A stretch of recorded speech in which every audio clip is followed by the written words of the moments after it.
My name is Qin Hao, and I just transmigrated to this divine manifestation continent, a world where anyone can awaken as a divine chosen upon reaching 18 years of age. Successful awakeners receive divine power bestowed by the gods, while failures are relegated to logistical support roles. The awakening ceremony is simple: summon the golden form of a deity and correctly recite the divine title and deeds of one god. However, invoking the wrong name or misattributing deeds will anger the gods and incur divine punishment. The ritual is not entirely safe. The awakening square was packed with people, as the entire city came to observe. Yellow-maned bronze mace guards the ghost gate. Righteous loyalty embodies the spirit of Hai Dai. This junior Zhao Mingyu humbly requests the descent of door god Lord Qin. The handsome Zhao Mingyu confidently stepped onto the stage, awakening one of the golden statues. My heart trembled. Aren't the official door gods of the heavenly court Shinshu and Yulei? Though Lord Qin was a legendary war deity, he remained merely a folk belief without official canonization by the heavenly court. This mythological system seems somewhat amiss. My doubts drew glares and rebukes from those around me, as they believed my speaking out of turn during such a solemn occasion would incur divine punishment. I retorted sarcastically, then lowered my head to silently search for deity information on my phone. Zhao Mingyu successfully awakened Duke Qin and obtained the inheritance of the blue door god, making his father, Director Zhao, grin from ear to ear. Ha, just reciting an honorific title counts as a successful awakening? Isn't that way too simple? I'm a bit puzzled. The people around immediately retorted, only those with the corresponding bloodline inheritance can do it. And the awakening chant was obtained through the blood and sacrifices of our ancestors. Based on the information I found, I confirmed that there's a disconnect in the inheritance of Chinese mythology here. Even some historical figures have been deified. The second awakened individual, Zhang San, stepped onto the platform, where 3 stone statues appeared. One of them radiated a dense purple aura, with wings on its back, a monkey's face, eagle claws, and an imposing presence. Good heavens, it's the purple thunder god Lai Zhenzi. What kind of insane luck does Zhang San have? The crowd cheered. My eyes narrowed slightly. The details of this deity statue were incorrect. The real Lai Zhenzi's weapon should be the Wind Thunder Golden Staff. Zhang San bowed excitedly and paid his respects. Junior Zhang San humbly welcomes the Western guardian deity, Lai Zhenzi. As soon as the words left his mouth, a bolt of lightning as thick as a man's arm struck down, instantly charring Zhang San to black and crisps. How is this possible? Clearly, it's Lai Zhenzi. The incantation and honorific title weren't wrong either. The scene erupted in an uproar as the leaders immediately surrounded the platform and halted the ceremony. Purple deities are extremely precious and must not be missed. By examining the details of the divine statue, I had roughly deduced the origins of this great deity in my mind, but I was even more eager to understand the issue of how Chinese mythology was passed down in this parallel continent. In this world, nations with advanced technology but no mythological heritage have perished, leaving only 2 superpowers, the Holy See and the Sumerian Temple, alongside 9 major nations such as Huaxia and Maya on the divine manifestation continent. Huaxia's mythological system, once the most comprehensive in the world, has now fallen to such dire straits that even awakening a single purple-tier deity requires intervention from the highest echelons. The Divine Capital Research Institute narrowed the identity of this deity to 3 possibilities: the Thunder Duke, the Thunder God, or the mythical Kuei Bull. Yet no one knew the incantation to rouse it, and the grim news sent back to Shenzhen City was clear: only the lives of the chosen could serve as the price. Mayor Han Li's face darkened as he publicly declared that Sacred Grace City must secure this purple deity, and those unwilling to take the risk were free to head to other base cities. As soon as his words fell, the chosen ones who confirmed they carried the bloodline of thunder attributes eagerly signed up to attempt, forming a long queue beneath the divine manifestation platform. Watching a crowd pointlessly marching to their deaths, a helpful young man of the new era couldn't sit still and pushed my way to the front of the crowd, shouting, "I know how to awaken this deity." Chapter 3: The Red Legacy, Welcoming the Jade Emperor. You know? Get lost. Awakening a purple deity is no small matter. What business do you have meddling, you bloodline-less deadweight?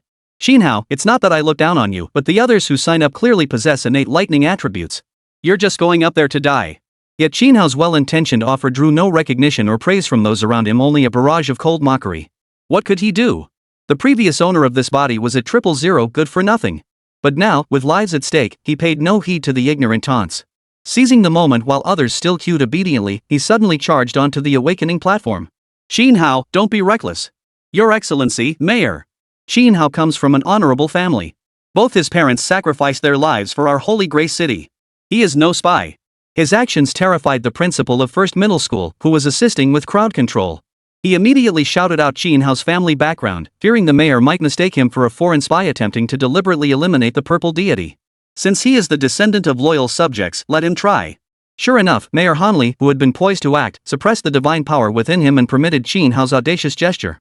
After all, this young man was contributing to preserving the purple divine being for Huaxia. How could such fervor be easily extinguished? May he create a miracle. Watching the youth's resolute figure retreat, a glimmer of hope rose in Han Li's heart. This is how the sons of China should be.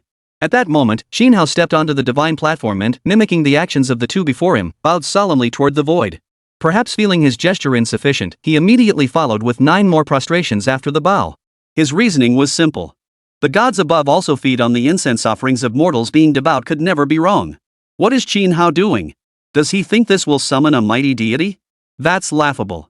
Our Chinese deities value dignity above all. If the chosen one acts too servile, he'll only earn contempt from the gods. Silence. Han Li's furious gaze swept across the audience, silencing the murmurs instantly. Those who dared ascend this platform were heroes of Shang'an City, heroes of China. They deserved no defamation.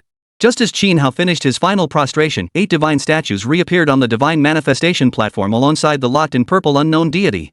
Their sheer number forced the thunder attribute deity to the very back. At the center of the divine manifestation platform stood an emperor clad in dragon robes and crowned with a golden diadem. Even before awakening, he radiated a terrifying, overbearing presence. Surging crimson energy swirled around this deity, causing the heavens and earth to pale in comparison. Behind the crimson imperial deity stood 3 other gods, radiating golden auras, equally noble and unapproachable. What? His bloodline can summon 9 divine statues? Good heavens! 1 crimson, 3 gilded, 5 purples? What kind of god-defying luck is this? A crimson deity? We've summoned a crimson deity in Huaxia. The scene erupted in excitement, 100-fold more intense than when Zhang San had summoned the purple unknown deity earlier. Red deities had only ever been summoned by the Holy See and the Sumerian temple across the entire continent. It was precisely this advantage that had elevated them to become the superpowers of the new era, standing completely above all nations. Now, China had summoned a red deity too. Even without knowing its origins, this signaled China's potential to rise again and stand atop the world. Seal off the sight. As the battle-hardened mayor of Shang'an City, Han Li reacted with lightning speed. The purple deity summoned earlier would at most attract spies attempting sabotage, and the perpetrators likely wouldn't be exceptionally powerful. But Xin Hao had summoned a crimson deity. Nations coveting China would stop at nothing to sabotage this ritual. Xin Hao, complete the awakening ritual swiftly and become the chosen one. After issuing the protective order, Han Li personally flew to the awakening platform. Channeling his divine bestowed power, he stood guard beside Xin Hao, his mission being to safeguard this divine manifestation platform. As for whether this miracle-creating youth could awaken a mighty deity that depended entirely on his own destiny. A crimson deity? Huaxia has summoned a crimson deity. Mr. Shigeta, the time has come to serve His Majesty the Emperor. Slay the chosen one on the platform, sir. The next to possess a red deity must be us, the nation of Tenjiku. Amidst the chaotic crowd, over a dozen figures with bloodshot eyes suddenly burst forth, charging recklessly toward the awakening platform.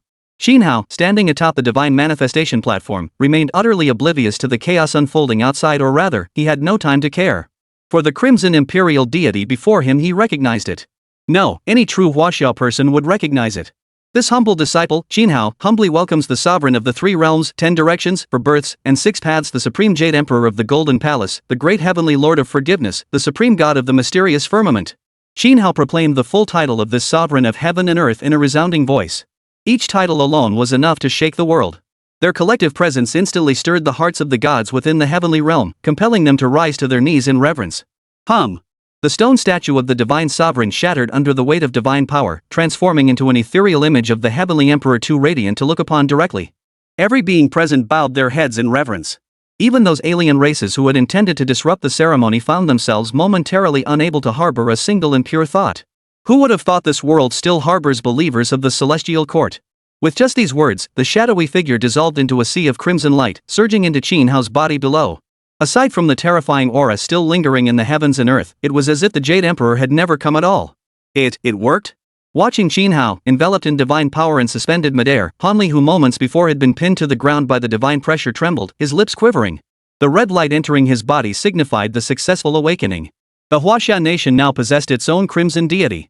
That brat has only just awakened. His divine power alignment is still weak. Quick, kill him now. We absolutely cannot let him grow stronger. The group of alien traitors, the moment their bodies regained movement, braved the crushing divine pressure overhead and attempted to advance. The next instant, every soul who dared to move, whether alien or human, was instantly obliterated into a spray of blood mist. The heavenly emperor's might, how could mortals dare to defile it? Everyone, stay put. You may not move until Xin Hao's awakening is complete. Boom!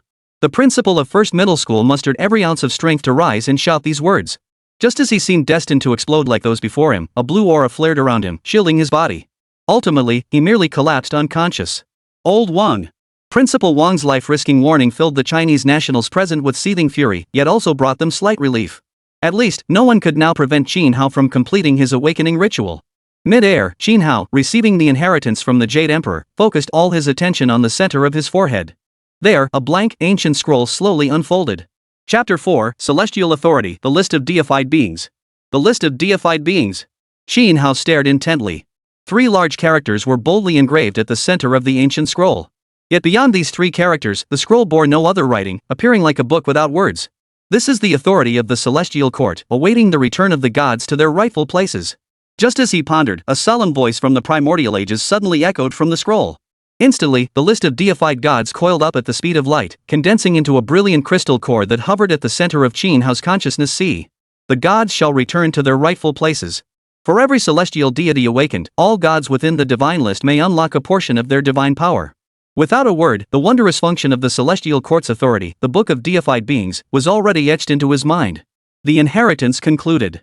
Qin Hao slowly opened his eyes and looked once more at the remaining unsealed golden statues on the divine manifestation platform. At the very back, the one initially mistaken by all as Laixinzi, a line of ancient script, now appeared atop the purple deity statue. Thunder's supreme commander, divine might subduing demons, true lord of thunderbolts. That was close. Had I arrogantly attempted to awaken this deity just now, I would have met the same tragic fate as Zhang San. Seeing the true title of the purple deity, a chill ran down Qin Hao's spine.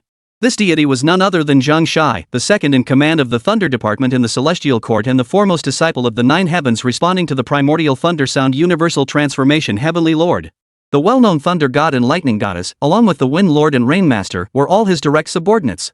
After confirming Zhang Shai's true identity, Qin Hao did not rush to awaken him. Instead, he continued scanning the other divine statues with his gaze. However, no corresponding titles appeared on the other statues. The progress of unlocking the investiture of gods is far too slow. Awakening all the deities of the Celestial Court is a long and arduous journey. With the Book of Deified Beings in hand, Qin Hao could now summon any major deity without relying on memory or guesswork, making the process far safer. The succession is complete.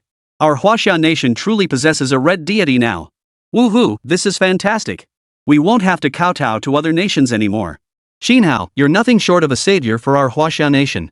Feeling the terrifying pressure lift from their bodies, the people sprawled across the plaza scrambled to their feet. Ignoring the dust caked on their clothes, they erupted into excited cheers. But their joy was short-lived. Instead of leaving the divine platform, Qin Hao began walking toward the very purple deity they had all been desperate to awaken. What? Does he actually intend to awaken that thunder deity? After completing their awakening inheritance, chosen ones may choose to awaken additional deities, a path pursued by all-powerful chosen ones. For divine power, beyond the deity's inherent strength, it is also closely tied to the chosen one's compatibility level. The compatibility tiers, from highest to lowest, are Divine Favorite, Divine Protected, Divine Oracle, Divine Messenger, Divine Servant, Divine Averse, and Divine Forsaken. If a chosen one has a poor relationship with their inherited deity, even if they awaken a red-tier divine inheritance, they might not be able to defeat a white-tier deity at the Divine Favored rank. Therefore, most chosen ones capable of awakening high-tier divine inheritances would summon several lesser deities for protection before establishing a solid bond with their primary inherited deity. But Qin Hao's situation was different. He possessed the highest-tier red deity inheritance. Even if he needed guardian deities, he should have sought out known deities to awaken, rather than risking the awakening of this unknown purple deity. If the awakening failed, the red deity that Huaxia Nation had worked so hard to obtain would vanish along with Qin Hao's death. Qin Hao, don't be impulsive. There's no need to rush to awaken these powerful deities on the platform. You'll have chances to refresh them later. Don't be foolish. If you die, our Huaxia nation will suffer a tremendous loss. We'll protect you, don't take this risk. Now, everyone present, including Mayor Hanli, was frantic with worry. If Qin Hao perished from recklessness, Huaxia might not survive until the next red inheritance appeared. Just as everyone desperately tried to dissuade him, 3 urgent alarms suddenly sounded in the sky. Thief Nation has initiated a divine war against Huaxia Nation. Target, Qin Hao. Number of participants, 7. Damn it! How quickly the news leaked.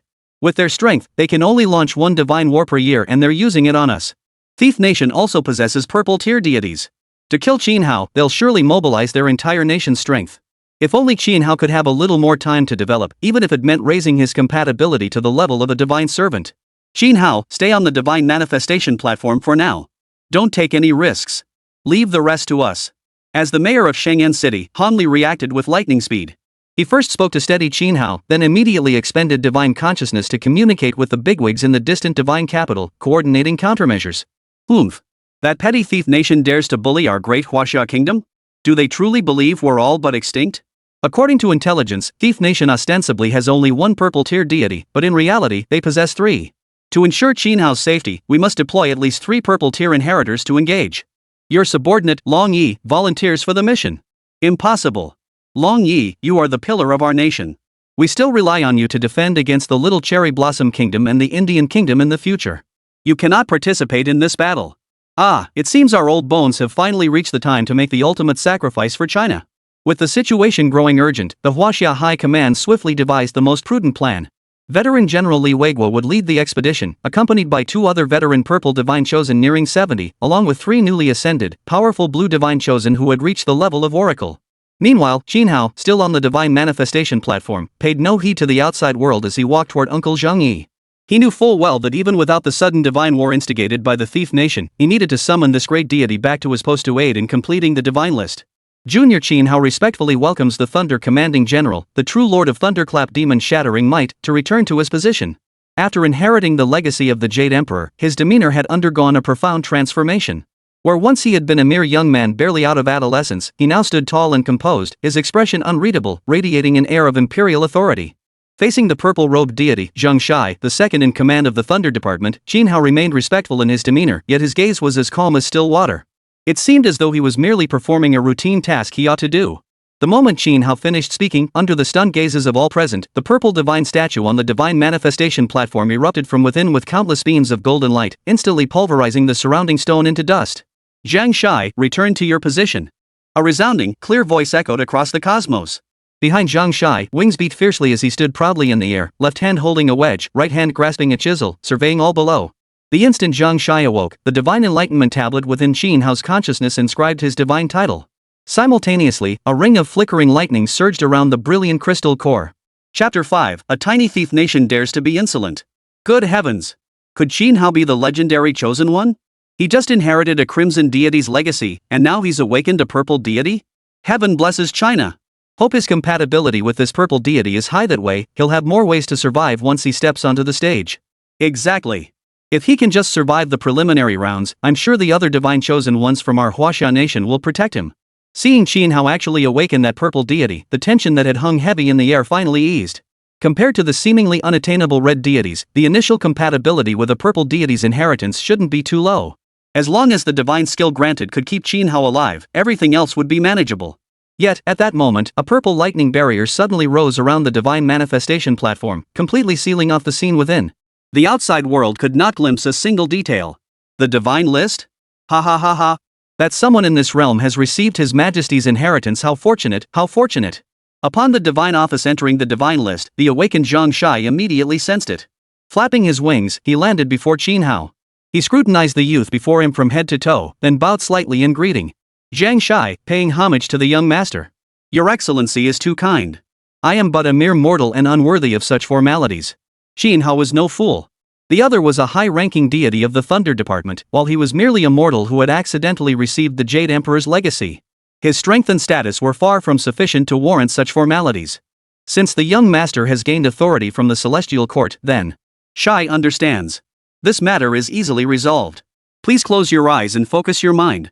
His words left Zheng Shai momentarily stunned. After a brief pause, he grasped the deity's concern. Thus, this straightforward deity began sincerely guiding Qin Hao. Young master, this 8-character demon-sweeping mantra is one of Shai's most profound masterpieces. With your innate talent, mastering it should pose no difficulty. Following his instructions, Qin Hao closed his eyes tightly. A brand new legacy suddenly appeared within his consciousness. Vast heaven and earth, thunderbolts purge demons. 8 characters, each radiating boundless thunderlight, embodied transcendent divine power. The moment Qin Hao's divine sense touched the character vast, it spontaneously transformed into a thunderbolt of light. He mastered it effortlessly, as if it had been innate within him. Vast signifies grandeur and expansiveness. The vastness formula, once activated, it could instantly magnify one's form several times over, granting boundless strength. Thank you, true Lord.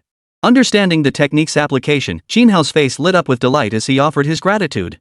You're too kind, young master. Seeing his reaction, a hint of a smile flickered across Uncle Zhang's stern face. Truthfully, having just awakened, he was still uncertain how to navigate his relationship with this new young master and could only proceed cautiously. True Lord, this junior. I have one more request. Young master, speak freely. There is a petty rogue nation that, while I was awakening your divine majesty, launched a divine war against our Huaxia. I implore your divine majesty to show no mercy when the time comes. Perhaps due to inheriting the legacy, Qin Hao's manner of speaking had unconsciously shifted. As for the divine power of his opponent, he didn't give it a second thought. Even among purple-tier deities, the Thunder Department's demon-sweeping True Lord undoubtedly ranked among the absolute elite. Now that he had obtained the Hao character formula, even the last shred of danger had vanished. Divine war? Daring to invade China? Ha ha ha ha. Young master, rest assured. Exterminating demons and bandits is the greatest joy of my life. Not only rustic minor deities, but even the great demons of the demonic tribes, I dare to take them all. Hearing that his first task from the young master was so simple, Zhang Shai's laughter grew even more carefree. With the agreement between man and god sealed, Zhang Shai waved his hand to dispel the thunder barrier. He transformed into a streak of purple lightning, burrowing into Qin Hao's body to await his next summons. With that, Qin Hao's awakening ritual was finally complete. As for those other deities whose titles he did not know, he had no desire to risk himself for them. Outside, on the plaza of Sheng'an City, the divine chosen ones dispatched by the divine capital arrived to join the battle. General Li, we entrust this to you. Mayor Han Li showed not the slightest disrespect toward the white-haired general leading the group. This veteran general had fought dozens of divine wars for all of Huaxia, boasting the glorious record of confronting a golden-ranked deity as a mere purple-ranked one and slaying the opponent. Now, to protect the newly awakened Qin Hao, he had taken up arms once more at the advanced age of 75. How could this not move one to tears? Young Han, your base city has produced such an outstanding successor. This proves the purity of your lineage. In the future, you must pay more attention to nurturing talent. General Li Weiguo offered this encouragement without further preamble. He channeled his divine power, causing dazzling lightning to flash beneath his feet. In a single stride, he covered hundreds of meters, arriving beside Qin Hao, who had just completed his inheritance. Good lad. Once you step onto the divine battle arena, just hold firm against the initiator's attacks during the preliminary round. Leave the rest to us. The divine battle arena comprised two stages, the preliminary round and the elimination rounds. The preliminary stage involved combat between the initiator and the challenger, lasting half an hour. During this phase, neither the deities involved nor any outsiders could intervene. Everything depended solely on the combatants themselves, making it the ultimate test of the chosen one's abilities. Regardless of the outcome, the preliminary round automatically concludes after 30 minutes, giving way to the true divine battle. Of course, if either participant dies during the preliminary round, that stage ends immediately. Time is limited, so I'll cut to the chase. We both inherit the lightning attribute.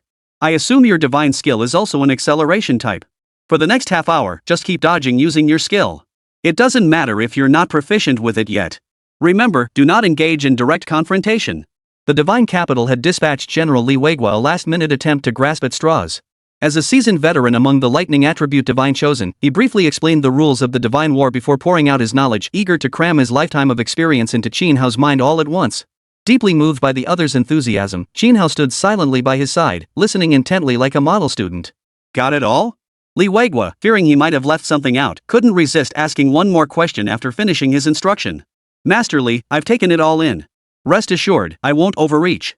Those petty thieves from the Thief Nation dare to cause trouble in our land, I'll make sure they never return. Qin Hao nodded obediently. Excellent.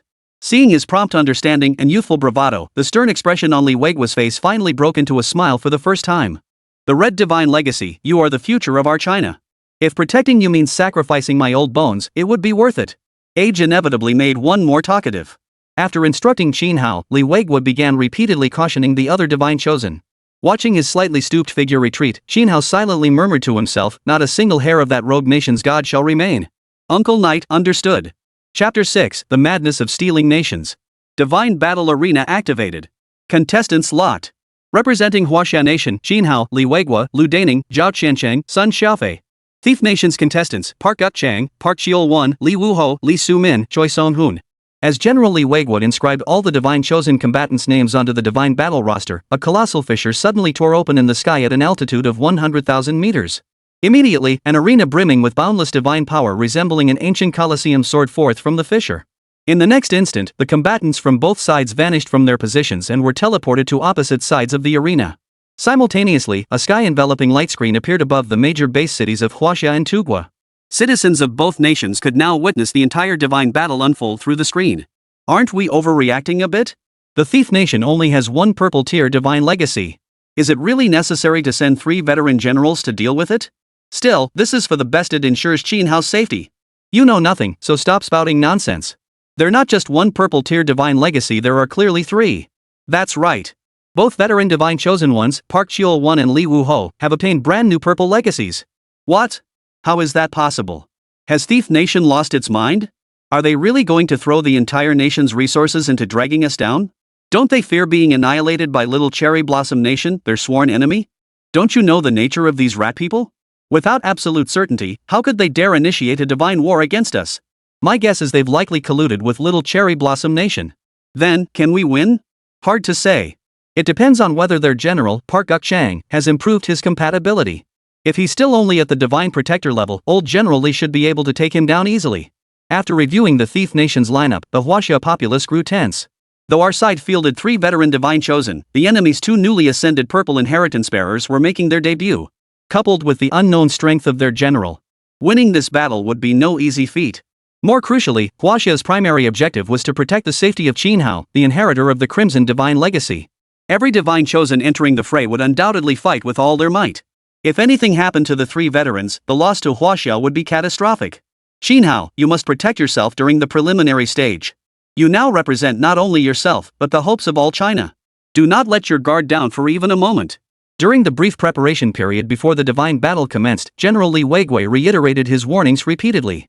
He might survive if his old bones were broken, but if Qin Hao, this rising star, were to fall, he would feel profound guilt toward all of China and toward the predecessors who had risked their lives to establish countless base cities. General Li, I'll be careful. Li Weigui was the first person since Qin Hao's transmigration to show him such profound regard and concern. Even if the old man harbored ulterior motives, this genuine care was undeniable. Therefore, Qin Hao did not find his nagging bothersome and solemnly pledged his commitment. Seeing this, Li Weigui said no more. He took a deep breath, striving to steady his emotions in preparation for the upcoming divine battle. How could he not be nervous? This was a red god. Only 2 such beings were known to exist across the entire continent. Rules of the mythical arena. The divine battle consists of 2 rounds. The first round is the preliminary selection, a 1-stick of incense duration duel between the challenger and the defender. No one else, including the deities they represent, may intervene. 2. The second round is an unrestricted arena battle. Starting with the preliminary qualifiers, combatants ascend the stage in sequence. Only when one side is defeated may a replacement enter the fray. 3. Deities previously summoned may not participate again. 4. The tournament follows a best-of-7 format, with the preliminary battle counting toward the total. What? The rules for the divine battle have changed? General Li Weigui, the most knowledgeable about the divine battle rules present, turned pale upon hearing all the new regulations. Having experienced dozens of battles and pored over centuries of divine war records, this was the first time he'd heard of such absurd rules. Normally, the upper and lower rounds of a divine battle were completely independent. The second half arena battle allowed both sides to freely choose their combatants, and surrender was permitted to prevent the death of a deity. But this divine battle, suddenly initiated by the Thief Nation, was clearly targeting Qin Hao. If even the battle-hardened veteran general reacted this way, the other participants were no different. Fists clenched, their faces etched with agitation, fury, and unease. Foolish Huaxia man. Never imagined we possessed the means to alter the rules of the God War, did you? You there, young man. Surrender to our great Cosmos Nation now, and we'll forcibly cancel this divine battle and spare your life.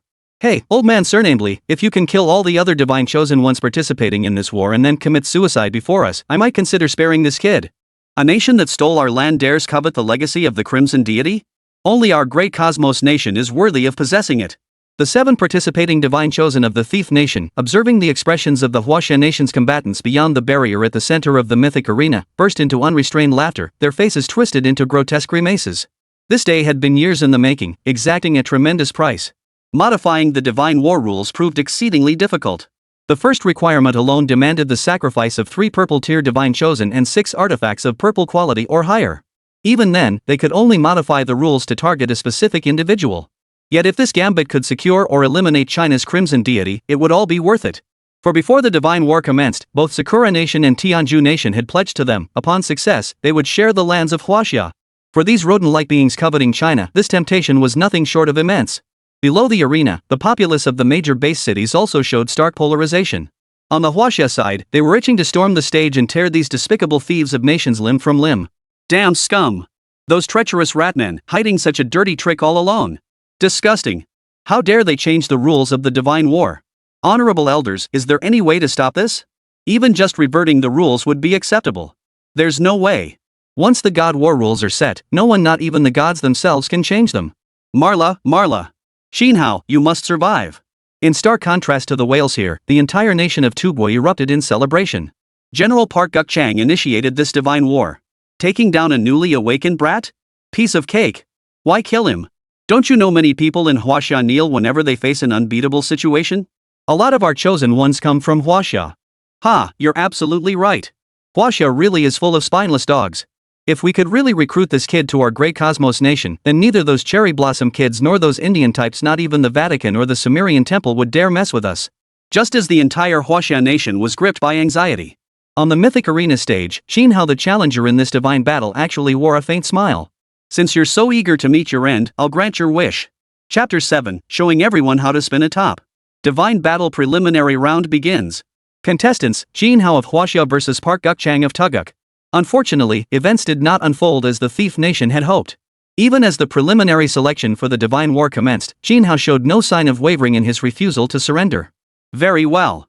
Among the Huaxia people, you're one with backbone. Since you refuse to surrender, I'll fight until you do. Park Guk-chang, transported to the center of the arena, flashed a hint of admiration in his eyes before his expression twisted into a terrifying grimace. As the Thief Nation's Grand General, his every thought was driven by the rise of his nation.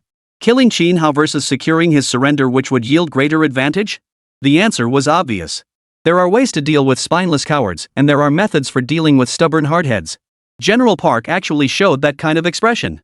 That kid from China is as good as dead. No, he'll suffer worse than death. When it comes to torture and interrogation techniques, no one in our country can match General Park's expertise.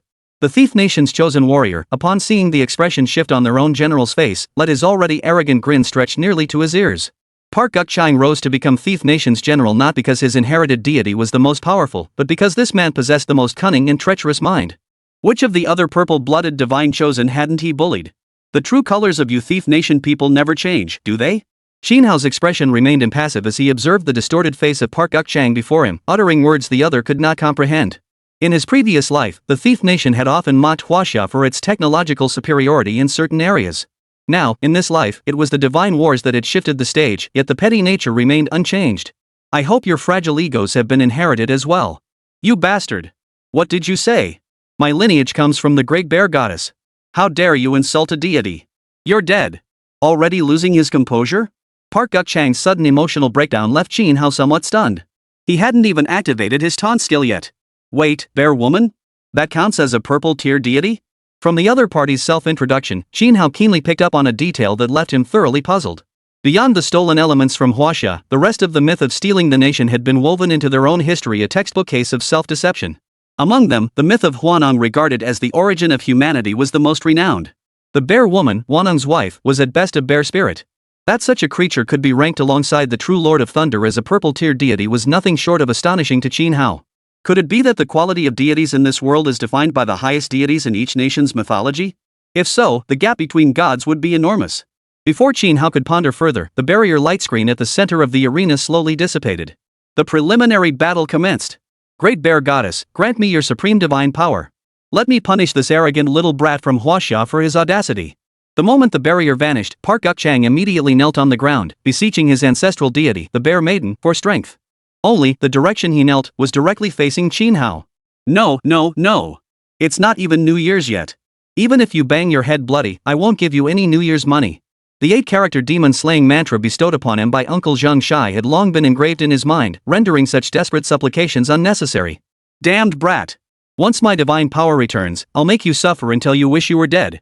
Shinhao's words nearly caused Park Guk-chang to lose his composure. The kneeling general of the Thief Nation gritted his teeth so hard he nearly shattered a molar, seething with the urge to leap forward and tear Shinhao's mouth to shreds. Yet Shinhao's composure left the entire Huaxia nation in agonizing suspense. What is Shinhao waiting for? Didn't he also obtain a purple-tier divine inheritance? Why isn't he invoking divine power? Seriously, with the fire at our doorstep, why resort to reverse psychology now? Sigh, he's just too inexperienced. Any seasoned divine chosen would never make such a foolish mistake. It's over. I can barely bear to watch any longer. Hope he doesn't get tortured into surrender. Normally, any divinely chosen one with even a shred of experience would follow Park Guk-chang's lead and pray for divine power immediately during the preliminary stage of the God War. Whoever secures divine power first significantly boosts their odds of winning the preliminary round. Roar! As Park Guk-chang banged his head 7 times on the ground, his muscles bulged. His height, originally under 5 feet 7 inches, suddenly shot up to 10 feet. He looked like a colossal bear from ancient times. Die! Park Guk-chang roared, charging toward Chin Hao with a pair of palm-sized bear paws raised to strike down viciously. Oh no! Even General Li Weigua, watching the fight, couldn't bear to look and closed his eyes. Taking that terrifying palm strike head-on, even he would suffer severe injuries without divine power shielding him, let alone the completely unprotected Chin Hao. Boom! The bear paw struck the ground, sending dust billowing across the entire divine battle arena as tremors rippled through it. The purple aura of divine might was terrifying indeed. Just as everyone assumed Chin Hao was doomed, the dust was suddenly swept away by a hurricane-force wind. A towering giant, standing a full 10 meters tall and wielding a thunder and lightning whip, rose from the center of the arena. Is that all you've got? And you dare call yourself a god? Chin Hao's voice rang out, and everyone stared at the arena in utter disbelief. That giant was none other than Chin Hao, enlarged. Park Guk-chang, the general of the thief nation who had radiated overwhelming might moments before, now lay crushed beneath Chin Hao's foot, half his face buried in the dirt. As fellow practitioners of immense strength techniques, how could the Hao character formula possibly be compared to a mere bear monster? Not to mention, Zhang Shai, the Thunder Chief, had achieved near-perfect synergy with Chin Hao from the very start, a level of divine favor rarely seen. How could? Boom! Park Guk-chang struggled to lift his head, but before he could finish his protest, his body grew light. Opening his eyes again, he found himself suspended midair. Crack! Chin Hao, wielding his thunder whip, showed no mercy. He lashed out at Park's back, leaving a terrifying, charred whip mark on the once impregnable bearskin armor. Arg! Park Guk-chang, struck by the lash, felt as if he'd been split clean in two. The excruciating pain twisted his voice into a groan. He tried to activate his divine power for protection, only to discover his meridians had gone completely numb. Not a shred of the divine power granted by the bear goddess could be summoned. What chilled him most was that without divine power, he couldn't revert from his transformed state. The powerful self-healing ability granted by the bear transformation, amplified by the thunder's heightened senses, made the wounds on his back feel like countless ants crawling over them, an unbearable itch. In that moment, he finally understood the agony he had inflicted upon those chosen ones he had tormented. You're pretty tough. Fine, then I'll show everyone how to spin a top. Crack! Chin Hao spared none who dared to covet and invade China. Whip after whip cracked through the air, spinning Park Guk-chang into a spinning top clad in bear skin. The thieving nation's faction, which had been bellowing moments before, now looked as if they'd swallowed a fly, utterly mortified. Chapter 8, The True Colors of the Thieves. Impossible. General Park is a noble descendant of the Bear clan. How could he lose to a newly awakened Chinese youth? He must have cheated. Wasn't he supposed to have awakened the Crimson lineage? Then what's with this purple thunder god power? Damn the Intelligence Bureau. When we get back, we'll slaughter every last one of those useless freeloaders. The thief nations divinely chosen, with their pride running a mile deep, refused to believe Park Guk-chang could lose, let alone be humiliated like a spinning top. In stark contrast to their desperate rationalizations, the entire nation of Huaxia erupted in celebration. Chin Hao. Lord Hao. God Hao. We love you to death. Ha ha ha ha. What a spin. That's exactly how you slap those thieves in the face. So satisfying. Absolutely satisfying. Purple inheritance has its limits. Stronger? We're stronger. God Hao, hit him harder. Don't let this guy off easy. He's tormented our divine chosen ones enough in past divine wars. May heaven bless China. General Li Weigua, sharing the divine battle arena, couldn't help but shed tears of pride at the sight. How long had it been since China produced such a powerful divine chosen one? In past eras, to contend with major powers, China had to be extremely cautious. Each selection of participants for the divine war was made with utmost care. A single misstep could spell eternal ruin. To ensure victory in the divine war, veteran divine chosen like him often fought multiple battles while injured, enduring immense frustration. Chin Hao's performance today had finally allowed him and all of Huaxia to vent their pent-up frustration. Crack! Crack! Smack! The cracking of the whip never ceased.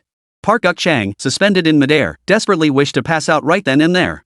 Yet every time he neared unconsciousness, that damned bear woman's power would activate its self-healing ability, forcing him to endure the pleasure of the punishment. Each thunder whip from Chin Hao no longer struck only Park Guk-chang, had lashed viciously across the faces of every traitorous countryman. Every additional second felt like torture. General Park, just admit defeat. That's right. The only rule we changed was that the second half is a life or death battle. Surrender is allowed during the preliminary selection phase of the first half. Stop pretending you can hold out. Just admit defeat already. Originally, they'd kept this rule to persuade Chin Hao to surrender. Now, such considerations were out of the question. The survival of General Park Guk-chang was paramount. Any purple tier inheritor was invaluable to the Thief Nation, especially a seasoned, powerful divine chosen one like Park Guk-chang. Easier said than done. The words of the Thief Nation's divine chosen reached Park Guk-chang's ears. With his consciousness fading in and out, he found himself at a loss for words. Was it that he didn't want to admit defeat? It was that he couldn't. In a divine war, no one but the combatants themselves could concede defeat. This left the Thief Nation's divine chosen helplessly frustrated. Let's call it quits here. If you spare General Park, we're willing to deliberately lose one round in the upcoming divine battles. Show mercy where you can. Regardless of this battle's outcome, we seek an alliance with your nation. Whether it's the divine artifact or the base city, whatever you desire, we're open to negotiation. Seeing their own divine chosen stubbornly refusing to concede defeat, the divine chosen of the Thief Nation could only shift their hopes to Qinhao, praying his kind heart would spare Park Guk-chang. Ha! You don't know you're wrong, you know you're about to die. Qinhao heard the shouts from the sidelines crystal clear. Not only did he not ease his grip, but his hold grew even tighter and more ruthless. Clearly, this purple tier divine chosen, Park Guk-chang, held immense significance for the entire Thief Nation. Releasing him was now utterly out of the question. 2 more games. Besides this one, we'll willingly concede 2 more. The Thief Nation never imagined that the divine battle rules they'd painstakingly altered would end up backfiring spectacularly. The arena battle rules demanded a fight to the death. A voluntary surrender meant a divine chosen offering himself up to perish. They were willing to pay any price to protect Park Guk-chang. Smack! Ah! But in the next instant, Qinhao's thunder whip suddenly coiled around Park Guk-chang's right arm. With a violent jerk, it tore the limb clean off. No! Physical injury is extremely fatal for a chosen one. At best, it drastically reduces one's power. At worst, the gods deem them useless. A downgrade in compatibility is the least of their worries. The inheritance itself could be severed entirely. 2 game losses plus 2 divine artifacts. If you agree to spare General Park, we'll immediately arrange for the artifacts to be delivered to your nation's divine capital base city. Desperate, the Thief Nation's divine chosen were utterly frantic. Yet even now, abandoning Park Guk-chang remained unthinkable. After all, a starving camel still outstrips a horse. A purple tier inheritor with one arm disabled remains stronger than most blue tier inheritors. Do you think this is a vegetable market? Haggling over prices? Laughable. If the thieves had initially offered to concede the divine war outright, along with a pile of divine artifacts and a base city, Qinhao might have considered sparing Park Guk-chang's life. But now? These rats clearly hadn't grasped the situation. What looks like bargaining is really just stalling for time. If they can hold out for half an hour, Park Guk-chang will naturally survive. Crack! Qinhao, who had long seen through their scheme, wasted no words. With a single lash of his whip, he reduced the collapsing Thief Nation general to a sky-filling shower of fragments. This flurry of whips wasn't merely revenge against the Thief Nation, it was also practice in mastering the Hao character formula. No! General Park! Damned Huaxia! How dare you! Damn it! The divine chosen thief of nations stared at the scene in utter disbelief, his bloodshot eyes nearly popping out of their sockets. They had offered such favorable terms, yet this damned Chinese man dared to kill Park Guk-chang without regard for the consequences. It was utterly incomprehensible. Ah, young people are still too impulsive. Among the divine chosen of Huaxia, the elderly General Li Weiguo sighed softly. Had he been in that situation, he would have waited for the Thief Nation to keep raising their stakes, ensuring they delivered every divine artifact before striking. Only then would the gains be maximized. But then again, this is precisely the kind of fiery spirit our Huaxia sons should possess. After a moment of regret, he smiled again. Though Qinhao's approach hadn't secured greater gains for Huaxia, his decisiveness was truly inspiring. Outside the arena, within the divine capital of China. Well done. Whether from the military high command or the Divine Research Institute, nearly every leader shouted this phrase in unison. Park Guk-chang was the most troublesome of the Thief Nation's divine chosen. His death would weaken the Thief Nation's strength by at least 30%. Following this divine battle, the plan to annex the Thief Nation could now be put on the agenda. News of Qinhao slaying Thief Nation's Grand General Park Guk-chang began spreading like wildfire across the entire continent. Yet the divine war showed no signs of halting. The preliminary rounds concluded, giving way to the most crucial stage, the arena battles. True Lord, my task is complete. From here on, I leave it to you. Qinhao silently murmured to himself. Zhang Shai, whose hands had been itching for action, readily accepted the command. Young master, please rest a while. I'll be back in no time. Chapter 9, Little Fox, still hungry? I'm here to claim you. Qinhao, the upcoming arena matches have been changed to no rules mode. Besides the deities you summon, you must also be cautious yourself. The Thief Nation may resort to underhanded tactics again. Before the light screen of the second stage faded, the veteran General Li Weiguo seized the moment to issue a warning. During the preliminary round, Qinhao had slain Park Guk-chang, one of Thief Nation's most crucial divine chosen. The enemy would undoubtedly spare no effort to eliminate him in the upcoming arena matches. Don't be fooled by the Thief Nation's recent displays of offering treasures and even conceding defeat. This isn't merely because they feared Park's death. Those shady ratmen are definitely brewing something sinister behind the scenes. General Lee, I know. I'll take care of myself. General Lee's concern warmed Qin Hao's heart. He knew full well what kind of scum the Thief Nation was. Through the arena's light barrier, the Ratman's eyes across the ring were practically overflowing with vicious intent. But as the old saying goes, brute force overcomes all tricks. As his mastery of the Hao character formula deepened, he welcomed every underhanded trick they could throw at him. The Thunder Department deities of the Celestial Court feared nothing more than underhanded tactics. No sooner had he spoken than that commanding voice boomed once more. No rules arena match begins. Opposing contestants, Qin Hao of Huaxia vs Park Chiol one of Tugwa. Even as the light screen faded, the Thief Nation opponent didn't utter a single taunt. He merely glared at Qin Hao with a look that seemed to devour him alive. O nine-tailed fox, possessor of supreme magic and eternal life. For the sake of the hundreds of fresh sacrifices we offer, grant your most devout follower divine power. Like Park Gukchang before him, who had already been reduced to ashes, the newly entered Park Chiol one immediately began pleading for divine power. It seemed he intended to exploit the very essence of the phrase no rules. This summoning ritual unfolded differently. As Park Chiol one prayed, hundreds of vengeful spirits, saturated with thick blood energy, abruptly rose from beyond the arena. Through the unique methods of a certain divine chosen one from the Thief Nation, these spirits were channeled into the ring. A nine-tailed fox? Isn't that the second most powerful being in Tugwa after the creator god? How dare this Park Chiol one awaken it? I heard the nine-tailed fox only has 9 tails in name, but it actually possesses countless tails, each containing boundless divine power. Sacrificial offerings? The Thief Nation actually prepared them in advance. This allows the chosen one to temporarily break through the compatibility level restrictions. How ruthless, how treacherous. Clearly, this was the hidden ace up the Thief Nation's sleeve. Though modest in scale, the Thief Nation's mythological system was remarkably complete. Both the founding myth of Dangan and the legend of the nine-tailed fox represent mythological paths with fully developed pantheons. Though lacking golden tier deities, both paths encompassed all ranks from purple to gray. This is precisely why Thief Nation has remained steadfastly entrenched to the east of Huaxia Nation. The people of Huaxia, who had just been celebrating Qin Hao's victory in the preliminary battle, now felt their hearts leap into their throats once more. When did the nine-tailed fox become a creature of the Thief Nation? Shouldn't it be a demon beast from our Huaxia Kingdom's classic of mountains and seas?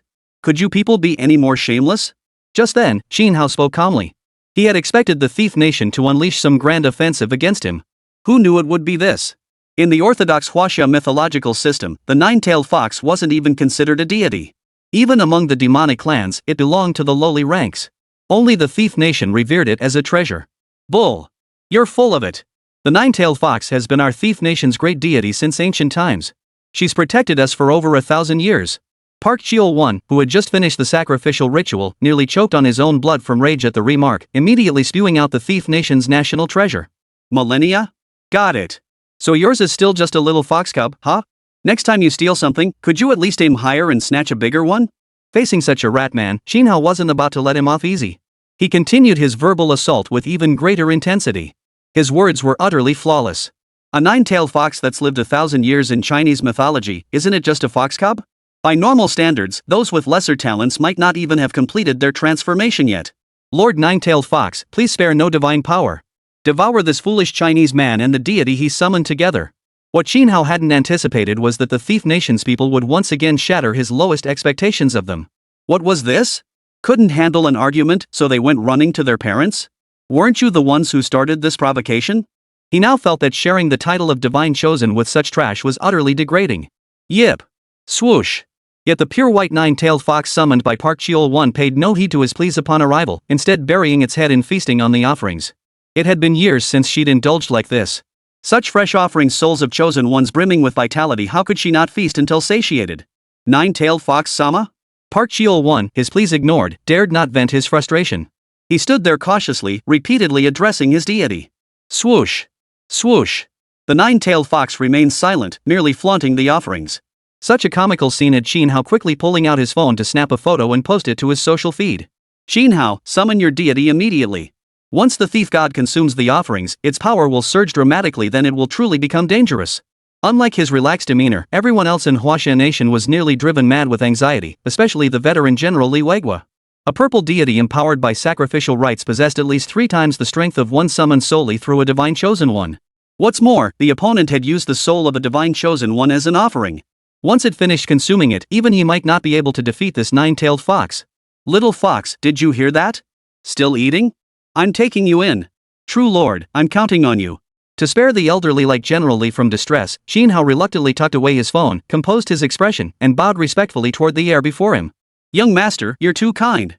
Zhang Shai gave a slight nod in return before shedding his invisibility. In an instant, he materialized above the arena. In truth, the chief of the Thunder Department had never left since his awakening.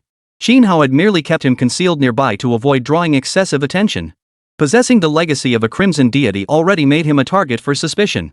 Henceforth, he would either refrain from action entirely or, once he struck, do so with thunderous force. Only then could he intimidate those harboring ill intent. After all, you can only hide forever if you never try to steal.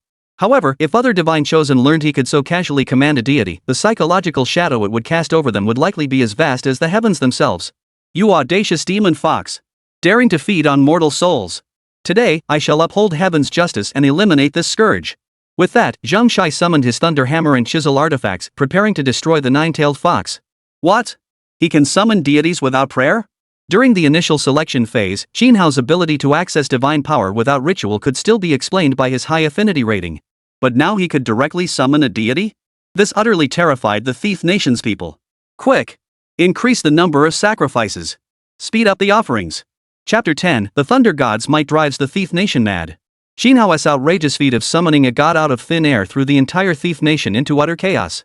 Having just witnessed his humiliating defeat of Park Guk Chang, even fools could see the terrifying power of the purple deity behind him. The sacrificial rites for the nine-tailed fox were still incomplete. If they were ambushed now, the consequences would be unimaginable. Thus, the Thief Nation's leadership immediately issued a mandatory conscription order, forcibly teleporting the majority of remaining divine chosen within the nation to the capital. Yunchan, Minyak, Jisu. Now is the moment to prove your loyalty. For the future of our great cosmos nation, surrender your souls.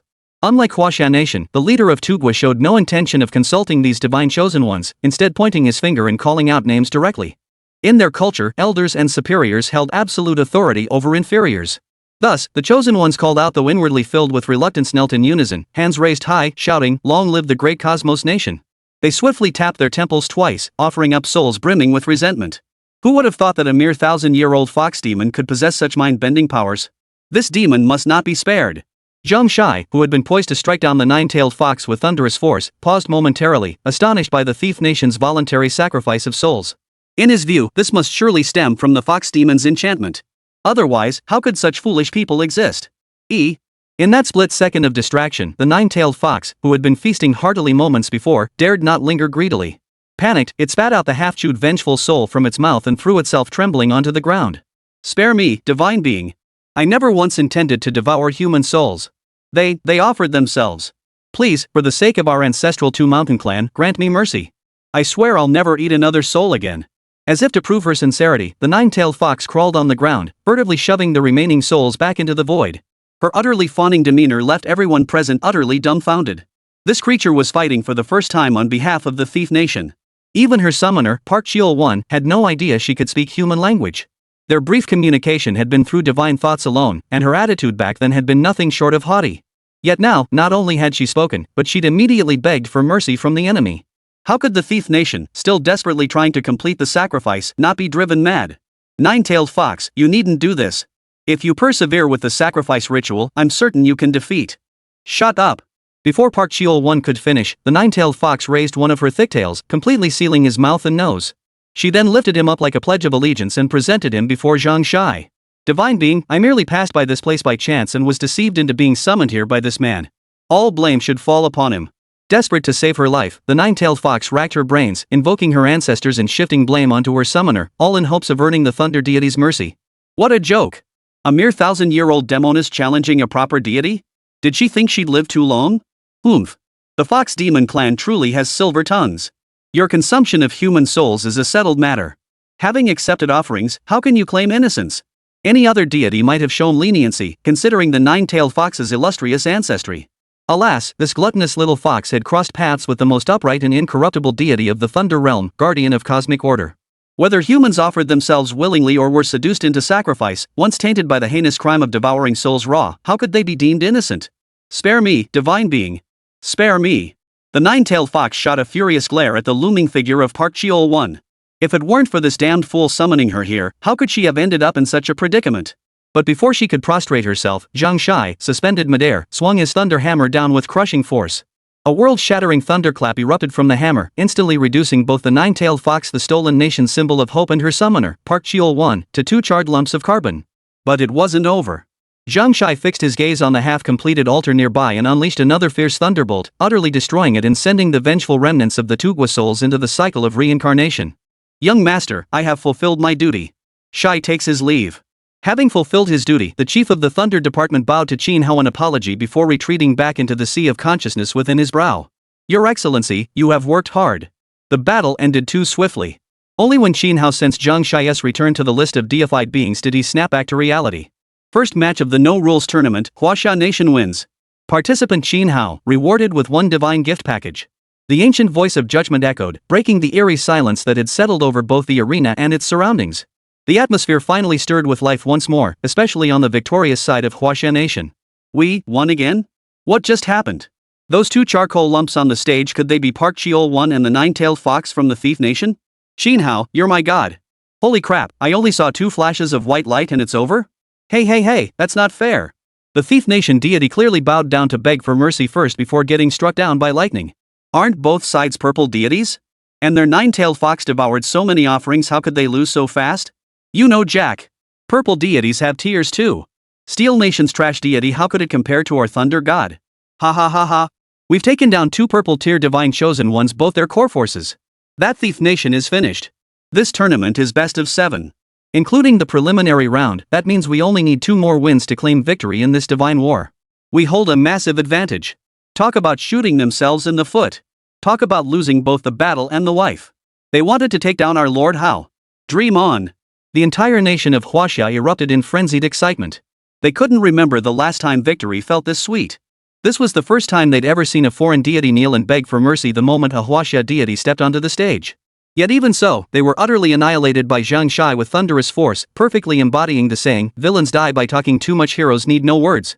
While some rejoiced, others grieved. While Huaxia celebrated in triumph, the Thief Nation was left in agony. Damn it! Seeing his painstakingly crafted situation shattered so effortlessly, the leader of the Thief Nation flew into a rage, kicking the divine chosen beside him several meters away. The death of Park Guk-chang was already unbearable, and now, with the sacrificial ritual nearly complete, the 9-tailed fox upon whom the nation's hopes rested was lost as well. This was a devastating blow that shook the very foundations of the nation. Smack! You worthless pieces of trash in the intelligence department, every last one of you are eternal traitors to our great cosmic nation. His rage boiling over, he struck each one down with a single slap, instantly killing every official of the Thief Nation's intelligence bureau. He then glared viciously at Qin Hao, who appeared relaxed on the holographic screen. You're lucky to be alive, kid. But next, I won't spare a single one of the other chosen ones who fought in this war. Chapter 11, the 4th Master of the Thunder Department. Qin Hao, well done. With such an outstanding young man emerging from Huaxia, its revival is assured. You earned the top credit in this battle. Return and rest first. The next fights are ours to handle. The 3 veteran commanders of the Huaxia faction on the Divine Battle Arena were thoroughly satisfied, no, utterly astonished by Qin Hao's performance in both engagements. First, he slew the Thief Nation's Grand General, Park Guk-chang. Then, he struck down the 9-tailed fox, one of the pillars upon which the Thief Nation was founded. The might of Huaxia resounded across the land. Had Qin Hao's exploits occurred in ancient times, they would have earned him the highest military honors, enough to be infeft as a marquis or appointed as a prime minister. Now, disregarding his possession of the Crimson Divine Legacy, upon returning to the base city, these 2 victories alone would grant him mid-level status within any faction of Huaxia. Qin Hao? But when the 3 veteran generals of Li Weigua called out his name several times, they suddenly sensed something was amiss. No matter how loudly they called out, the youth on the platform stood utterly still, as if he hadn't heard a thing. This left them utterly flustered. According to the Divine Battle Arena rules, after each match, there was a half-hour period for both combatants to adjust and discuss tactics. However, if the combatants on the stage did not voluntarily step down to be replaced, no one else could ascend. Furthermore, each deity could only participate in 1 battle. This meant that unless Qin Hao summoned a red deity with a low compatibility rating, he would have no deity left to call upon. Qin Hao, don't scare us like this. A red deity with insufficient compatibility might not even unleash 1/10,000th of its power. Don't try to be a hero. Qin Hao, you've done more than enough. The remaining purple deities from the stolen nation, the 3 of us can handle them. There's no need to trouble the red deities. Yet at this moment, Qin Hao's mind was utterly consumed, focused solely on sensing the shifts within the divine list sealed in his sea of consciousness. The divine reward package obtained after slaying the nine-tailed fox was divided into two parts. The first unlocked a portion of divine power for Uncle Zhang. The application of the second layer of the 8-character demon-slaying mantra, the Ran character technique, had been fully imprinted into Qin Hao's body. Ran signifies burning. The Ran character technique was, in essence, the burn character technique, symbolizing the thunderfire of the 9 heavens, consuming all things. Once activated, not only mundane objects but even cultivators would flee its fiery edge. Yet this was not Qin Hao's greatest gain. The other reward within the divine gift package was what truly left him staring blankly in place. Seal of the Thunder Department's Shinshao Jade Purity Palace unlocked. This infusion of divine power directly shattered the seal of the Thunder Department's highest institution within the divine list. The Divine Thunder Jade Palace, also known as the Jade Palace of Divine Thunder, served as the celestial abode of the Thunder Department's supreme commander, the 9 heavens responding to the primordial thunder god, universal transformation heavenly lord. Based on Qin Hao's current understanding of divine quality classifications, this deity ranked among the absolute elite of golden tier gods, possibly even reaching crimson tier status. It seems I must participate in as many divine battles as possible. Only then can I accelerate the unsealing of the divine list and restore the celestial court of our vast and magnificent China. A single minor victory had yielded such immense rewards. Qin Hao swiftly resolved that, rules permitting, he would never let others fight his battles. Only after his mind returned did he hear Li Weigua and the others calling from behind. As he lifted his head, he noticed the countdown for the next divine battle was nearly over. Unregulated arena match 2 participants lot. Opposing parties, Qin Hao of the Huaxia Nation versus Li Xiumin of the Tugua Nation. Damn it! Time was of the essence. Qin Hao had awakened too late. The divine battle arena had already finalized its participant lock. The divine chosen ones of the Huaxia Kingdom camp all frowned deeply. Hopefully his compatibility with the red deity reaches servant level. That way, even against a purple deity at the divine favored level, he'll stand a chance. Let's hope so. General Li Weigua took a deep breath, trying to steady his nerves. Qin Hao's momentary lapse couldn't have come at a worse time. Even if he won the divine battle and was overjoyed, he should have stepped down to let someone else take his place first. He was still too young. General Li, esteemed elders, all citizens of Huaxia, I implore you to engrave my next summoning command deep within your hearts. Under the anxious gazes of all Huaxia people, Qin Hao stood exceptionally straight, his eyes blazing with an inspiring radiance. So, he's going to forcefully summon the Crimson Deity? This was something everyone understood, and in their minds, it was Qin Hao's final resort. Yet uttered in this context, his words sounded undeniably like a final testament. Qin Hao's resolute figure only reinforced this conviction among the Chinese people. Many young women began weeping openly. Child, go with peace of mind. China will remember you. We will treat all your loved ones with the utmost care. Li Weigua, the highest-ranking official present, gazed at the young man before him, one who was about to sacrifice his life for the nation and had even chosen to leave behind the secret teachings of the red deity. With reddened eyes, he solemnly made this vow. It could be said that even if Qin Hao had kept a dog or a cat at home, they would become the dog king and cat king of China in the future. Ha! Have you misunderstood something? Qin Hao, who had already prepared to receive the divine platform, suddenly heard these strange words and his mouth twitched. He merely hoped that the Huaxia nation would produce more formidable divine chosen ones in the future, while also making the gods of the Huaxia heavenly court known to more people. Why did it sound like he was already doomed? Time was pressing. The divine bestowal platform had descended once more. He had no choice but to temporarily cast aside those wild thoughts and focus his mind as he stepped into it. No, this time Qin Hao summoned 9 divine statues, but the Crimson Deity wasn't among them. This is bad. He didn't summon the Crimson Deity, and his Violet Deity has already fought. Does that mean he has to forcefully guess the other unknown deities? Did you write down the incantations he used to awaken those 2 deities? Could the long-awaited hope for our Huaxia people be shattered just like that? The 9 statues that reappeared on the divine platform featured neither the Jade Emperor nor Zhang Shai. This sent the Chinese, who had prepared to inherit the legacy, into collective panic. In stark contrast to their panic, Qin Hao, standing on the platform, struggled to suppress a grin wider than AK's. Among the 9 divine statues were now bore titles above their heads, just like Zhang Shai had before. And they were all figures he knew intimately. Lord of Wind in the Thunder Department, Lord of Rain in the Thunder Department, Lord of Thunder in the Thunder Department, Lord of Lightning in the Thunder Department. Commonly known as the Lord of Thunder and Mistress of Lightning, Lord of Wind and Master of Rain, the 4 sovereign lords of the Thunder Department. Once the divine titles were confirmed, awakening the deities was a simple matter. Qin Hao strolled forward with leisurely ease, bowing respectfully before each of the 4 stone statues in turn. With these 4 unsealed, he was utterly confident he could single-handedly clear this divine battle. As this thought crossed his mind, Qin Hao couldn't help but glance sideways toward the direction of the thief nation. Little did he expect that a single glance would reveal the rodent men already scheming again. Chapter 12, a purple deity capable of self-replication? Didn't the true Lord just destroy their altar? Are they trying that trick again? The Thief Nation goddess chosen one who had fought Qin Hao did not summon a god directly like her two predecessors. Instead, she knelt in an odd posture, and soon an altar larger than the previous one appeared beside her. Clearly, the Thief Nation intended to perform that bloody sacrificial ritual once more, forcibly enhancing the summoned deity's power. Thieves will always be thieves. Even after stealing for centuries, they still don't understand what legitimacy means. Qin Hao sneered at Li Xiumin's actions. Such makeshift methods of boosting power might threaten deities who hadn't attained immortality. Alas, the Thief Nation would never grasp the truth. Sacrificing living souls taints them with karmic debt. Such deities would see all their merits utterly destroyed by this act. To dream of ascending to higher realms afterward is nothing but a fool's fantasy. Still, it fit perfectly with the narrow-minded thinking of a small nation with few people. Qin Hao now understood why the highest-ranked deity in the Thief Nation was only of purple quality. With that realization, he ceased observing the Ratman's actions and approached a divine statue with reverence. The statue held a cloth sack in its left hand and a palm leaf fan in its right. Master of the Eight Winds Tidings, conductor of the Five Elements Climate, this humble disciple, Qin Hao, respectfully summons the Wind Lord of the Thunder Department to return to his position. As he chanted the Wind Lord's title, the stone statue before him instantly cracked open. In an instant, a hurricane-force wind swept through the area, nearly blowing Li Xiumin off her feet as she knelt before the altar. Terrified, she screamed frantically, "Your Majesty, save me! Who dares to threaten my subjects?"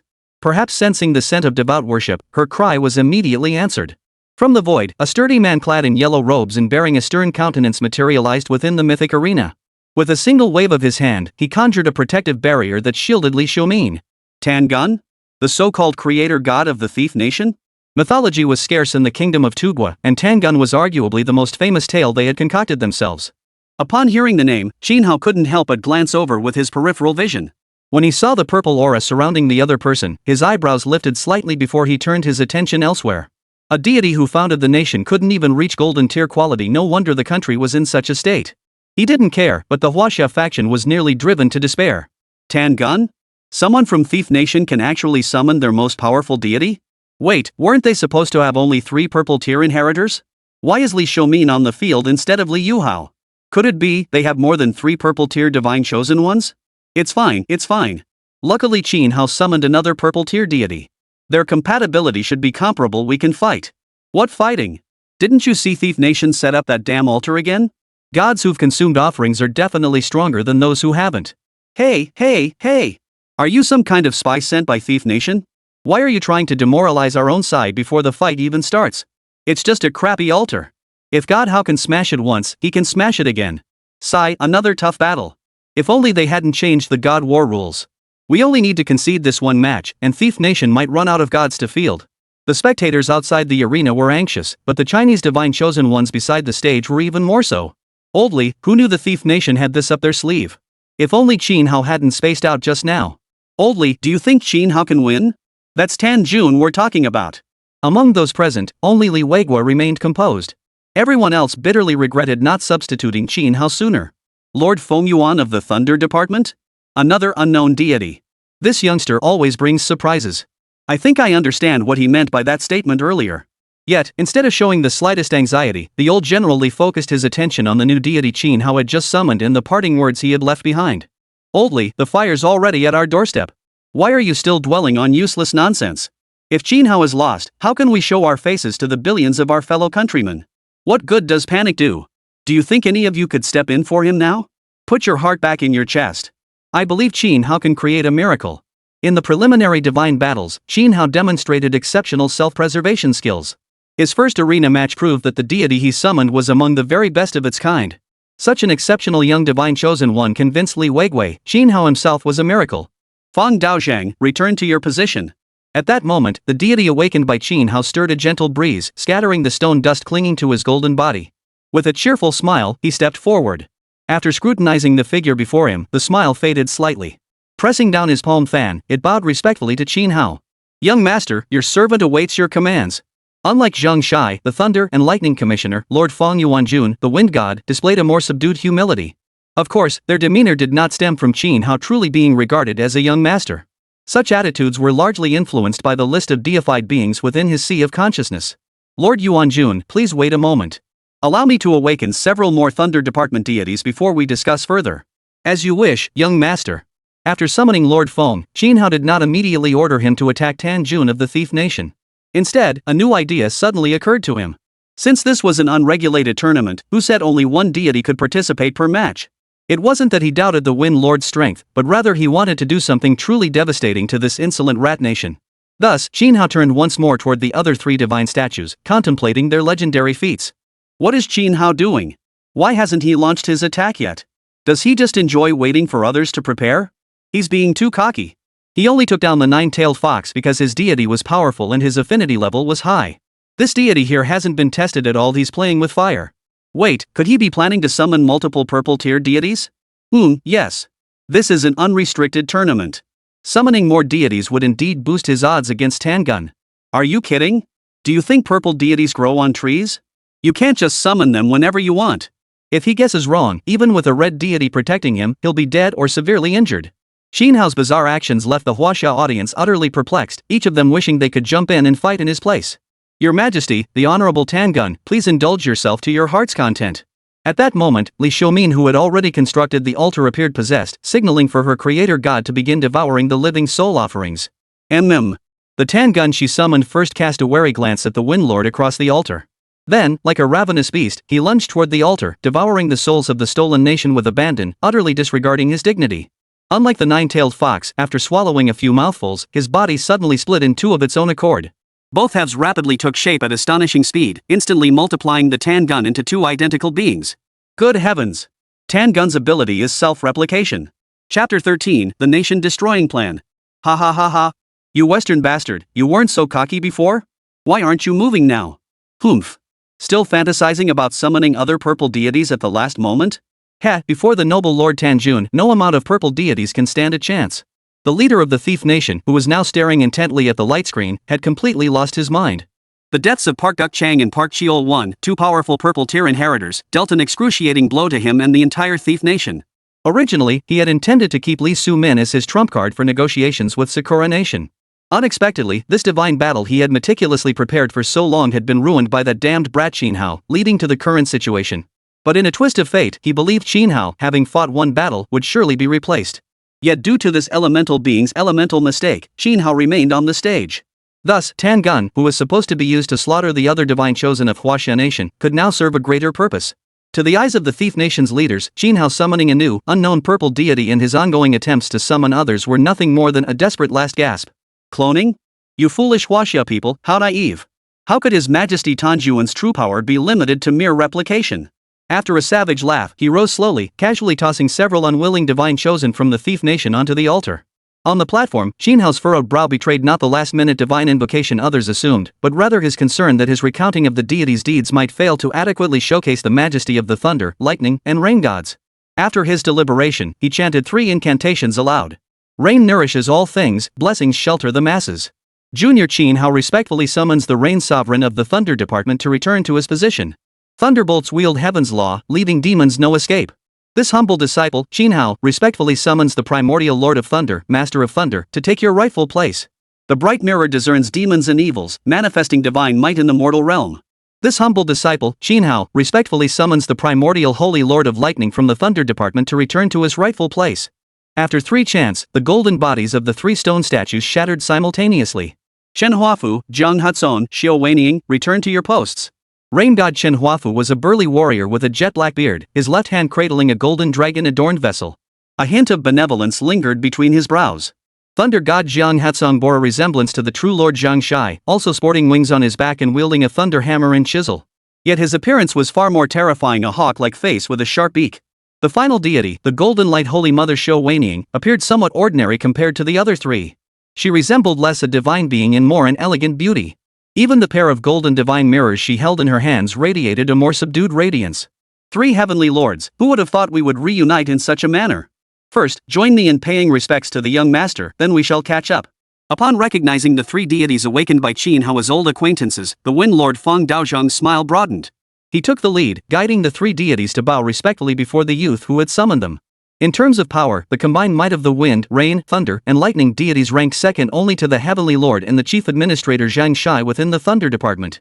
Yet in terms of divine rank, they stood considerably lower. Now, facing the one who held the authority of the Celestial Court, even if Qin Hao was merely a mortal, the 4 dared not make any presumptuous moves. For Heavenly Lords, you are too kind. Xin Hao returned the bow with a clasped hands gesture, then pointed distantly toward the other end of the arena. My fellow heavenly lords, observe. Unlike Uncle Zhang, these four Thunder Department deities, newly summoned, seemed to harbor some barrier toward him. Their interaction felt noticeably less fluid than before. This must be what they call compatibility level issues. Xin Hao mused inwardly, choosing not to dwell on it. After all, even with the lowest compatibility, the four deities wouldn't refuse to work entirely. The list of deified beings ensured that. Following the direction of his finger, the four deities of wind, rain, thunder, and lightning fixed their gaze and instantly burned with rage. Thunder god Jianghe, the most hot-tempered among them, roared, "You audacious demon," and lunged forward, only to be restrained by lightning goddess beside him. Shou Weiniing shook her head at him, signaling with her eyes that Xin Hao hadn't given the order. Perhaps he had other plans. For heavenly lords, consuming human souls makes one a demonic fiend. This villain deserves death. But look, those who worship such monstrosities are hardly virtuous themselves. Xin Hao, determined to teach the thief nation a harsh lesson, smiled calmly as he recounted the origins of their sacrificial rites. True Lord Zhang has already uncovered their true nature. This nation is called the Kingdom of Theft. Since ancient times, it has been a tributary state of our Huaxia. Over the centuries, its descendants have repeatedly harbored delusions of becoming the rightful rulers of Huaxia. Though they never succeeded, they have indeed stolen much of our nation's essence. Such despicable people now seek to destroy me, indeed, all of China, and thus sacrifice the souls of the chosen ones to their so-called creator god. To bolster his credibility, Xin Hao deliberately invoked the authority of Zhang Shai. When the four heavenly lords of wind, rain, thunder, and lightning awoke, they sensed the aura of their sovereign within him. Naturally, they believed his words without reservation. The height of shamelessness. Delusional. Young master, issue your command. We shall obey. The four deities frowned repeatedly at the treacherous deeds of the thief nation. While it was true that Tangun was evil for consuming human souls, these devotees plotting to steal the nation were no better. If they were merely deluded, it might be excusable. But clearly, these shameless scoundrels sought to harness the power of thee to undermine the very foundations of Huaxia. Honorable heavenly lords, is there any means to discern the true form of that wicked deity?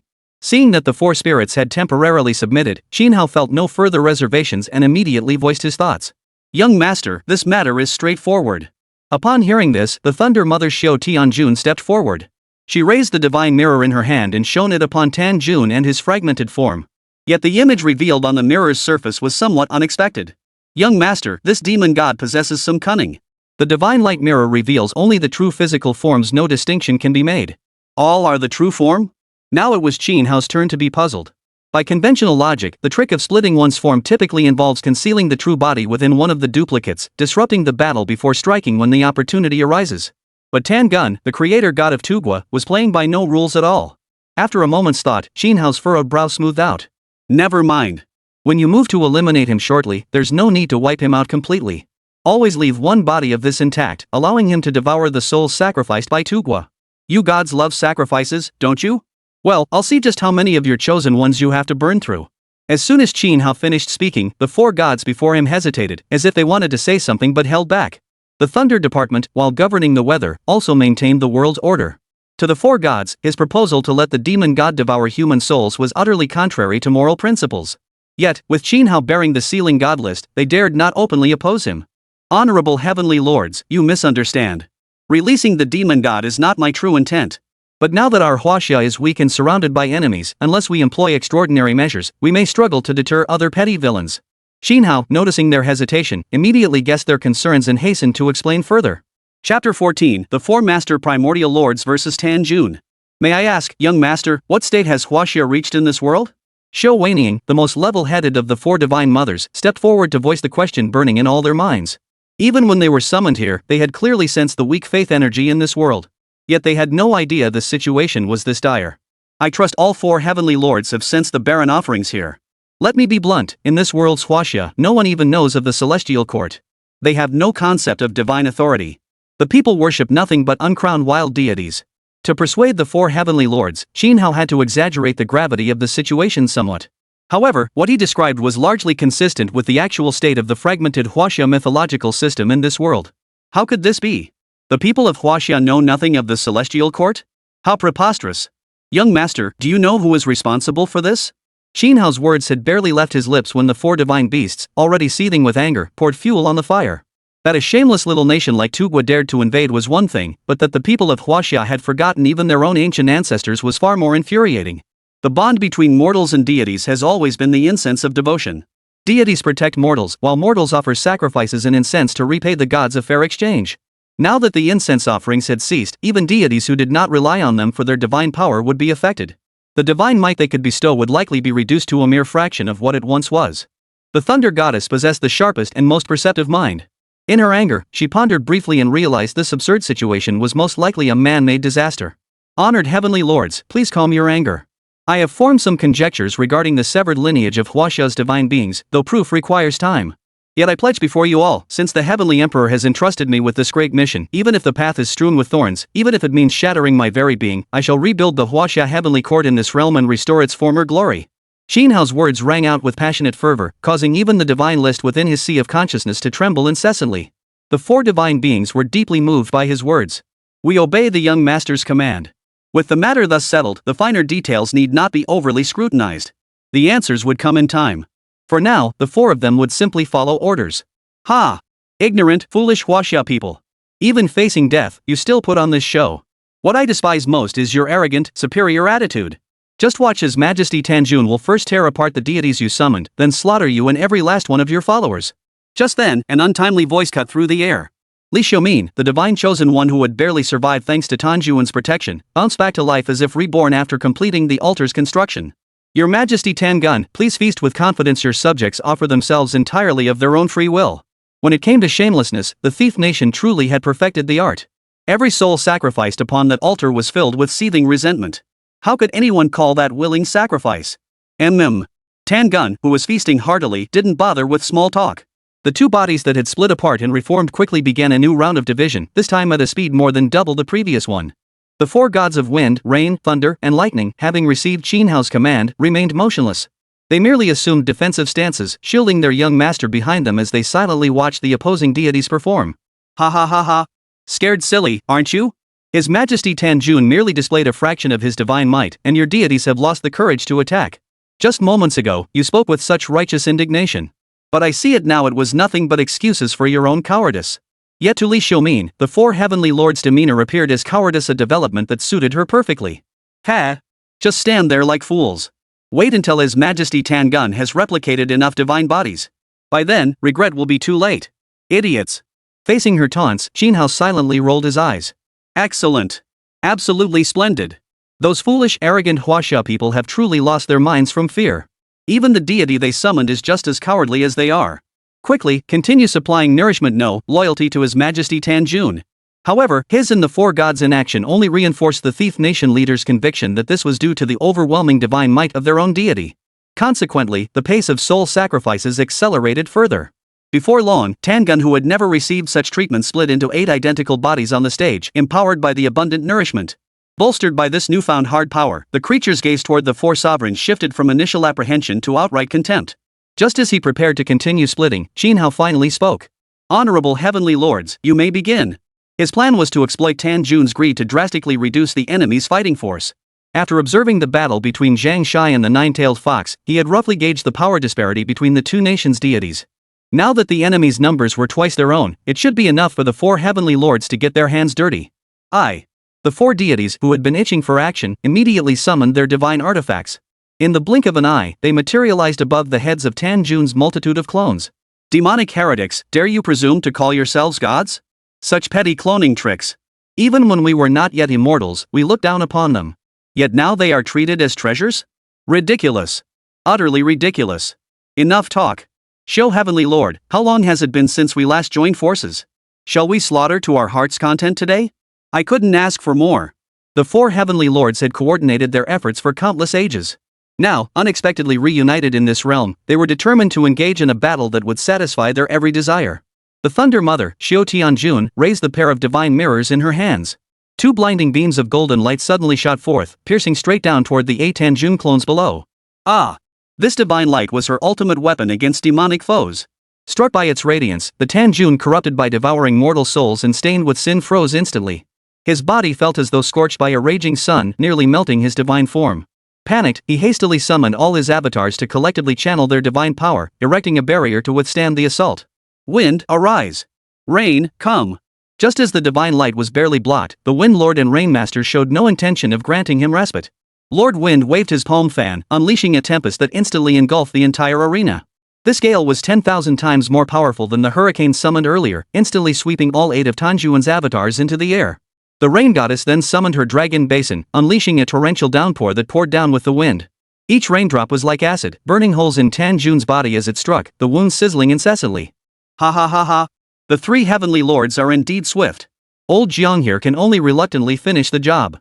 Thunder god Jiang He Chung roared with a thunderous laugh, raising his thunder hammer to strike down with brutal force. Chapter 15. Your Majesty, please stop eating. Ah! Thunder and lightning were inherently supreme yang and supremely fierce. Not only would a wild god like Tanjun dare not face it head-on, but even great demons of the demon clan or mighty sorcerers of the shaman clan would shy away. Alas, with the 3 deities of wind, rain, and thunder aiding him, Tanjun and all his avatars found no escape, not even through the earth itself. After a piercing scream, only the wind, rain, and thunder deities remained suspended in midair on the platform. Tangun's figure was nowhere to be seen. Put. When a deity was wounded, the chosen one who summoned them would also suffer repercussions. Below, Li Xiumin, who had been utterly arrogant moments before, spewed a mouthful of blood and leaned pale-faced against the altar. Is this victory? The 4 deities Qin Haosen summoned are incredibly powerful. Ha, I thought he was about to unleash some big move. Turns out he just took a massive dump. A nation's creator god, and that's it? All that posturing, creating so many clones, only to be wiped out in under 10 seconds. Truly befitting a deity who stole a nation just as short-lived as they are. Wait, it's not over yet. The arena hasn't announced the result. Tangun isn't dead. The Huaxia faction's celebration was short-lived. Someone quickly realized if they had truly won, the impartial arena would never delay announcing the result. Therefore, there was only one possibility: Tangun was still alive. To survive such a powerful thunderbolt from the thunder god, this deity who stole the nation must be no ordinary being. Sure enough, Li Xiumin, slumped limply beside the altar, suddenly broke into a sinister grin. Foolish, utterly foolish. How could the great King Tangun be so easily destroyed? As her laughter grew louder, another Tangun identical in form materialized atop the altar, its aura showing not the slightest sign of weakening. The only difference from before was that this form of Tangun seemed completely fused with the altar, allowing it to draw energy from it at an accelerated rate. This can't be. General Li Weigua, watching from the sidelines, exclaimed in shock. As a veteran divine chosen who had witnessed hundreds of divine battles, the thunderbolt just unleashed by the thunder god rivaled the power of attacks from some golden-ranked deities. How could any god possibly survive such a terrifying assault? Ha ha ha ha. His Majesty Tangun is immortal and omnipotent. Li Xiumin, her mental state radiating extreme beauty, let her hair fall loose as she burst into maniacal laughter, sending chills down the spines of those who heard it. Idiot. A sharp rebuke cut short her laughter. What did you say? I said you and your so-called creator god are both idiots. Hey, didn't you hear me? I said you thieves are idiots. Xin Hao's voice echoed across the entire arena, instantly silencing the crowd so quiet you could hear a pin drop. Before Li Xiumin could retort, he spoke again. You actually think your wild god has such tenacious vitality that he can't be killed no matter how hard you hit him? Why don't you ask him yourself what his situation is now? Are you kidding me? The Thunder Department was the celestial body tasked with overseeing the mortal realm and maintaining order across the 3 realms. How could a mere self-proclaimed deity from a stolen kingdom possibly survive under the Thunder God's hand? This was nothing more than a well-staged performance orchestrated by Qin Hao, with the 4 divine beings of wind, rain, thunder, and lightning playing their parts. His Majesty Tangun? Li Xiumin looked at her deity with doubt, asking softly. Tangun remained silent. The deity, who had appeared perfectly normal moments before, suddenly erupted. Every pore on his body burst open, spewing blood in a steady stream. Disheveled and filthy, covered in blood, he bore not a shred of divine dignity. Hungry. A hoarse note squeezed from the throat of Tangun, now resembling a blood demon. Immediately, the altar that had sustained him began sucking blood from the stolen nation like a blood pump operating at full capacity. The chosen ones, initially reluctant to sacrifice themselves, now had no choice. A tremendous suction force pulled them from behind, dragging them violently into the altar where they were instantly consumed. But it didn't stop there. The thief nation soldiers guarding the sacrifices sensed something amiss and tried to flee, only to find it was already too late. The now utterly demonic Tangun cared not that his nourishment came from his own people. His sole focus was to replenish his divine power swiftly, for if the 4 deities of the enemy struck again, it would spell his doom. Your Majesty Tangun, I beg you, stop eating. You're consuming all of our nation's chosen ones. This sudden turn of events startled the leader of the thief nation, who had been acting like a petty tyrant. He swiftly retreated from the altar while using the thief nation artifact, the flying bird bell, to relay this urgent message to the divine battle arena.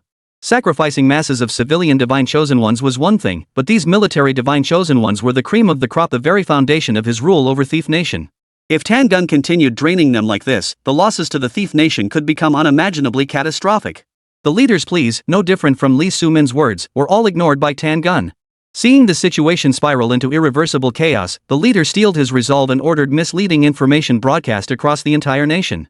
His Majesty Tan Gun is in peril. Citizens of the Great Cosmos Nation, on behalf of His Majesty, I implore you to journey to Sun Base City and offer your strength. The light screen of the Divine Battle Arena was visible to all Thief Nation citizens. They too perceived Tanjuan's peril, though most remained unaware of the brutal nature of their leader's so-called contribution. Thus, ever more Divine Chosen rushed toward the capital city of Sunbase. Your Majesty Tan Gun, we have arrived. Feeling the influx of fresh blood, Tan Gun was deeply satisfied with his subjects' loyalty. He harnessed the altar's gravitational pull to intensify the force once more. What a pitiful nation. When the young master spoke of this earlier, I thought such utter foolishness could not exist in this world. Now I see my own narrow-mindedness. The four divine beings of wind, rain, thunder, and lightning witnessed such an absurd spectacle for the first time. The last shred of pity they held for mortals vanished completely when it came to the people of the Thief Nation. Could those who willingly offered themselves to demons still be considered human? Such creatures deserved no sympathy. Jinhao, quickly summon the four heavenly gods. We can't let Tanjun absorb any more souls. While Jinhao and the four gods were spectating from the front row, Li Weiguo from the Huaxia camp behind them spoke urgently, fearing they might be as careless as before. Old Li, no need to fret. If we can slay him once, we can slay him countless times. Let the bullets fly for a while. Jinhao remained courteous toward his own people. He remembered the concern shown by the veteran General Li on multiple occasions and calmly offered his explanation. Prevent Tanjun from absorbing more souls? How then could they destroy the Thief Nation? Though he still didn't know the ultimate rewards or punishments of the Divine Battle Arena, judging by the current world order, directly annihilating the Thief Nation seemed impossible. Given that, why not eliminate as many of the Thief Nation's Divine Chosen as possible? This, Sai. Then tell the four heavenly gods to be extra cautious. This time might truly be different. Failing to persuade him, Li Weiguo could only sigh helplessly. Before long, loud commotion erupted once more from the Thief Nation altar. Chapter 16, The Thief Nation's Chosen suffer near total annihilation. Die. I'll make you all die. Tanjun, having fully restored his divine form, abandoned the previous tactic of splitting into multiple bodies. He wasn't foolish. The previous battle had made it clear that against the four divine beings of wind, rain, thunder, and lightning, multiplying his forms was futile. Only by channeling all his power into a single, concentrated force could he stand a chance. This being, utterly fallen into the path of demonic cultivation, suddenly began inflating like a balloon. In the blink of an eye, his form stretched to that of a 100-meter-tall colossus.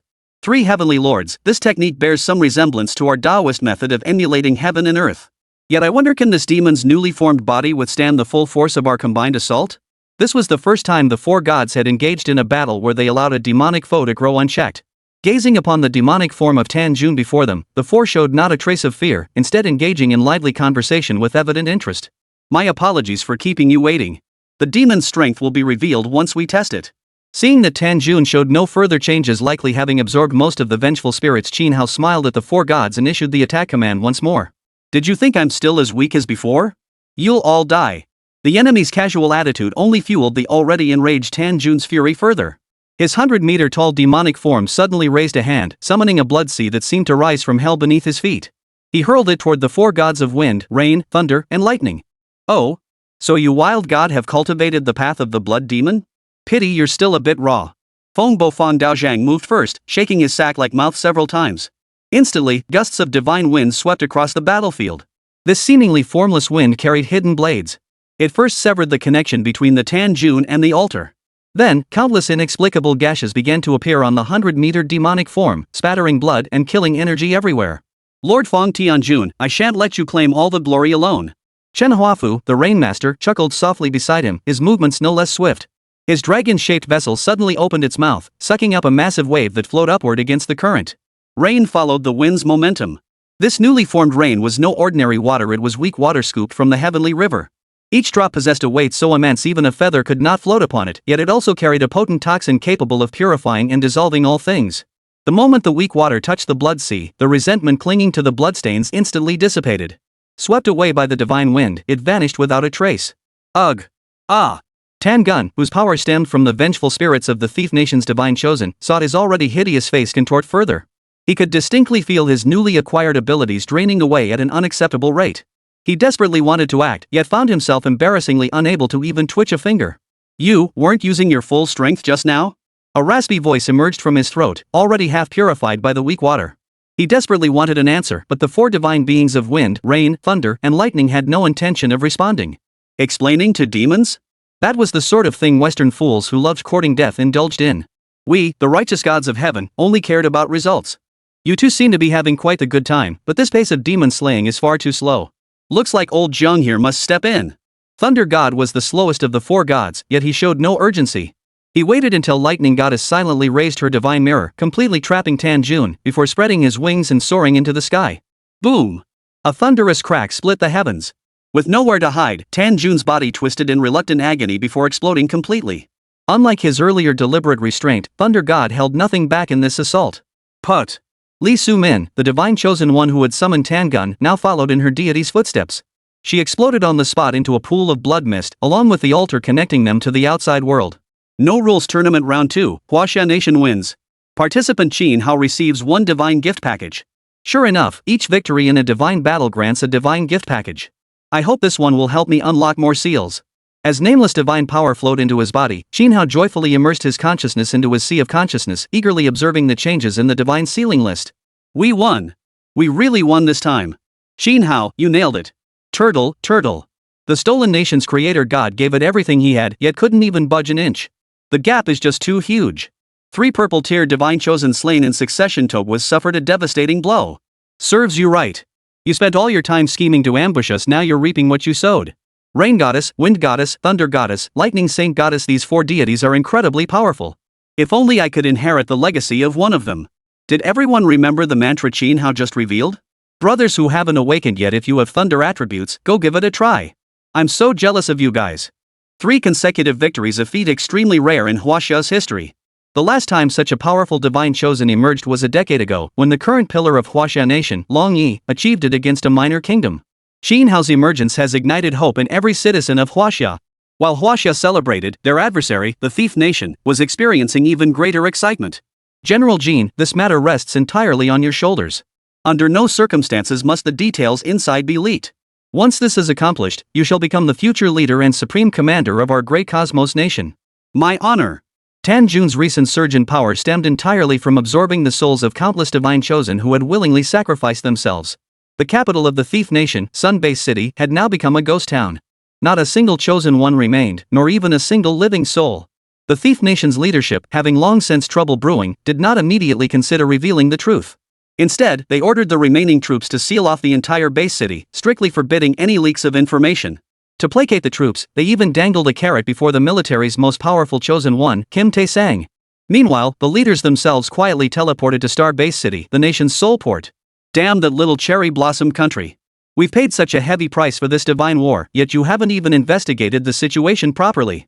Just wait, I'll make you and those foolish Chinese pay for this together. After his departure, Kim Tae-sang, who had taken over command, used the military's communication channels to begin soothing the morale of the Thief Nation's people, which had plummeted to rock bottom. Greetings, I am Kim Tae-sang. Our setback in the Divine War is nearly temporary, a calculated part of our plan to make the perpetually arrogant Chinese nation even more overconfident. They are merely 3 purple divine chosen. The battles ahead are the grand gift we have prepared for the Chinese nation. Please continue to place your trust in our great cosmic nation's combatants. I guarantee we won't lose a single match in the upcoming Divine Battle Tournament. His words reached every ear among the Thief Nation's populace, miraculously reigniting their confidence. Chapter 17, The Thief Nation's Ace in the Hole, the Golden Deity. Kim Tae-sang's words were no empty promise. Despite trailing 3 games to 1 in this best of 7 divine battle, he genuinely believed in a comeback. For the next 4 divine chosen ones to take the stage, all possessed divine inheritances of purple rank or higher. Indeed, all 7 divine chosen ones on Thief Nation's roster were purple tier divine chosen ones. This was the true source of Thief Nation's audacity to challenge Huaxia Nation. This information was unknown even to him, the general, before he was officially confirmed to take command. Had the freakishly talented Qin Hao not suddenly emerged, Thief Nation would undoubtedly hold the upper hand now. Take the 3 fallen divine chosen, the Bear Woman, the 9-tailed Fox, and Tangun. Any one of them was a force beyond the capabilities of any other participant from Huaxia. And to make matters worse, they had resorted to the utterly inhumane practice of sacrificing living souls. Even if the venerable General Li Weiguai had entered the fray, the slightest misstep could have cost him his life. Damn you, Huaxia Nation. I hope you don't drop your jaws in shock. Watching Qin Hao fall into deep thought once more before the light screen, Kim Tae-sang's eyes burned with the same venom as those of the former leader of the Thief Nation. 3 consecutive victories were absolutely the limit for Huaxia, a civilization with a mythical civilization gap. If they could now consecutively eliminate 4 more divine chosen of Huaxia and win the divine war, the stolen nation's popular support and standing on the continent would not diminish but grow. Just as he finished his inaugural speech, a young, handsome man in a suit stepped onto the arena from among the thief nation's divine chosen. It's Li Yuhao, our nation's most outstanding young divine chosen one. I heard that when he first awoke, he was just an ordinary divine chosen with a blue inheritance. But after joining the military, his strength skyrocketed within 3 years, and he obtained a purple inheritance. Excellent. Unlike the previous 3, Li Yuhao earned his standing through relentless combat. Both his personal prowess and his divine combat capabilities rank among the absolute elite of the divine chosen. General Jean is absolutely right. We won't lose a single battle in the upcoming God Wars. We're saved. Li Yuhao's entrance radiated overwhelming pressure. The plaid in a suit utterly incongruous for combat, the contemptuous glint in his eyes revealed a terrifying beast lurking within. Moreover, the moment he took the stage, the once deflated morale of the Thief Nation faction surged back to life. The eyes of the remaining 3 divine chosen kindled with blazing fire. He's grown stronger again. Could it be he's inherited an even mightier divine legacy? Among the Huaxia faction, the most seasoned veteran, General Li Weiguo, wore an exceptionally grave expression.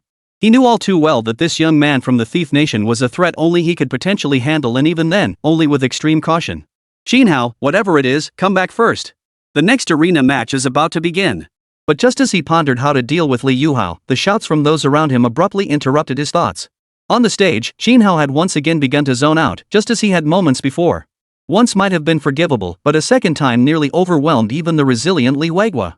Xinhao, stop fooling around. Having achieved the glorious feat of 3 consecutive divine battles victories, he had already become a new legendary figure in Huaxia Nation. But even the most foolish person knew that a chosen one who had already obtained 1 red and 5 purple inheritances absolutely could not summon new gods to battle. That was the dignity of the gods. Seniorly, everyone, I beg to fight 1 more battle. I promise, this time I will win. Just as everyone assumed Xinhao would be forced into battle again like before, he quickly regained his composure and made this resolute pledge to everyone behind him. You mean, you intend to summon your red deity to battle? Li Weiguo instantly guessed the young man's intention from his demeanor. Each victory in the God War yielded a highly beneficial divine gift package. Judging by Xinhao's demeanor, 2 consecutive packages likely meant his affinity with the red deity had reached a level sufficient for combat. Yeah. You could say that. Xinhao smiled faintly and nodded lightly, leaving the unspoken second half of his thought unsaid. Summon the Jade Emperor to intervene? What a joke. Does a mere little country like Steel Nation even deserve it? His confidence stemmed solely from the second divine gift package, which had unlocked another layer of the investiture of the gods. Thunder Department, 5 Thunder Court and Exorcism Court unsealed. The Thunder Department comprised 1 main hall, 2 courts, and 3 bureaus. With its 3 highest-level institutions now unlocked, Xinhao could summon the vast majority of its deities. Entities like the 5 Directions Thunder Emperors, the 4 Duty Officials, the 36 Drum Bearers, and the 72 Thunder Generals. Any one of them, placed on the battlefield, possessed power that could be called peerless among their ranks. If that's the case, then I'll leave it to you. Seeing Xinhao nod, Li Weiguo's heart surged with excitement and he immediately agreed.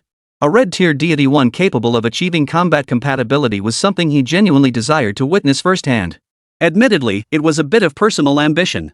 After all, the other 2 red deities of this era had never been seen in action since their summoning. Mr. Li, Xinhao is young, so I can understand his recklessness, but why are you following his lead? Exactly. Even if his red deity can be summoned, what if like earlier the divine manifestation platform doesn't refresh this great god? Li Weiguo's rash agreement had the other divine chosen ones he brought along nearly driven mad with anxiety. Earlier, his affinity wasn't sufficient to sense his own inheritance. Now it should be adequate. General Li Weiguo surveyed the group with a calm expression. For this divine battle, the upper echelons of Huaxia Nation had entrusted him with full command authority. No one else had the right to interfere. Besides, does any of you have a way to forcibly replace him?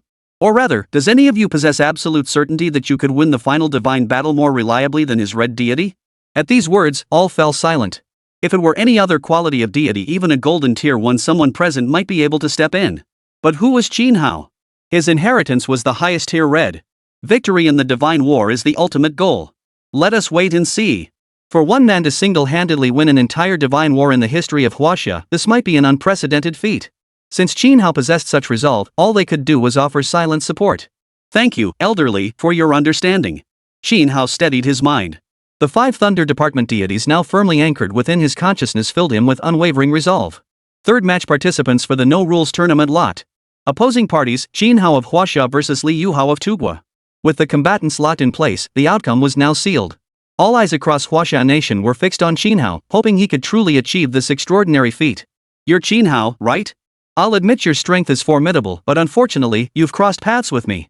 Unlike those 3 useless fools before you, the deity I summon is golden. Moreover, my compatibility level is oracle. The Thief Nation's divine chosen on the opposite side of the arena arrogantly tilted his head back, looking down his nose at Qinhao and even voluntarily revealing his own strength. Chapter 18, The Thunder Lord Wenzhong Descends. A golden deity inheritance? And an oracle level affinity rating? A divine chosen with this affinity level can absolutely summon an inherited deity on the divine manifestation platform. So when Thief Nation said they'd concede 2 matches to protect their Grand General, they really had a trump card up their sleeve. How cunning. So it was all an act? Using 3 purple tier inheritors as bait, what a grand scheme. What's so special about a golden deity? Didn't you see how Shen nodding just now? He possesses the highest tier crimson deity legacy. As long as his affinity level reaches divine messenger rank, a golden deity is nothing. Li Yuhao's arrogance sent a chill through the hearts of the Huaxia people. Golden inheritors with divine oracle level affinity ranked among the continent's elite. Apart from those 2 unseen red inheritors, only the strongest divine chosen ones from the 9 great nations could reliably outclass him. Such a formidable being had emerged in a minor nation like Tugwa. Is this the true power of possessing a complete mythological system? If only our nation could have one too. General Li Weigua's eyes brimmed with astonishment and envy. He had once witnessed the miracle of a purple tier inheritor confronting and slaying a golden tier divine chosen one. Yet that golden inheritor's affinity level was merely that of a divine servant, capable of unleashing less than 10% of a deity's true power. But a divine oracle level affinity summons a deity capable of unleashing over 50% of its power, a truly formidable being. Oldly, this is the consequence of your recklessness. A golden tier inheritor of this caliber forget newly awakened divine chosen ones. Even if Long Yi and the others were to intervene, victory wouldn't be guaranteed. If Qinhao dies, you bear primary responsibility. You will be a traitor to all of China. The other 2 Huaxia generals glared furiously at Li Weigua. Li Yuhao's overwhelming power had already instilled a sense of dread in them. In their eyes, this was a certain death sentence for the vast majority of divine chosen. Of course, had Qinhao stepped down earlier to let any one of them take his place, they would have gladly sacrificed their lives. Protecting the Red Heir would be an immense achievement, a contribution worthy of its own page in the clan annals. I trust Qinhao. Li Weigua's voice grew noticeably hushed, clearly intending to shoulder this burden alone, a guilt that would forever brand him with historical infamy. Yet as he spoke, his gaze held unwavering resolve. The youth currently fighting for Huaxia was the most gifted young man he had ever seen. He believed Qinhao would undoubtedly fulfill the promise he had made. Ha! Your stolen nation has a golden tier deity? Wasn't the deceased Tanjun your creator god? Wait, could it be that your inherited deity is Tanjuan's father, Huaneng? Unlike the anxious expressions of the other Huaxia members, Qinhao remained remarkably composed. In fact, he even casually engaged in a game of guessing riddles on the spot. Qinhao, you truly are extraordinary. You've actually heard of the name Huaneng, the Heavenly King. Indeed. My lineage traces back to Huaneng, the son of the sun god. The 4 deities you summon, wind, rain, thunder, and lightning, are also divine emissaries under the Heavenly King's throne. They were merely stolen by you, you despicable scoundrel. Hearing Qinhao instantly expose his lineage, Li Yuhao, who had previously looked down on everyone, finally lowered his stance, treating his opponent as an equal. Very well. Very well. A fine example of the guilty party crying foul first. Huaneng, the Heavenly King, right? If memory serves, your Heavenly King here was once a prominent figure in our Huaxia nation, wasn't he? Oh, right. So you like stealing deities, huh? Forgot to mention, besides the 4 heavenly lords of wind, rain, thunder, and lightning, our Huaxia also has a deity named Lord of the Clouds. Care to sneak a peek at him too? Qinhao detested being provoked through the nose. This thieving rodent before him had unwisely touched his sore spot. What else was there to say? He had to strike hard. His reputation as a super keyboard warrior wasn't earned for nothing. Bull. Huaneng, the Heavenly King, is the greatest deity in our great cosmos kingdom. Qinhao's words struck precisely at Li Yuhao's weak spot. Truth be told, as an inheritor, this fellow's knowledge of his own deities was limited to the myths circulating in Thief Nation, far from comprehensive. Hold on. I never said Huaneng wasn't great. I was just stating the fact that he isn't your nation's deity. If you don't believe me, I'll summon a deity shortly.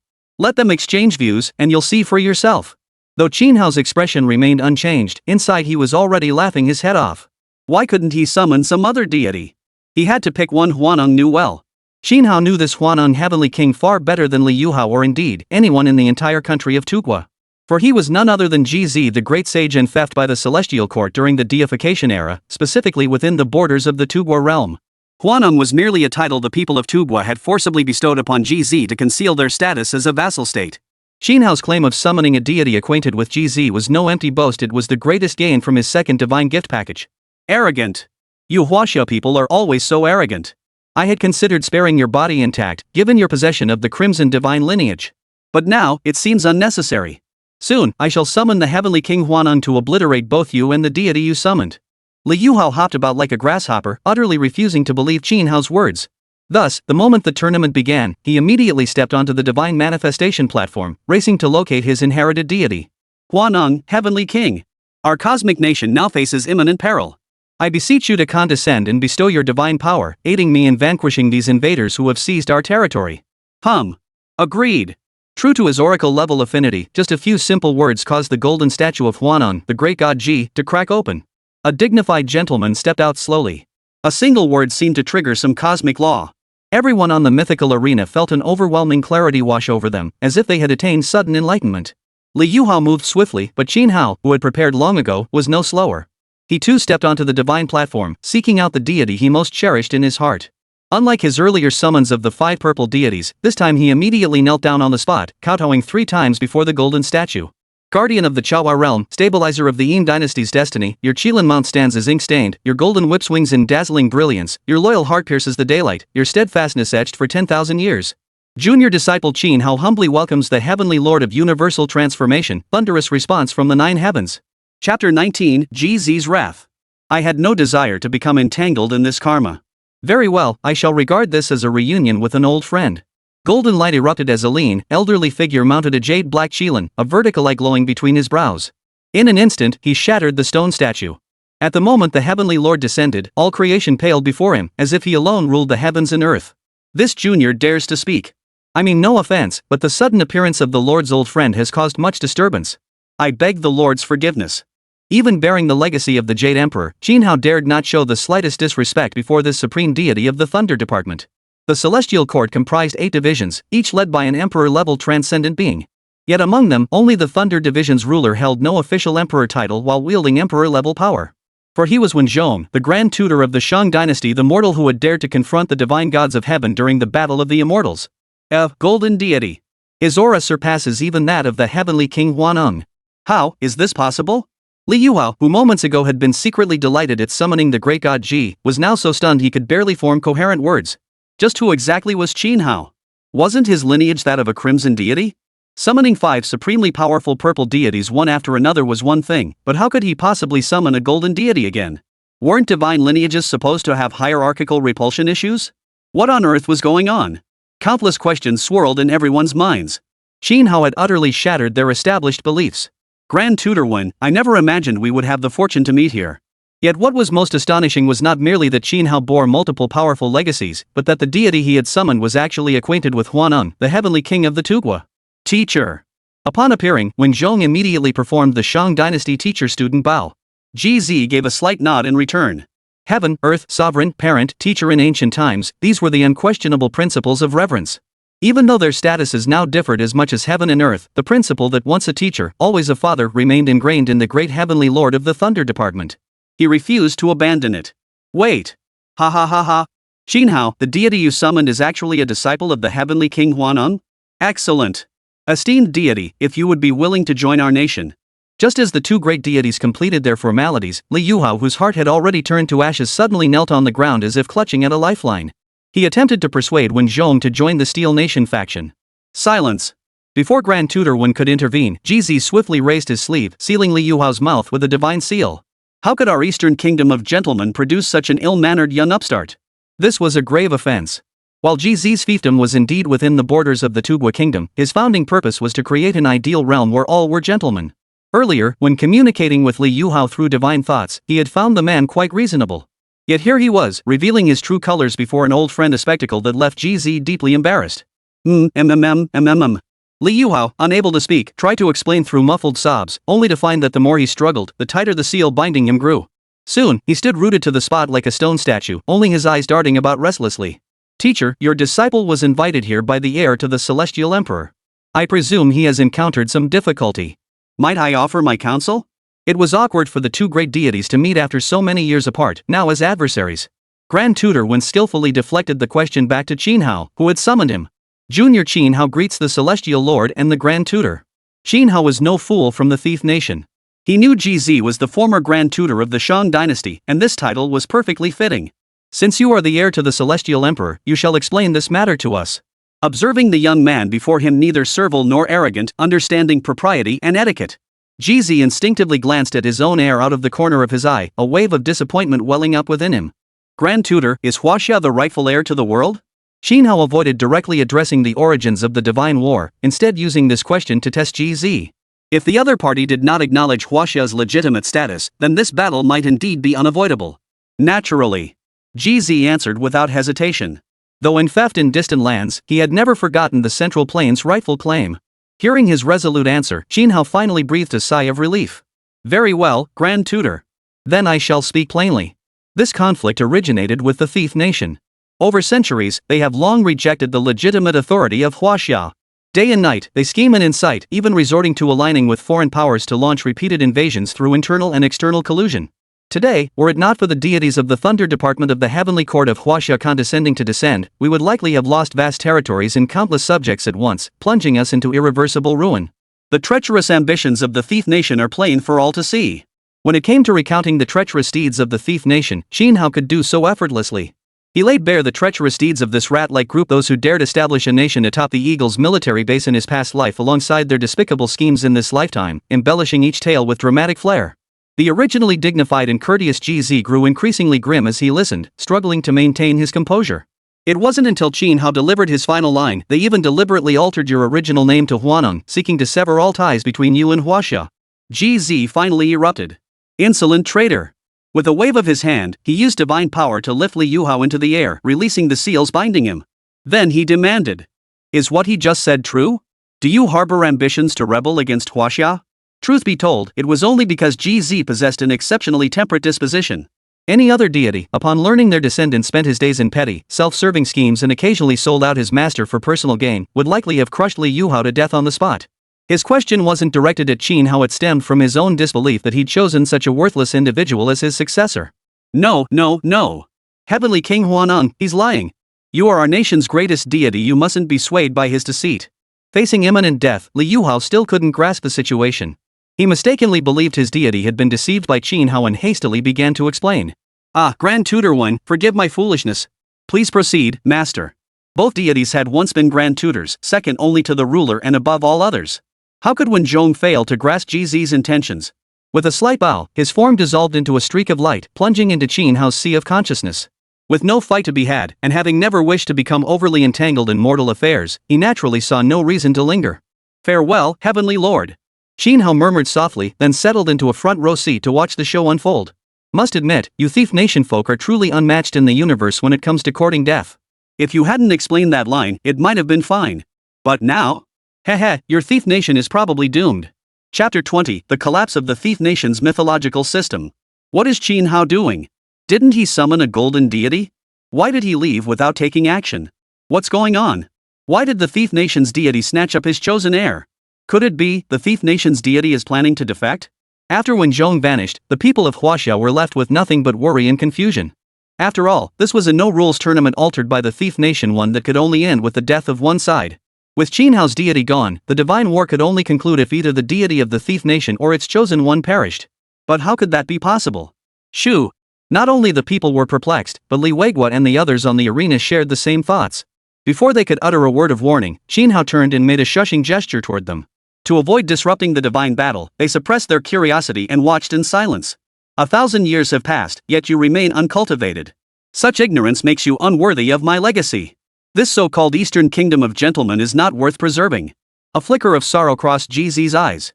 The founding ideals he had envisioned were now being so utterly desecrated by later generations, who still dared to covet the orthodoxy of Huaxia. How could such a nation possibly deserve the inheritance of his divine legacy as the gentleman god? He raised his head to the heavens, channeling his grief and fury into a thunderous roar.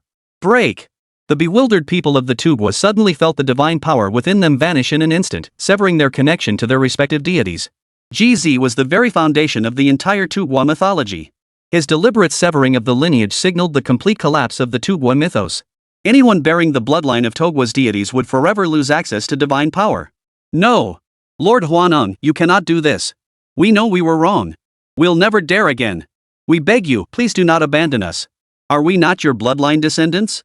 On this continent, permanently losing divine inheritance meant being forever second-class citizens.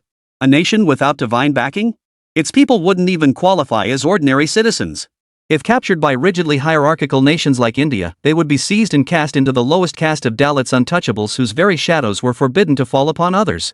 Meanwhile, the former leader of the thief nation, who had secretly teleported to Persia, felt a sudden emptiness wash over him.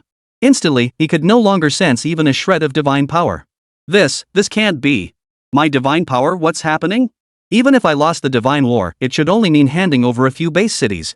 Why has my divine power vanished? In that moment, he was utterly panicked. Without divine power, in this foreign land, he couldn't even negotiate terms. He feared his very right to survive would be stripped away. Sure enough, the Persian king, who had been waiting for him to speak, keenly sensed the anomaly. He immediately ordered the divine war broadcast screen to be brought forth, just in time to witness the moment GZ severed the divine lineage. You shameless fraud. You have the audacity to discuss dividing China with me and demand terms? You dare? Guards! Drag this worthless creature out to feed the dogs. No, no, no. Great King, Your Majesty, you cannot do this. Yes, though I have lost my divine power, I still possess the divine artifact. The former leader of the thief nation refused to accept such a swift demise. He hastily produced the divine artifact he had brought from the nation's treasury. But alas, the divine power of the artifact also belonged to GZ. The items in his hands were now no different from worthless scrap metal. Useless trinkets. The Persian king sneered coldly, clapping his hands to summon 2 guards who dragged the disoriented man away. Bound by blood, every plea from the people of the thief nation reached GZ's ears clearly. Yet his face bore no trace of sympathy or pity. His disappointment in this nation ran deep. It wasn't merely about his poor judgment or lost face. From Li Yuhao's starkly contrasting behavior before and after, he had easily discerned the nation's inherent flaws. Barbarians beyond redemption had no right to exist. After destroying the entire mythical legacy of the thief nation, GZ cast one final glance at Li Yuhao. His once compassionate eyes now held resolute determination. He personally wielded his divine power, grinding this disgraceful heir into dust. Xin Hao, if convenient, convey my apologies to the celestial emperor. Tell him GZ failed in his teachings, blinded by his own ignorance. I have gouged out my own eyes and fled to the netherworld to reflect for 1,000 years. Unlike his treatment of the thief nation's people, GZ adopted a completely equal stance toward Xin Hao, the celestial emperor's heir certified by Grand Tutor 1. After uttering these words, he swiftly and decisively gouged out his own eyes, crushing them in his palm until only hollow sockets remained, still radiating golden divine power. Grand Tutor, you needn't do this. This is not your fault. The fault lies with them. Xin Hao, who had merely intended to watch the spectacle, was startled by GZ's decisive cruelty. Before he could even react, the act was already complete. Severing all mythical inheritance from the thief nation, this punishment was already as severe as it could be. Coupled with their defeat in the divine war, it was obvious that reclaiming the thief nation's territory would be as easy as turning over one's palm for huaxia. Upon hearing this, GZ merely shook his head gently. He bowed his hand in respect before casually slicing open a spatial fissure and stepping through it. From Xin Hao's perspective, he could clearly see that beyond the spatial fissure lay an endless abyss capable of swallowing all things. This sight pushed his admiration for GZ, this venerable sage of the human race, to its absolute peak. To act with courage and take responsibility, that is the mark of a true gentleman. Perhaps GZ's dream of establishing a noble state in the East had failed, but he himself had truly lived up to the ideal in his heart. As he stared blankly at GZ's retreating figure, the emotionless voice from the arena sounded once more. No rules tournament round 3, Huaxia Nation wins. Participant Xin Hao receives 1 divine gift package as reward. The victorious nation in this divine battle arena is Huaxia Nation. Xin Hao, the greatest contributor to this divine battle, receives 1 divine grace gift pack. The defeated nation, Tugua, shall surrender 3 major base cities and all surrounding subordinate base cities based on net losses. We won. The outcome was sealed. This divine war, fraught with twists and turns that repeatedly plunged hearts into despair, was finally won by Xin Hao through his own strength alone. The hearts of all Huaxia citizens, held in suspense, could finally settle back into place. The divine chosen of Huaxia on the arena stage rushed forward the instant the barrier vanished, hoisting Xin Hao aloft. Every face beamed with the joy of victory. This youth, having just awakened his powers, had single-handedly saved China's destiny. With the inheritance of the Crimson God, China had finally secured a nuclear weapon that surpassed all other nations in the world. Who would dare claim China lacked divine power now? Chapter 21, Heroes Welcome. With the divine war concluded, the arena teleported all survivors back to their respective nations. The moment Xin Hao stepped out of the teleportation portal, the awakening square in Shenzhen City was already packed with people. Beyond the city's original residents, many had traveled from other base cities, drawn by his fame, eager to catch a glimpse of this young hero's face. At the very front of the crowd stood a group of elderly men in military attire, their faces stern and commanding. They were the most pivotal pillars of the Huaxia nation. Each had earned glorious military achievements for the nation and stood among its most revered figures of the era. Welcome home, our hero, Qin Hao. The elder at the head of the group was Zhang Changfeng. In the memories left behind by Qin Hao's previous incarnation, Zhang was a towering figure who frequently appeared on television and always stood in the front row during the annual military parades. As the old man's words fell, everyone behind him regardless of status fell instantly silent, raising their hands in unison to salute Qin Hao. This was the honor befitting a Chinese hero. Seeing the synchronized movements and the solemn scene, Qin Hao, who had traveled through time, couldn't help but be moved. That spark of youthful ambition within him was ignited completely in that moment. In my lifetime, I must unseal the complete list of deified beings. This conviction was no longer solely for himself, nor merely to restore the Huaxia heavenly court system to the mortal realm. Now, it carried a deeper meaning, to ensure the people of Huaxia in this world would no longer suffer oppression, no longer have to bow to the whims of other nations. Qin Hao calmly accepted this great gift, solemnly raising his right hand in return. The ceremony is complete. Only when Zhang Changfeng spoke again did the scene return to its previous state. Qin Hao, according to Huaxia tradition, every contributor to the divine war shall receive an honorary commendation. Next, we shall proceed with your commissioning ceremony. Do you accept? Though Commander-in-Chief Zhang was nearing 80, every word he spoke resonated with full vigor. At his gesture, two soldiers stepped forward, one holding a pristine military uniform and the other a simple yet dignified wooden box. A general's uniform. Though Qin Hao was not native to this world, his keen observation noted that this uniform was identical to those worn by veteran generals like Li Weigua. To be promoted to general after a single divine battle was an unprecedented supreme honor in the history of Huaxia. Not even the current supreme leader, Long Yi, had ever achieved such a feat. I accept. Only a fool would refuse. Some might think joining an organization like the military would be a shackle, binding so-called freedom. But only true sons and daughters of China understood that joining the military marked the beginning of a complete transformation and the safest choice on Chinese soil. This was especially true for a chosen one like Qin Hao, who bore the legacy of the Crimson Deity and had accomplished the feat of 1 against 4.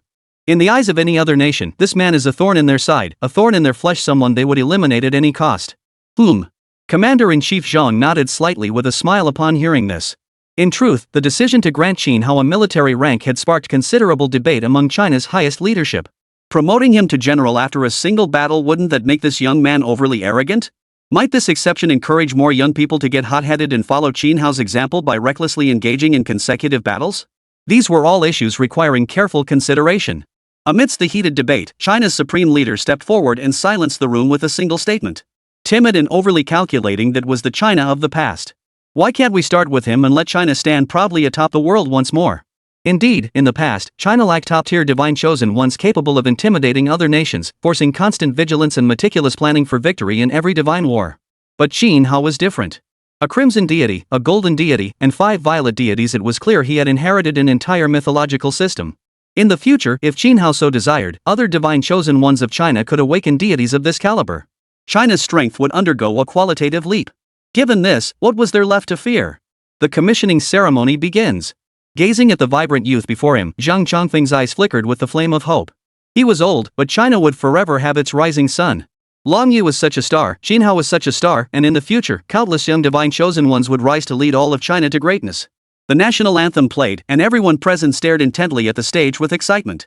Facing such intense scrutiny for the first time, even the strongest-willed would falter. Qin Hao was no exception. Fortunately, the divine list within his consciousness sensed his emotional turmoil and naturally emitted a pure energy that calmed his mind, allowing him to stand steadily in place. This marked the first time in the founding history of the Huaxia nation. Qin Hao would become the youngest general in the nation's recorded history. This supreme honor was naturally conferred upon him personally by Commander-in-Chief Zhang. With the assistance of the Huaxia soldiers beside him, Qin Hao swiftly slipped into and adjusted his general's uniform. The ancient wooden box slowly opened, revealing a gleaming general star insignia bathed in sunlight. In that moment, all creation seemed to fade beneath its radiance. General Qin, the future of Huaxia belongs to you. Commander-in-Chief Zhang's voice was not loud, yet in the quiet surroundings, it resonated with extraordinary clarity. Many young soldiers, roughly Qin Hao's age, were moved to tears upon hearing these words. Always ready. The atmosphere was ripe, and Qin Hao naturally shouted this phrase one he had only uttered at grand occasions in his previous life. Right. What a splendid always ready. For the first time, a radiant smile spread across Commander Zhang's usually gentle face. Qin Hao's response had satisfied him completely. Always ready. Amidst the crowd, someone no one knew who couldn't help but echo the cry after hearing Qin Hao's answer. Always ready. The scene erupted like a wildfire, spreading uncontrollably. Always ready. This was the united cry of the Chinese people, a warning powerful enough to deter any petty thugs daring to lay a finger on China, and the beginning of a new era of China's rise. After everyone shouted these words together, a gleaming general's star was pinned to Qin Hao's chest. The commissioning ceremony is complete. After the ceremony concluded, Commander-in-Chief Zhang did not follow past protocol by publicly arranging honorary awards for other combatants. Today, there was only one protagonist. For anyone else, participation would be inappropriate.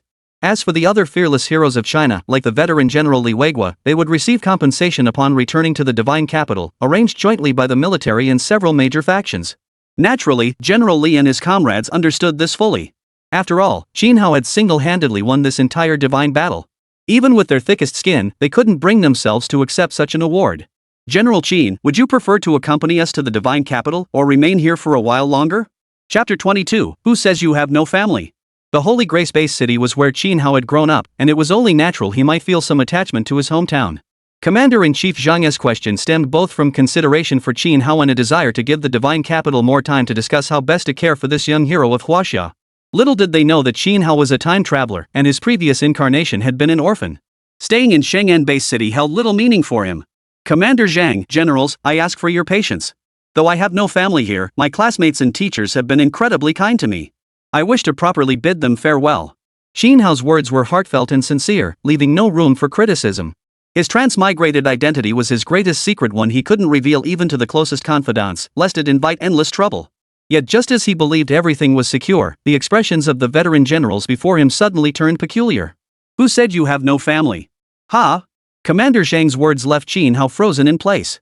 The memories left by his predecessor had always portrayed him as an orphan. Where on earth did these relatives come from? This sudden slip-up made him panic. Brother! Just then, a voice as clear as a silver bell rang out from behind the group of Chinese generals. A girl bearing a striking resemblance to Qin Hao 7 or 8 parts alike ran up to him, threw herself into his arms, and began sobbing uncontrollably. This is... Now Qin Hao was truly bewildered. Where had this big sister suddenly appeared from? There was absolutely no trace of her in the memories of his previous incarnation. After repeatedly searching his memories, he was certain he did not know this girl. Confused, he turned to look at Commander Zhang. How could a hero of our nation have no family? Xin Yu is the only relative we found for you after searching the entire land of China. Zhang Changfeng said no more. The rest, the young girl would explain to Qin Hao herself. Smiling, he led the main force into the teleportation array, departing from Shenzhen City and leaving time for the brother and sister. Though Commander Zhang hadn't provided a full explanation, Qin Hao's sharp mind quickly grasped the implications. He silently breathed a sigh of relief. As long as his identity as a time traveler wasn't exposed, it was fine. Good heavens, this treatment was a bit too generous. Mobilizing the entire nation's resources to help him find his family, such an honor was likely unparalleled in all of China. Your name is Qin Yu? Could you tell me what exactly happened?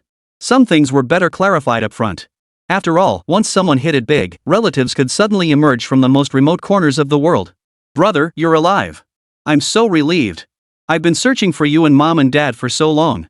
Little did he know, the young girl's first words nearly knocked Qin Hao off his feet. Ahem.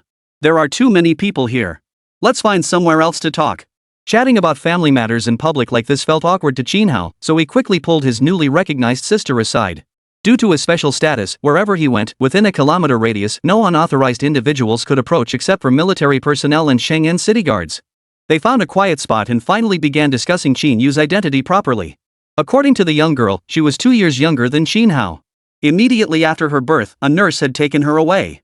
This was because her parents, not wanting their daughter to endure hardship with them, had entrusted her to a trusted divine chosen family. They believed she would receive a better education and upbringing there. Tragically, when Qin Yu was 8, her adoptive parents were killed by a group of rogue divine chosen during an exploration mission. The evidence was subsequently covered up.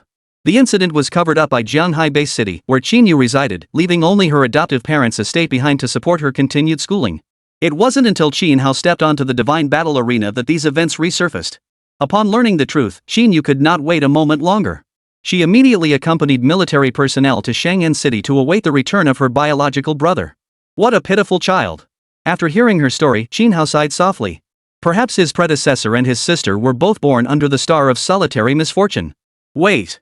Could it be that my ability to instantly refresh the Jade Emperor's inheritance was also due to this reason? But he quickly snapped back to reality. Awakening a divine inheritance required possessing the corresponding bloodline. His ability to summon the Jade Emperor's golden statue on the divine manifestation platform surely meant this legacy flowed through his blood, not something brought by his transmigration. At this realization, he couldn't help but grin. No wonder the Huaxia military was willing to go to such lengths to find his blood relatives. This factor must have played a role. Given this, the probability that Qin Yu was his biological sister was practically 100%. Xiao Yu, do you still remember the names of your adoptive parents? Since she was the biological sister of his former self, as the fortunate inheritor of that legacy, he would naturally take care of her. It was a form of repayment, after all. Lin On Yuan, Zhu Ning, I'll never forget my parents for the rest of my life. Xin Hao's words were a bit awkward, but Qin Yu didn't seem to mind. The little girl solemnly called out those two names in her heart. They were her real parents. Only now, she was no longer alone in this world. She had gained an older brother, Qin Hao, no less a hero of China. All right. Their vengeance. Their vengeance, I will seek it myself. Brother, I'm telling you this not because I want your help, but because I feel that in this world, you're the only one who can hear me speak of these things.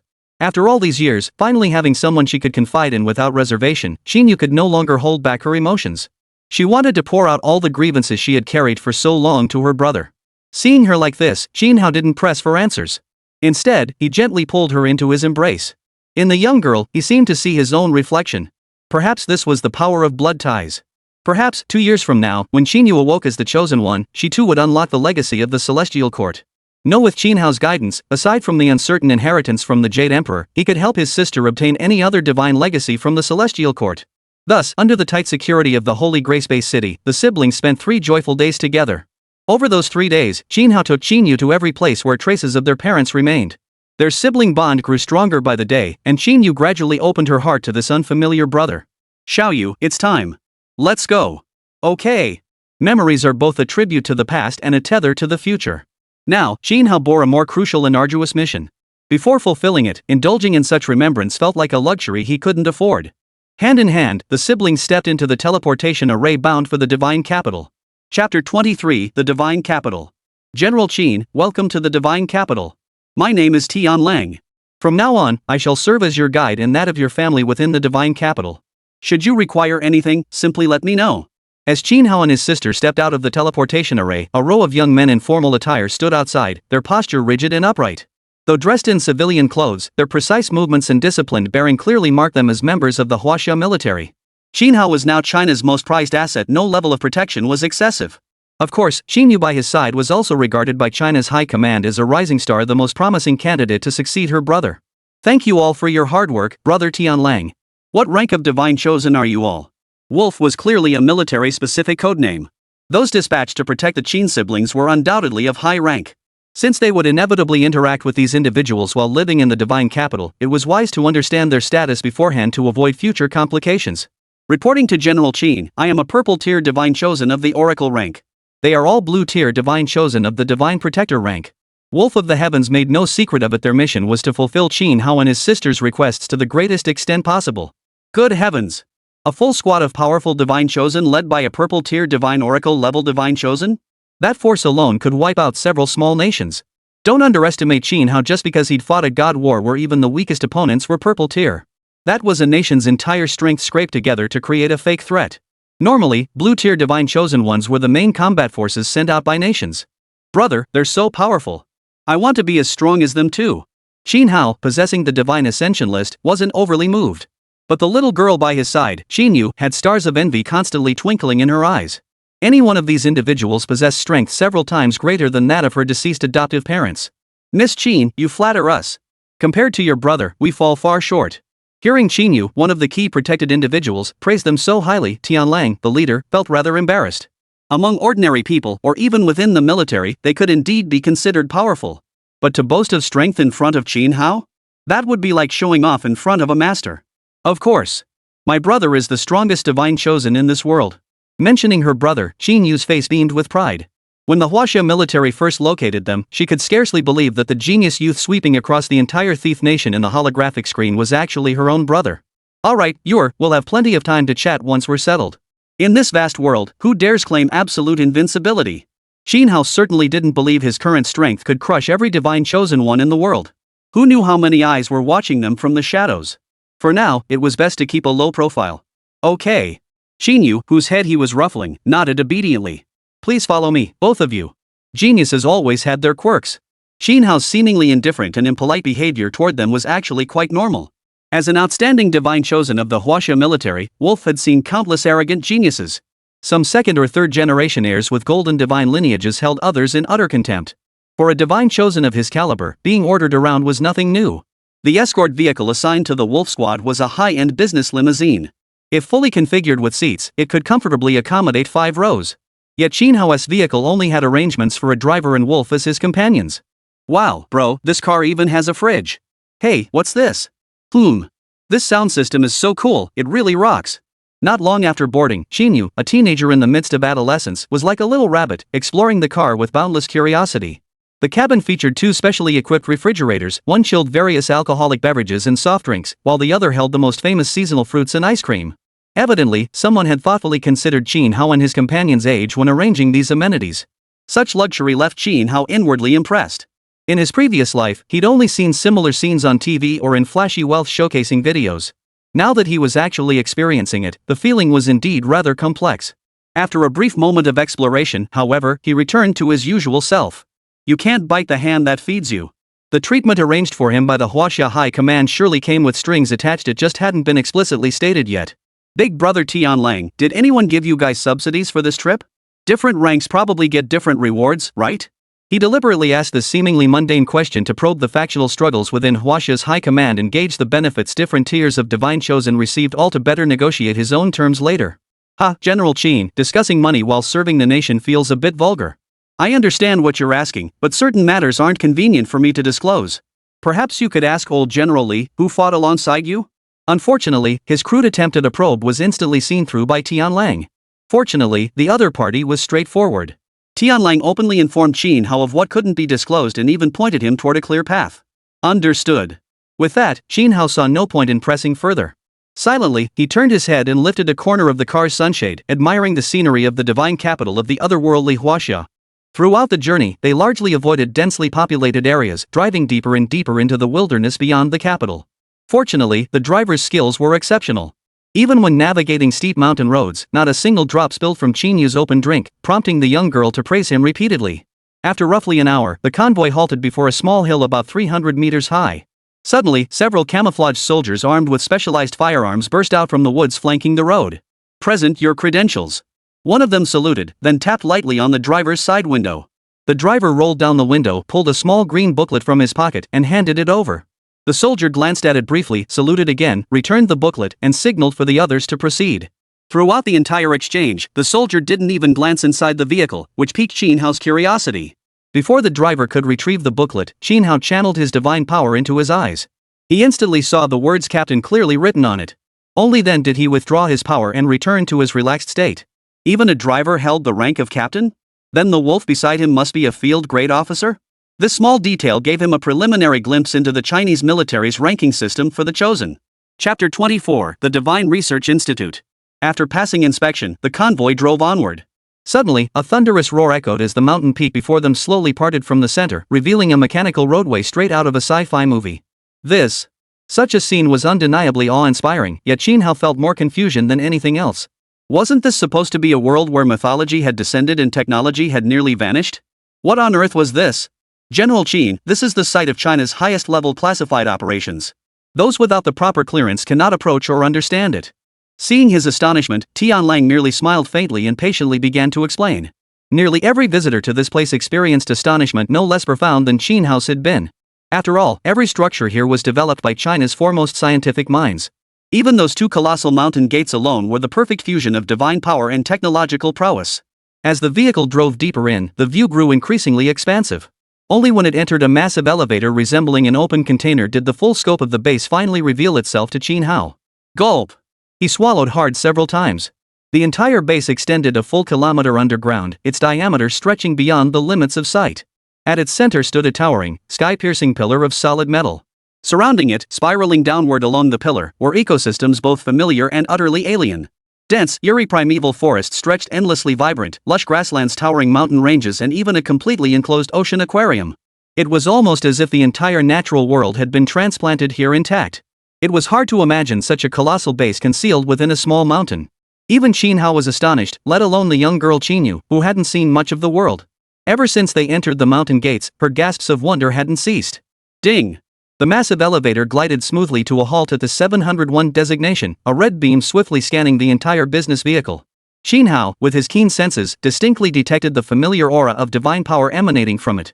He surmised it was likely another fusion of divine power and advanced technology. General Qin, someone is waiting for you up ahead. It's not convenient for us to go there, so we'll wait here until you come out. The gentlemanly Tianlang opened the door and guided the Qin siblings on their way. Thank you. Xin Hao nodded, pulled his sister out of the car, and walked toward the direction he indicated. Soon, an ancient-style building covered in ivy came into view. Hanging above its entrance was a sign bearing not a single trace of age. Divine Research Institute. Brother, this is the legendary Divine Research Institute. Back in school, so many classmates dreamed of applying here. But they only accept 10 students nationwide each year. It's incredibly competitive. He had to admit, this little girl Qin Yu knew far more about this world of Huaxia than her academically challenged older brother. Even after her explanation, Xin Hao remained utterly baffled by this most mysterious institution of Huaxia. Beep! Watch out! Suddenly, a dark figure darted from the roadside, brandishing an unidentified firearm-like device and pulling the trigger toward them. Having inherited Zhang Shi's teachings, Xin Hao immediately activated the Hao character formula. His body instantly doubled in size as he clutched his sister tightly and dodged to the side. Who's there? Looking for death? He never imagined he'd be ambushed in the safest place in all of China. Had his legacy not come from the Heavenly Court's Lightning Division, renowned for its unmatched speed, evading the attack would have been nearly impossible. Raging with fury, he set Xin Yu down temporarily, then vanished and reappeared before the assailant. Seizing the man by the throat, he hoisted him up, poised to end him on the spot. General Qin, spare him! A startled cry echoed from within the Divine Research Institute. Xin Hao, his rage still unchecked, squeezed the man's face until it turned purple and crimson, the victim visibly struggling for breath. Second Prince, aid me! Just as a life seemed about to be lost, another voice rang out. Instantly, a young man wielding the divine weapon, the three-pronged double-edged blade, materialized before Xin Hao. General Qin, I am Long Yi. This man is a senior researcher at the institute. I implore you to show mercy. Hearing the somewhat familiar name Long Yi, Xin Hao's grip loosened slightly, though he still refused to release that ambusher. His icy gaze fixed on the man before him, causing the surrounding temperature to plummet by over 10 degrees. As the standoff intensified, the divine list within Xin Hao's consciousness seemed to sense a familiar aura. It spontaneously emitted a soothing current, helping him regain his composure. Second Prince Xinjuan, you too are a descendant of the Heavenly Court. Today, I'll grant you this favor. With that, Xin Hao flung the object in his grasp aside like a rag. A pained cry of ouch echoed clearly. The impact was severe. Thank you, General Qin.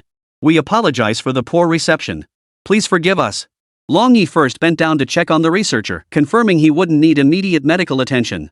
With a sour expression, he kicked the man before standing up to apologize to Xin Hao. I don't want this to happen again. Otherwise, don't force me to unleash hell. Xin Hao was thoroughly annoyed.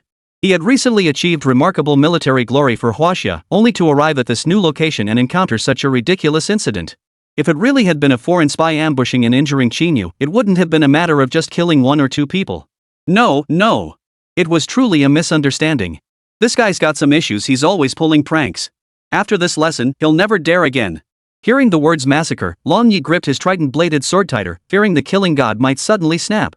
After all, in the recently concluded Divine War, he had personally slain 3 purple-ranked Divine Chosen from the Thief Nation and persuaded a golden-ranked deity to surrender, effectively severing the entire Thief Nation's mythic lineage. If such a man truly harbored murderous intent, even he, the Pillar of China, couldn't guarantee stopping him. Let's go. Xin Hao took a deep breath, withdrew his divine power, and carefully examined his sister to ensure she was unharmed. Satisfied, he coldly dismissed the matter with a single sentence before leading his sister forward. What was the point of causing trouble instead of properly receiving guests? If I hadn't been here, you'd be in the morgue by now. If you're not dead, get up and get to work. Long Yi watched his retreating figure kick the man on the ground once more, then hurried after them. How was I supposed to know this guy couldn't take a joke? It's just a laser detector. Was all that fuss really necessary? You scared the hell out of me. The researcher who'd nearly lost his life clutched his throat, muttered a few words, and climbed to his feet with a look of resentment.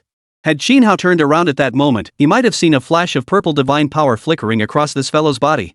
Chapter 25, Xin Hao's Conditions. Dean Qian, General Qin has arrived. After the earlier misunderstanding, Long Yi had gained some insight into Xin Hao's temperament. This prodigious youth was relatively easy to deal with, as long as one didn't deliberately provoke him. Long Yi? Why did you go to greet him? I specifically assigned Xiao Lu to. In the vast laboratory, a white-haired elder lifted his head, about to voice his confusion, when he suddenly spotted the silent figure trailing behind. Instantly, he understood the reason. No doubt this kid had relied on his abilities and background to prank the newcomer again. Judging by the look on his face, he hadn't come out unscathed.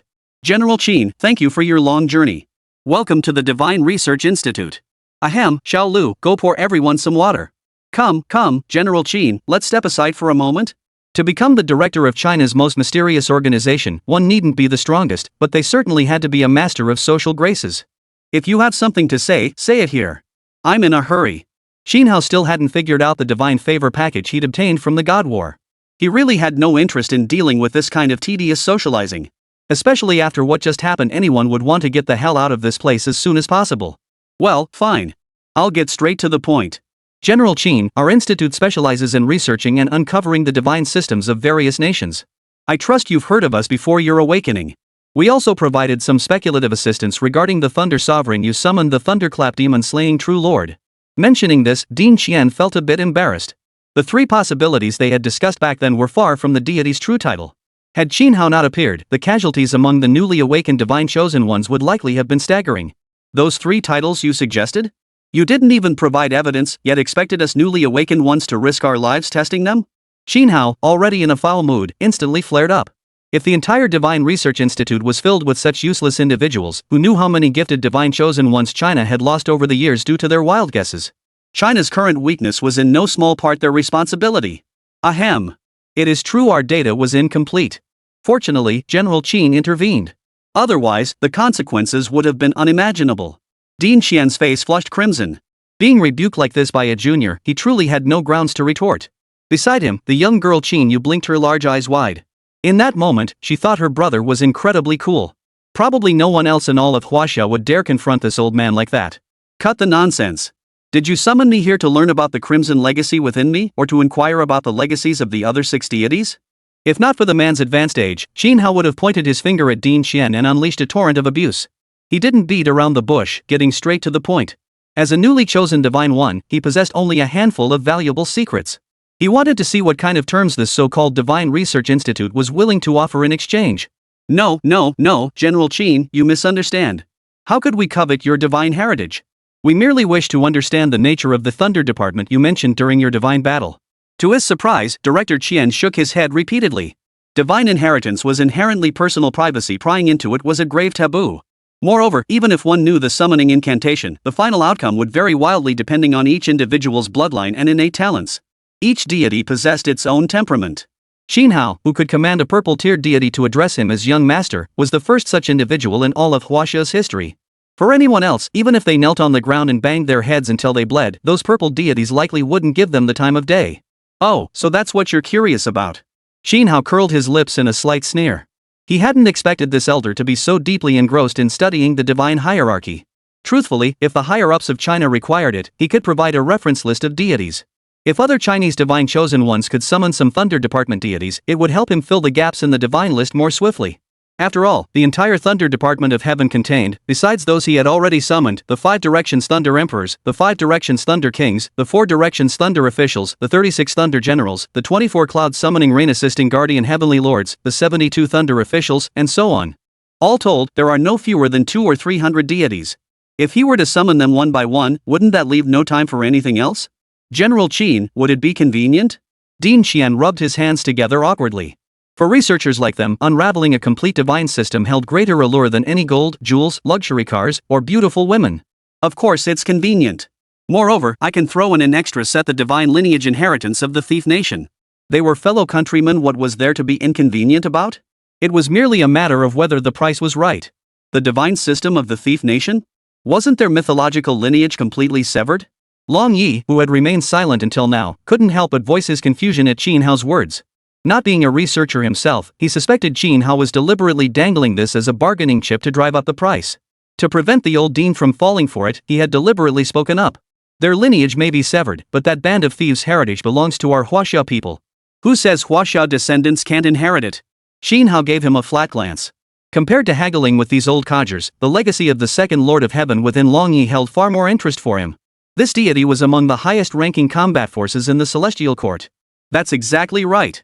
If we could inherit the deity stolen from that nation, our national strength would surge dramatically. Upon hearing Qin Hao's explanation, Din Qian's eyes lit up. Don't underestimate the thief nation's deities just because they performed poorly in the divine wars. It was because their opponents were simply too powerful. Historical records showed they had even toppled mighty nations like the Celestial Kingdom and the Little Cherry Blossom Kingdom. This was truly an unexpected windfall. General Qin, whatever conditions you have, just name them. Our Divine Research Institute may lack many things, but research funding is more than ample. Din Qian now looked every bit the nouveau riche, prompting a wry smile from Long Yi beside him. Money is but a fleeting thing. Enough for my sister and me to live on is sufficient. I have only 3 conditions. General Qin, please speak. Hearing no mention of money, the old director's heart skipped a beat. Conditions like these were the most dangerous. First, I wish to lead the team when we take over the 3 base cities of the thief nation. Second, since you are the Divine Research Institute, I need access to all known records of deities currently in Huaxia. Of course, I won't look for free. I can provide you with some divine intelligence based on what I know. Third, clear the names of my sister's parents. Chapter 26, Brother, there were people around before. Can I call you brother now? As soon as Qin Hao laid out his 3 conditions, the first to react wasn't Din Qian or Long Yi, but Qin Yu, who had been tugging at his sleeve the entire time. Brother. The young girl's eyes instantly welled up with tears. She never imagined Qin Hao would reserve such a crucial bargaining chip for her. How could anyone not be moved? Silly girl, you won't blame your brother for not saving this chance for your own revenge, will you? Qin Hao smiled as he ruffled her hair, his eyes brimming with affection. Qin Yu was his only blood relative in this world. If her brother didn't help her, who would? But this foolish girl believed that if she became strong enough, she could avenge her parents' deaths. The harsh reality of society wasn't so simple. Having lived 2 lifetimes, Qin Hao understood all too well that in any era of China, certain unspoken rules must be followed, especially concerning matters like Qin Yu's adoptive parents. The fact that it had been suppressed for so long spoke volumes about the character of the officials involved. This was the perfect opportunity to settle it once and for all. How could that be? Brother, thank you. Qin Yu sniffled as she clung to Qin Hao's arm, shyly hiding behind him to wipe away her tears. We're blood siblings. Why say such silly things? Qin Hao smiled, handing her a few tissues and patting her back gently before turning back to continue the negotiations. You don't need to rush with an answer, but these 3 conditions must all be met before I'll exchange what you want. What kind of fair deal is this? The transaction between them was far from equal. On the divine manifestation continent, even fools knew that information about deities was the most valuable commodity. And Qin Hao was willing to throw in a complete, known system as a bonus, making the value even higher. The first and third conditions, I can agree to them now on behalf of Din Qian and the Huaxia military. But as for the second condition, Long Yi was military personnel, and his words carried significant weight. Qin Hao's request to lead a team to receive the stolen nation-based city didn't even need to be included as a condition. After every divine war concluded, similar observation delegations would naturally accompany the procession. Adding 1 more or 1 less made no difference. The only concern was Qin Hao's unique status bearing the legacy of a red deity. When traveling abroad, protective measures must be thoroughly implemented. As for clearing the names of Qin Yu's adoptive parents, that was even simpler. Having helped Qin Hao locate this blood relative, they had naturally considered this matter. All officials implicated in that affair were already languishing in prison awaiting their sentences. In fact, they've actually benefited quite a bit from Qin Hao. Of the 3 conditions, only the second one was truly unreasonable. Had Qin Hao not been a great contributor to Huaxia, Long Yi could have arrested him on the spot for espionage. All known records of Huaxia's deities? That's a bit too much to ask. This matter involves far too much. Not even I, nor even that Commander Zhang you met, can make the decision. It must be approved by the highest authority. Here's what we'll do, we'll fulfill the other 2 conditions you've proposed. Hand over the system for stealing divine beings to us. By then, we should have an answer. Din Qian frowned deeply. He couldn't fathom why Qin Hao, who seemed so steady and reliable, would suddenly propose such an abrupt demand. Agreed. The so-called divine system of stealing nations was nothing compared to the celestial lineage he had inherited. Moreover, Jizi, the highest deity within their flawed system, had sworn a solemn oath, making it nearly impossible for him to choose a mortal heir. This deal was a no-lose situation for Qin Hao. As for leading the team to subdue the thief nation-based city, Uncle Zhang had actually informed him through divine perception. The thief nation practiced blood sacrifice rituals. If they could go and liberate those vengeful spirits, they would undoubtedly reap immense merit. As a transmigrator, how could Qin Hao not understand the immense value of merit? This was something far more cherished by the gods than mundane offerings like incense or sacrificial animals. Who knows? It might even awaken major deities from other departments of the celestial court. That would be a huge payoff.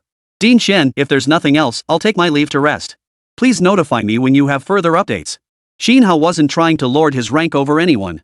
As a newly promoted major general, how could he possibly compare to this esteemed dean? His words were merely a delaying tactic. The deal wasn't finalized yet. Giving both sides some breathing room would facilitate smoother cooperation later on. Very well, Long Yi. Please see General Qin out for me. The outcome of today's negotiations left Director Qian not exactly satisfied, but rather profoundly surprised. He never imagined Qin Hao harbored such a monumental secret. The divine system of the thief nation. How many nations coveted such a treasure? Its value in being brought under China's banner was something Long Yi couldn't fathom, but as the director of the Divine Research Institute, how could he not know? What he didn't know was that the nine-tailed fox and Tangun, the two purple-tier deities of the thief nation, were now beyond reach. This was what Uncle Zhang had quietly confided to Qin Hao. After all, these two entities represented a stain upon the legacy of the great deity GZ. As the trio exited the Divine Being Research Institute, Qin Hao suddenly halted before the plaque. General Long, I've reviewed several records of your divine battles. Your lineage traces back to the second Prince Xinjuan, correct? Our lineages shouldn't be connected, right? My bloodline isn't thunder attributed. Long Yi was a pillar of modern China. His divine lineage was no secret. No connection? Hearing this, Qin Hao's lips curved into a faint, ambiguous smile. Yes. Long Yi, confused by the look in Qin Hao's eyes, felt a chill run down his spine. Yet upon reflection, he realized he hadn't said anything wrong. The second lord of Guanzhou Mouth, revered as the true lord of Qingyuan's marvelous way, is a child born of divine and mortal union. His father is Yang Tianyu, his mother the celestial maiden Yunhua. His master is the Jade Immortal of the Xiantiao sect. He commands the Heaven Roaring Dog, the 7 saints of Mount Meishan, and 1,200 minor deities. He obeys heaven's commands but not its summons. General Long, do you know what kind of deity this Yunhua celestial maiden is? Listening to Qin Hao recount his family's divine lineage with such familiarity, Long Yi's jaw nearly hit the floor. Since accepting his own lineage, his understanding of the second prince had been less than 1% of what this youth possessed. The celestial maiden Yunhua? General Qin, no. Brother Qin, could you tell me more? Now, Long Yi cared about nothing else. His sole focus was learning more about the second prince's exploits. This was crucial to his compatibility rating. Come to think of it, our lineages are quite deeply connected. Your true lord is the Heavenly Emperor's own nephew. Seeing his attitude shift so abruptly, Qin Hao didn't tease him further. Instead, he recounted the tale of Erlangshan cleaving Mount Taohua with his axe to rescue his mother. Who would have thought that the moment he finished the tale, a thud echoed through the room. There knelt before him, none other than Long Yi, the very pillar of Huaxia, on one knee. Brother, with so many people around earlier, it wasn't convenient. Now, may I call you brother? Chapter 27, Long Yi. 3 days later. A vast contingent of China's divine chosen marched majestically toward the former territory of the thief nation. At the very center of the convoy was the armored military SUV specifically gifted to Qin Hao by the Huaxia military. Hey, Long Yi, you're supposed to be a role model for our nation. Don't you worry about ruining your image by clinging to me like this? Ever since that day at the Divine Research Institute, when Qin Hao briefly recounted the tale of Yang Erlang splitting the mountain to save his mother, the guy had been practically glued to Qin Hao's side for 3 solid days and nights. Under the guise of highest-level protection. No one could have imagined that the pillar of China, a top-tier divine chosen one with golden deity inheritance, would now cling like a stubborn plaster, impossible to shake off. Image? True strength is the best image. Brother, Mr. Hao, could you tell me more stories about the true lord? Long Yi paid no heed whatsoever to what Qin Hao had said. Seriously? Substance or image? Did such a low-level question even need answering? Of course, raw power reigns supreme. In just a few sentences, Qin Hao had laid out the true Lord Erlang's life story, the forces he commanded, and the entire divine system associated with him. This caused Long Yi's affinity level, which had already reached the divine protector tier, to skyrocket directly to the highest rank of divine favored one. Though it seemed like just one tier, the gap between them might as well be heaven and earth. Divine affinity determines how much divine power a chosen one can borrow. The lowest rank, the Forsaken, could only access a maximum of 5% of divine power. The Disdained could access 10%, the Servants 20%, the Messengers 40%, the Prophets 60%, and the Divine Protected 80%. The highest rank, the Divine Favorite, doesn't have a cap of 100%, it has no limit at all. These basic facts were still something Long Yi had told Qin Hao. After all, his understanding of this world was merely at the academic underachiever level. What you really want to hear about is the connection between Second Lord Xinjuan and His Majesty the Celestial Emperor, right? Fed up with Long Yi's persistent pestering, Qin Hao decided to cut straight to the chase and expose the fellow's true intentions. Master Hao, your insight is like a beacon, your foresight is profound, your scheming is cunning. Stop. Are those even compliments? Fine, I'll tell you a bit more. Seeing Long Yi's flattery getting increasingly off track, Qin Hao quickly cut him off. If he kept up this praise, Qin Hao feared his image might soon rival that of the Sima family's notorious figures. At those words, Long Yi instantly sat up straight, shooing everyone away from the car. His face was etched with anticipation. This was the Crimson Legacy. Who wouldn't covet it? Let me be clear, since you've already accepted the True Lord's inheritance, you can't possibly receive the Celestial Emperor's inheritance. Though they're blood relatives, their relationship isn't exactly harmonious, and their divine power systems belong to two separate lineages. Xin Hao spoke the truth, albeit with some tact. In his previous life, every Chinese person knew the Heavenly Court harbored three major traitors: one man, one dog, one monkey, plus 2 pounds of lotus root starch. These three deities, if not for their respective reservations, were each capable of toppling the Celestial Court should they ever find the opportunity. What? How could such close relatives have such a huge rift? Xin Hao's words felt like a bucket of ice water dumped over Long Yi's head, delivering a bone-chillingly sour shock. Oh, I forgot to mention the day the Peach Mountain the True Lord cleaved was actually set up by His Majesty the Celestial Emperor. Mortals and immortals are worlds apart. Understand? Due to the severe disconnect in this world's Chinese mythology, many concepts that should be deeply ingrained in people's minds were utterly incomprehensible to the locals here. For instance, immortals and mortals cannot unite, lest they face heavenly retribution. Or that the various departments of the Celestial Court have distinct functions, and crossing jurisdictional lines would also incur severe punishment. Ha! This exists? You learned all this from your dreams? After Xin Hao finished recounting this splitting the mountain tale, Long Yi stood frozen in place, his jaw nearly hitting the floor in astonishment. Yeah, what did you expect? To conceal his own transmigration, Xin Hao deliberately concocted this tall tale about dream traveling. But who could have imagined that Long Yi would swallow this lie whole, a tale so transparent it wouldn't fool a 3-year-old and vow to guard it with his life? Got it. Master Hao, what do you say we talk about something else? Since the path to the Crimson Inheritance was now completely hopeless, Long Yi was surprisingly straightforward. His current thought was whether he could approach Erlang Shun from other angles.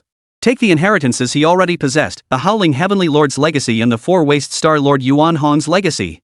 Though both were purple-tier deities, he could already wield power rivaling that of golden-tier deities. Xin Hao had mentioned that within his lineage system, there were at least 5 others of comparable power, while blue-tier lineages numbered in the thousands. Even if he didn't personally utilize these blue deity inheritances, he could distribute them to other divine chosen ones in China. When that happened, China's national strength would undoubtedly surge dramatically. Are you out of your mind? Am I a hero of China or a criminal? Since I arrived at the base, you haven't given me a single day's peace questioning me non-stop. How about this? Find me a cell, hang me up, and beat the information out of me. Xin Hao was willing to help boost China's overall strength. But not like this. Who in their right mind would stand under your window at midnight asking if you're asleep? This is even crazier than being in jail. No, Boss Hao, you rest. I won't bother you anymore. After getting chewed out, Long Yi dared not utter a single complaint. He ducked his head in fright, jumped off the vehicle, and scurried back to the main group. Yet his restless eyes kept stealing glances at Xin Hao from time to time. So you're the kind of man who knows when to bend, huh? Watching him peek around nervously, Xin Hao nearly laughed in exasperation. Truthfully, his knowledge of the deity lineage of Erlang Shun wasn't particularly deep. In his memory, aside from the legendary splitting the mountain to save his mother, only 2 classic battles stood out. If someone asked him to list all 1200 minor deities by name, he'd probably have to wait until the Feng Tian list was fully declassified. With the annoying flies gone, Xin Hao could finally settle his mind and properly appreciate the otherworldly scenery along the way. Unlike his previous life, leaving the base city revealed a landscape of shattered ruins stretching as far as the eye could see. The marks on them clearly indicated they were most likely the work of the Chosen Ones. After humanity ceased to tread upon them, fresh vegetation had naturally sprouted from the crumbling walls and broken stones. Enveloped in greenery, these ancient ruins took on a peculiar charm. Indeed, only where humans are absent can nature truly reclaim its original form. Xin Hao murmured in reflection, lifting the carriage curtain before closing his eyes to rest. Logically, the area outside the base city should be fraught with danger. Humans had gained divine power, while plants and animals had mutated, twisting into all manner of monstrous beasts. Yet along their entire journey, they hadn't encountered a single magical beast. It seemed those creatures weren't entirely brainless. Daring to attack this powerful group of divinely chosen warriors would be foolish. Chapter 28, Hell on Earth. The group had departed from Danping Base City, the easternmost outpost of Huaxia Nation, just 220 kilometers from the capital of the soon-to-be-conquered country, Sun Base City. Yes, the Thief Nation had only 3 base cities. Defeat in the Divine War meant their entire nation had fallen to Huaxia. Being divine chosen, even on foot, their advance was remarkably swift. Before nightfall, the force had reached the outskirts of Sun Base City. Something feels off. Long Yi, who had been forced back to his command post, was the strongest divine chosen present aside from Xin Hao.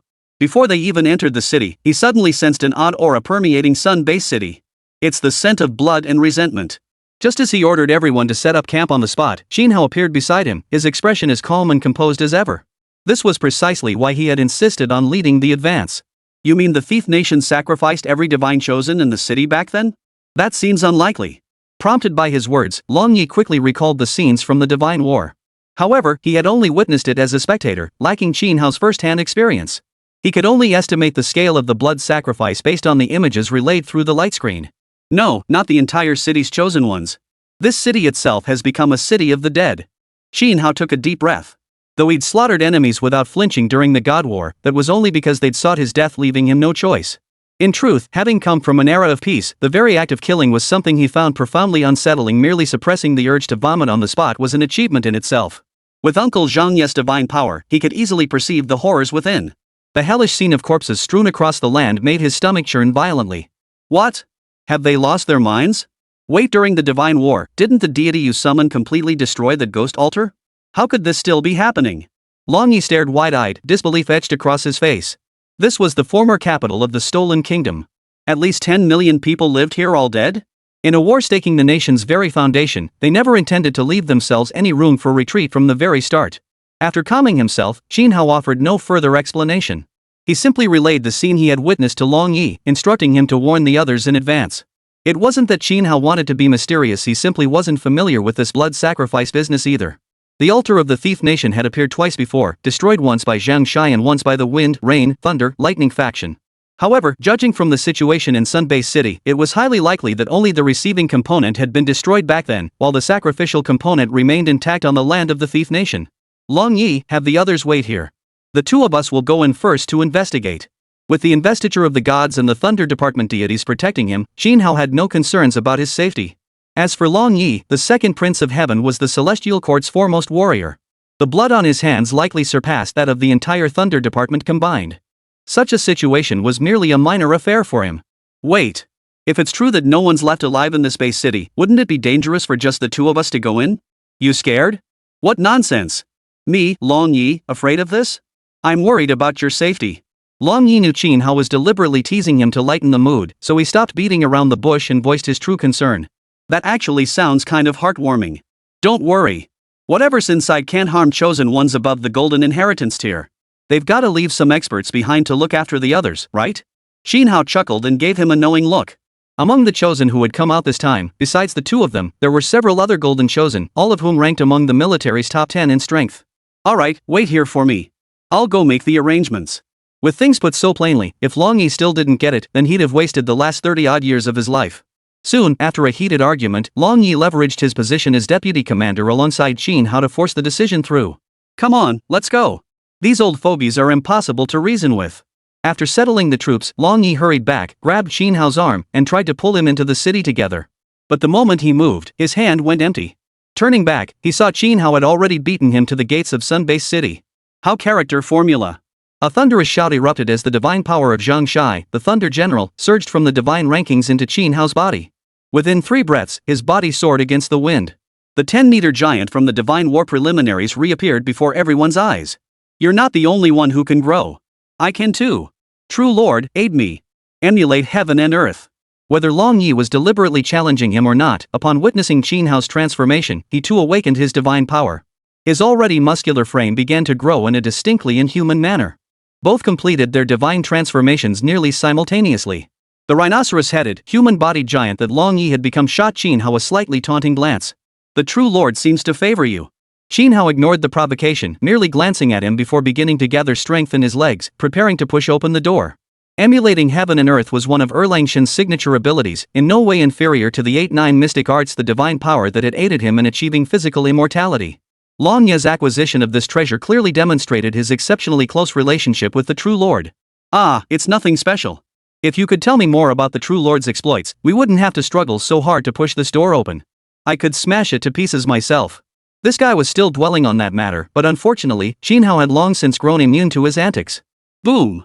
With 2 thunderous crashes, the 30-meter tall gates swung open under their combined force. Sunbase City, the former capital of the Stolen Nation, lay fully exposed before their eyes. Holy! This was the first time Long Yi had ever cursed. Faced with the scene before him, he couldn't think of any other words to describe the emotions surging within. Ugh! Xin Hao's mental fortitude proved even weaker than Long Ye's. Had the divine rankings not instantly activated a gust of divine wind, he might have vomited on the spot.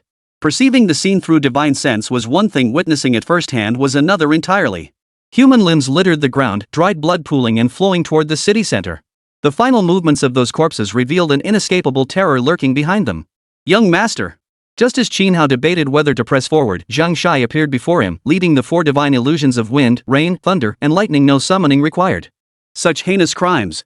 Those who perform blood sacrifices deserve 10,000 deaths. Even the annihilation of their souls would not appease heaven's wrath. Among the 5 deities, the thunder goddess Xiao Tianjun was the most compassionate. Yet even she could not contain her fury at this sight, yearning to seize the perpetrator of this blood sacrifice and mete out severe punishment immediately. Chapter 29, Unlocking the Plague Division. Master Hao, how do you plan to handle this cursed place? I'm not skilled in such matters, you take the lead. Watching Qin Hao summon divine apparitions from thin air without any ritual, Long Yi felt a pang of envy. Though deeply favored by the second lord, borrowing divine power required a special application each time. As for the other 2 lineages, the howling heavenly lords and the 4 wasted star lords, they paid him scant attention without the true lord's decree. Summoning their illusory forms to descend? He couldn't even dream of it. I wasn't expecting you to be much help anyway. Head back and brief everyone on the situation. I'll figure something out. Qin Hao shot him a withering glance. Had he not insisted on leading this expedition, the entire team of divine chosen from Huaxia might well have been trapped here forever. The reason the overwhelming resentment within Sun Base City hadn't erupted yet was solely because the great god Ji had left behind a seal before departing. It occurred to him that when that battle ended, the profound look in Ji's eyes had signaled his intention to bestow this great merit upon him. After dismissing the useless Long Yi, Qin Hao turned his attention back to the 5 deities of the Thunder Department. Gentlemen, do you have a proper solution for this? Since Uncle Zheng had informed him of this matter, there must be a corresponding solution. Human calamity had triggered a natural disaster. With such a vast number of people dying unjustly, relying solely on mortal strength, the only option would be to deploy the east wind to wipe the slate clean, leveling the entire base city before proceeding. But doing so would mean China not only gaining no benefit but also having to clean up the mess left by those unscrupulous politicians who stole national affairs. It simply wasn't worth it. Young master, we could invoke the 5 Thunders reincarnation chant to guide the vengeful spirits into rebirth in batches. The Rain Master, being more level-headed, proposed a solution as methodical as his nature. I can assist Lord Chen Tianjun in purging this place of its blood-soaked resentment. The Wind Lord and Rain Master were united in their stance, volunteering to shoulder the cleansing duty. With these 2 taking charge, purifying the Sun Base City should pose no great difficulty. The souls and impurities are manageable, but these countless mortal corpses pose a problem. Even if we were to wash them all into the sea, it would disrupt the natural cycles of the water. If it were merely tens of thousands or hundreds of thousands of corpses, burial or water burial could resolve the issue. But now, tens of millions of corpses lay before them. The sight alone was enough to make one's hair stand on end. Neither burial in earth, water, nor cremation seemed a viable solution. Environmental damage was almost inevitable.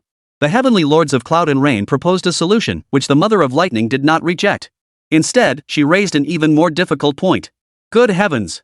You lot worry too much. In my opinion, let me and the true Lord first sweep this place clean with thunderous plowing.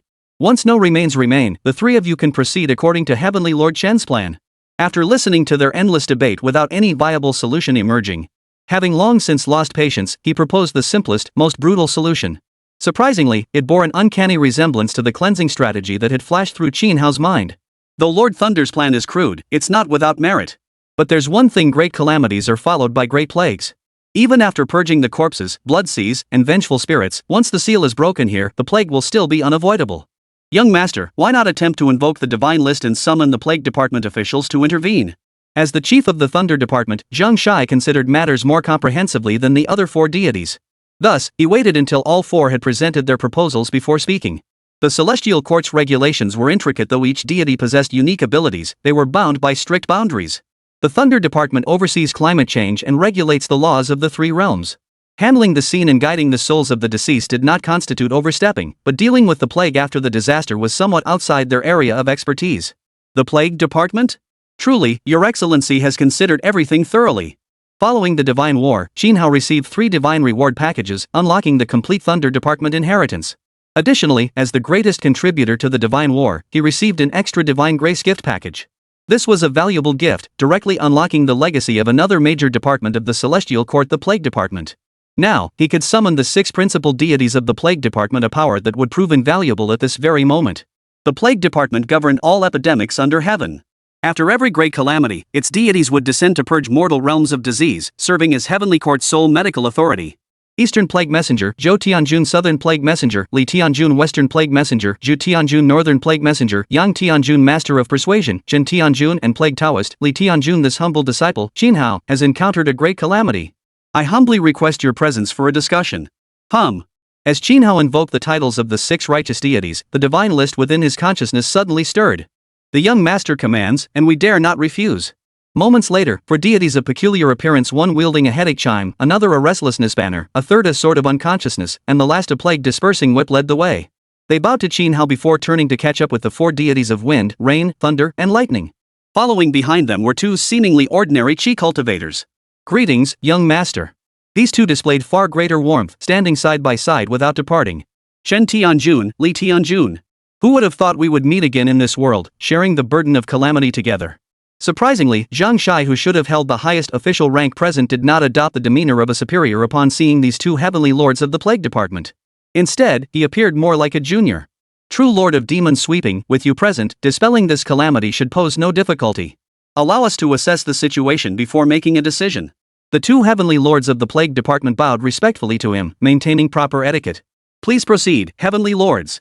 Seeing they had come to assist, Zhang Shai felt his heart settle, his lingering concerns instantly dissipating. Only after Chen and Li, accompanied by the other 4 deities, ascended to survey the entire sun-based city did Zhang Shai descend to his feet. He approached Qinhao and began recounting the origins of these 6 figures. Young master, the 4 who appeared earlier are disciples of the great Emperor Lu of the Plague Division. They are roughly my peers, though since I entered the Celestial Court, we've had little interaction. I'm actually more familiar with the Thunder God and his group. As for the 2 who arrived later, they are fellow disciples of Lord Lu. Though their appearance and attire may not resemble that of immortals, today's matter absolutely required their intervention. Though Qinhao bore the sealing gods list, he could not escape the rules of this world. To gain more divine power and understanding of the deeds of the gods, he must advance further. Oh? Why is that, true lord? Hearing even Uncle Zheng speak so highly of these 2 deities piqued Qinhao's curiosity. Young master, have you heard of the Plague Array? The Plague Array? That dreaded formation which trapped even Zhang Taigong for 100 days? The very one that, from the moment it was cast, brought utter devastation upon all living creatures under heaven? Young master, your knowledge is profound. That is precisely the formation. Chapter 30, The Plague Array. All know Emperor Lu as the master of the Plague Array, yet none realize it was actually created and laid by these 2 heavenly lords working together. Emperor Lu merely refined and perfected it. Good heavens! The most knowledgeable about plagues may not be doctors, but rather deadly chemists. The Plague Array during the investiture of the gods era, this formation was nearly on par with the 9-bend Yellow River Array. Even Zhang Taigong, protected by the Wu Ji Apricot Yellow Banner, was trapped within it for a full 100 days. Only when Yang Ren, the second disciple of the 12 golden immortals of the Xiantao sect, charged in wielding the 5-fire 7-bird fan, a supreme treasure, was the formation finally broken. So this is recruitment. The Celestial Court must have feared these individuals, deliberately assigning them a task matching their expertise. Of course, Qinhao kept these thoughts silently to himself, not sharing them with Uncle Zheng. Now, with the Plague Department and Thunder Department joining forces, 10 deities ascended together to investigate. They quickly ascertained the entire situation of the base city. Qinhao and Zhang Shai's conjecture proved correct. 10 meters beneath a mansion in the city center lay a soul-sealing array imbued with divine power. This array forcibly suppressed the resentment and blood energy within, preventing their escape. Without it, the nearby beasts would have sensed the overwhelming stench of blood and feasted upon it long before the Huaxia kingdom's receiving troops even arrived. Young master, true lord, this matter is manageable. Once we deploy the plague suppression array to contain the spread of disease, we can gradually eliminate it over time. The plague suppression array can be used this way? Won't that cause problems? Qinhao blinked in surprise. As an outsider, he never imagined a poison array could be used to neutralize toxins. Young master, you worry too much. The plague suppression array is the very source of the epidemic. This is merely a minor reversal of its effects. Had Brother Lu been here, we might have resolved this today. The 2 Plague Department heavenly lords, Chen and Li, exchanged a knowing smile and patiently began their explanation. To them, this was no different than pouring water from a bottle and then using techniques to draw it all back in. Yet though they had created this plague array, they themselves could not unleash its full potential. Only the descent of the Plague Division's Supreme Heavenly Emperor could execute it with greater ease. Then, how long would it take to eliminate all the plagues? Could we transport it elsewhere for processing? Qinhao knew that Steel Nation had lost more than just this base city. He feared that if problems arose here, the other 2 base cities might face their own troubles. Prolonged stay here was not a viable solution. Well, to be honest, young master, it's likely impossible. The Plague Suppression Array uses the 8 trigrams array platform as its core, supported by 20 plague umbrellas. Once deployed, moving it would require dismantling and rebuilding. Come on, this is one of the 3 realms' most formidable formations. How could it be moved on a whim? If Emperor Lu had possessed such power back then, why would he have been forced to ascend to the Celestial Court and become the so-called Plague Department Emperor? Seeing the 2 heavenly lords look troubled, Zhang Shai stepped forward at the right moment to break the ice. Young master, if you have other concerns, feel free to share them with us. Perhaps we can resolve your doubts. Xin Hao pondered for a moment, then let go of his hesitation. Everyone present was a deity of the Celestial Court. There was nothing he couldn't share with them. Rather than waste his own brainpower, it was more practical to gather their collective wisdom. Following the last divine war, the stolen nation has been fully restored to our Huaxia. Now that this city is in turmoil, I fear the other 2 cities may face similar disturbances. Yet if I depart, the true lords cannot venture far from their domains. That is why this thought occurred to me. The deities had been summoned by him, not truly working for him. At least for now, he couldn't simply wash his hands of the matter. I understand, young master. Rest assured. We shall accompany you to inspect the other 2 locations first. This grand formation can hold for another year. There's no immediate urgency. After discerning Qin Hao's concerns, Zhang Shai offered a faint smile and promptly proposed a solution. As the Grand Tutor of the Shang dynasty, GZ, though not formally part of the celestial hierarchy, was a deity revered with endless offerings. The soul-binding array he had personally established would not dissipate in mere days. A year neither long nor short was merely a small test he had set for Qin Hao. If we can hold out for another year, that's good, that's good. In that case, the heavenly lords may rest for a few days. After investigating the situations in the other 2 cities, we shall return here to guide these millions of aggrieved souls to enlightenment. Among the deities summoned, Zhang Shai was the closest to him, and he would conceal almost nothing from him. Since the demon-slaying true lord confirmed the soul-binding array could hold for a year, it must be true. Understood. After Qin Hao made his decision, the assembled deities offered no further words. They responded in unison before transforming into 11 streaks of light and vanishing back into the Book of Deities. I hope the people in the remaining 2 cities are still alive. He cast a few more glances at the hellish scenes within Sun Base City before letting out a heavy sigh. What a tragedy! Squeak creak. The moment Qin Hao stepped out of the base city gates, the massive doors which had required his combined strength with Long Yi to open slammed shut on their own. It seemed this too was connected to the soul-sealing array. How's it going? Any ideas on a solution? Seeing him emerge, Long Yi rushed forward to ask. If even Qin Hao couldn't handle it, then he'd have to report up the chain and prepare for the East Wind cleanup operation. Dealing with this many corpses? Even if they rounded up every last remaining traitor to work them to death as black labor, it still wouldn't be enough. Come summer in a few months, when the heat set in, this place would become a breeding ground for every conceivable plague. Who knew how many more would die? Yes. Qin Hao's answer was firm, sending a jolt through Long Yi's heart. How long will it take? How will it be resolved?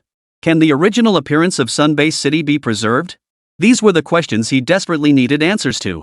If Qin Hao failed to satisfy him on even one point, the final outcome might not change.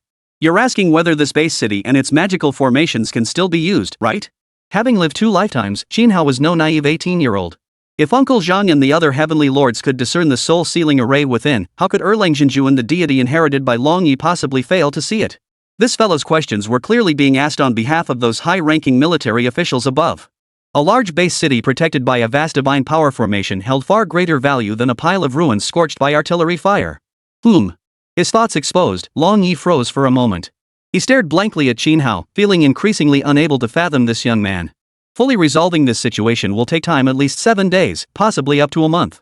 Once settled, I can't guarantee the formation will remain functional, but this base city itself can definitely be preserved. Only the structures within will likely need rebuilding. The effects of a lightning baptism and an east wind ground cleansing operation were largely similar.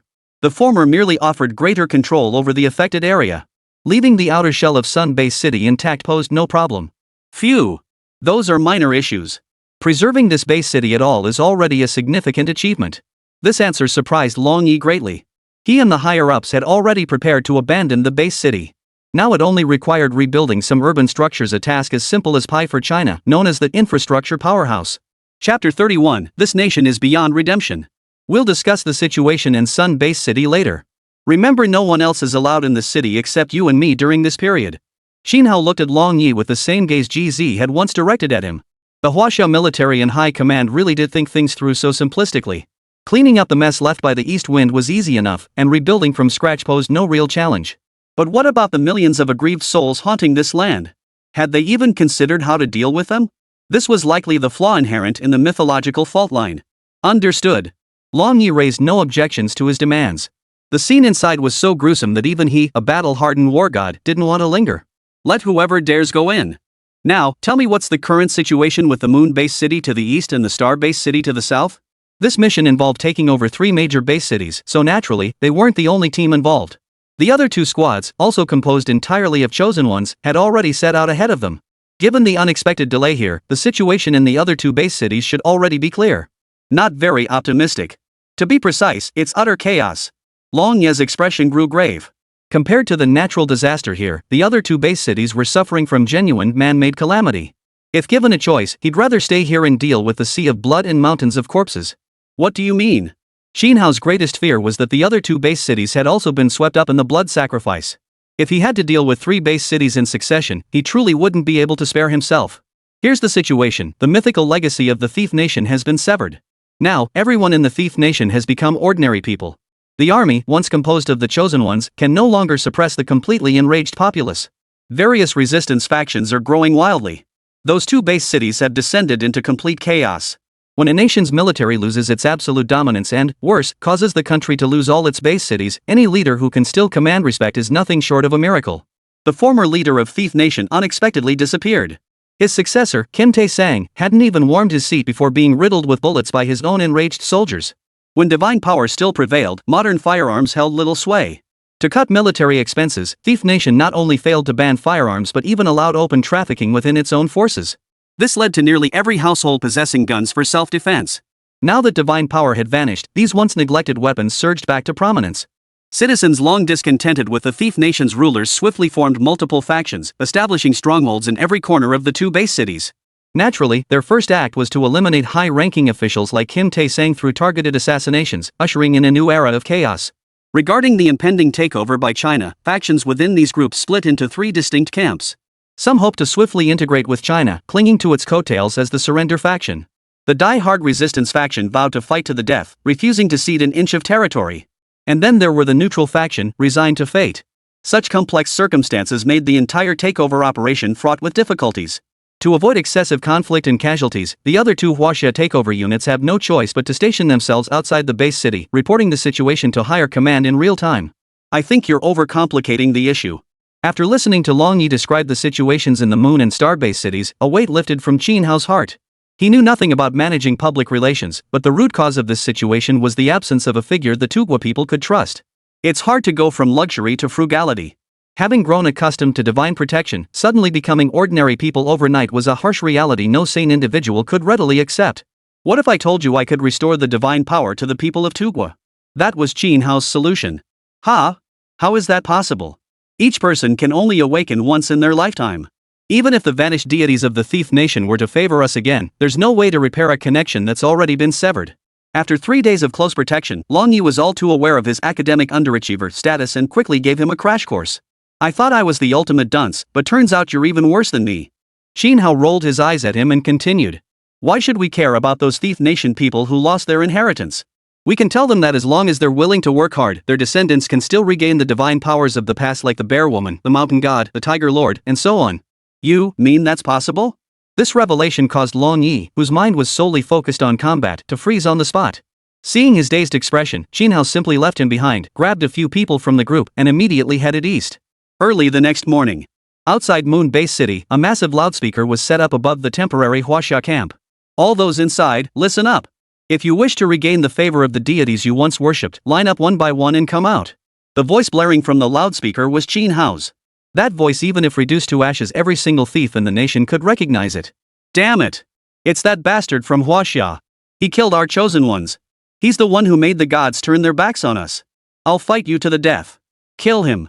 Kill this bastard. The scene Qin Hao had hoped for a neat line of surrender never materialized. Instead, it ignited the fury of every Thief Nation citizen. Not only the die-hard fighters, but even the surrender faction and neutralists joined the ranks to punish him. The Huaxia military and high command had long anticipated this very outcome. That was precisely why Long Yi had accompanied Qin Hao on this mission. Rat-a-tat-tat. Countless black muzzles pointed simultaneously at the Huaxia temporary camp, spewing fire wildly. Originally, this group of ordinary civilians would never have dared to confront the Huaxia reception force in such a manner. But now, the appearance of a figure whose hatred had reached an off-the-charts level had instilled them with inexplicable courage. They were determined to drag Qin Hao down to hell, no matter what. The great god GZ was right, this nation is beyond redemption. The elite divine chosen ones dispatched by Huaxia were the nation's finest, equipped with its most advanced scientific achievements. Such rudimentary heat weapon attacks didn't even require divine intervention. A single circular laser barrier blocked every bullet in its path. This is how a great nation should be. Unlike nations that rose to global power solely through divine blessings, China, due to its mythological discontinuity, has always pursued a dual-track approach. On one hand, it continuously unearthed and cultivated divine chosen ones. On the other, it quietly pursued even more powerful technological advancements. Should the global landscape shift again, China could still stand tall among world powers by relying on its other leg. And today? It's already proving its worth. Chapter 32, The Gift. Thunder God, aid me. Qin Hao wasn't like those politicians. He had no desire to play games with this bunch of fools. The best way to deal with madmen is to be madder than they are. Zhang Tianjun, these troublemakers are yours to deal with. He Chong, understood.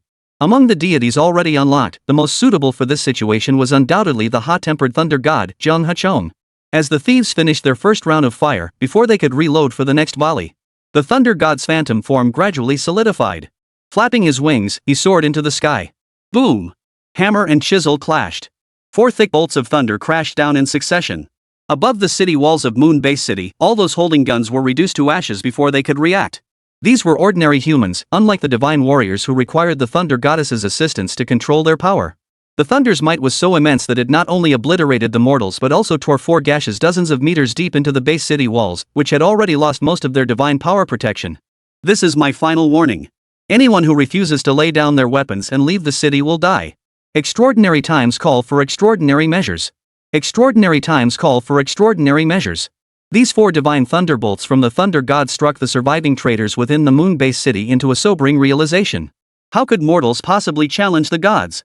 The prolonged chaos had made them forget that beyond their own nation, other realms still held gods. The thunder god hovered silently in the sky, awaiting the young master's command to unleash divine punishment once more. I don't want to die. I surrender. I surrender. Great deity of Huaxia, I beg you, spare my life. I am a true child of Huaxia. I was born here by accident. Thunder God, you must believe me. Those who surrendered first had always been weak-willed. The moment they regained their senses, they dropped their weapons and fled the base city at top speed, terrified that a single moment's delay would see them struck down by lightning like those before them. No wonder they're called the world's fastest runners. They've got some skills. In his previous life, Qin Hao had only encountered the notion of the Chinese people's running prowess through humorous news reports and videos. Little did he expect that in this life, he would have the privilege of witnessing it firsthand, experiencing the breakneck speed at which these rats shattered human limits. Before long, 2 long queues formed outside the Huaxia temporary camp. Incidentally, the Thief Nation people were also the most queue-loving nation. From the camp to the city gate, both lines stood so perfectly straight that even a spirit level couldn't find fault. Is that all it takes? Long Yi, who had arrived at the camp a moment later, stared at the bizarre scene before him with a peculiar expression. He never imagined that Qin Hao would effortlessly resolve the reception issue, one that had even military high command scratching their heads by merely summoning the gods to unleash 4 bolts of lightning. It was nothing short of a miracle. Not yet. Stop standing around like fools. Assign someone to repeat what I told you yesterday to this bunch of idiots. Later, find a few kids who look honest and have them help me finish this charade. Qin Hao shot him a withering glance, signaling him to focus on his logistical duties. Qin Hao knew absolutely nothing about commanding troops. Master Qin, you're not seriously planning to return the stolen deity to them, are you? That's like raising a tiger to devour you. Only now did Long Yi voice the question he held back yesterday. What gods of the Thief Nation? There's no such place as the Thief Nation anymore. Aren't they all our Huaxia deities? Did you miss the divine war or have dementia? Qin Hao shot him a disapproving glare. The so-called Heavenly King Huaneng of the Thief Nation was none other than our own divine ancestor Ji.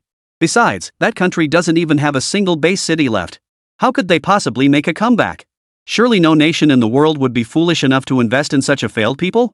Whoa, got it.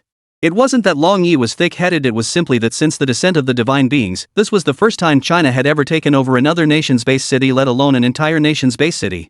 In past divine wars, China had avoided conflict whenever possible. When absolutely no other option remained, they would only gamble away some uninhabited, remote base cities as stakes.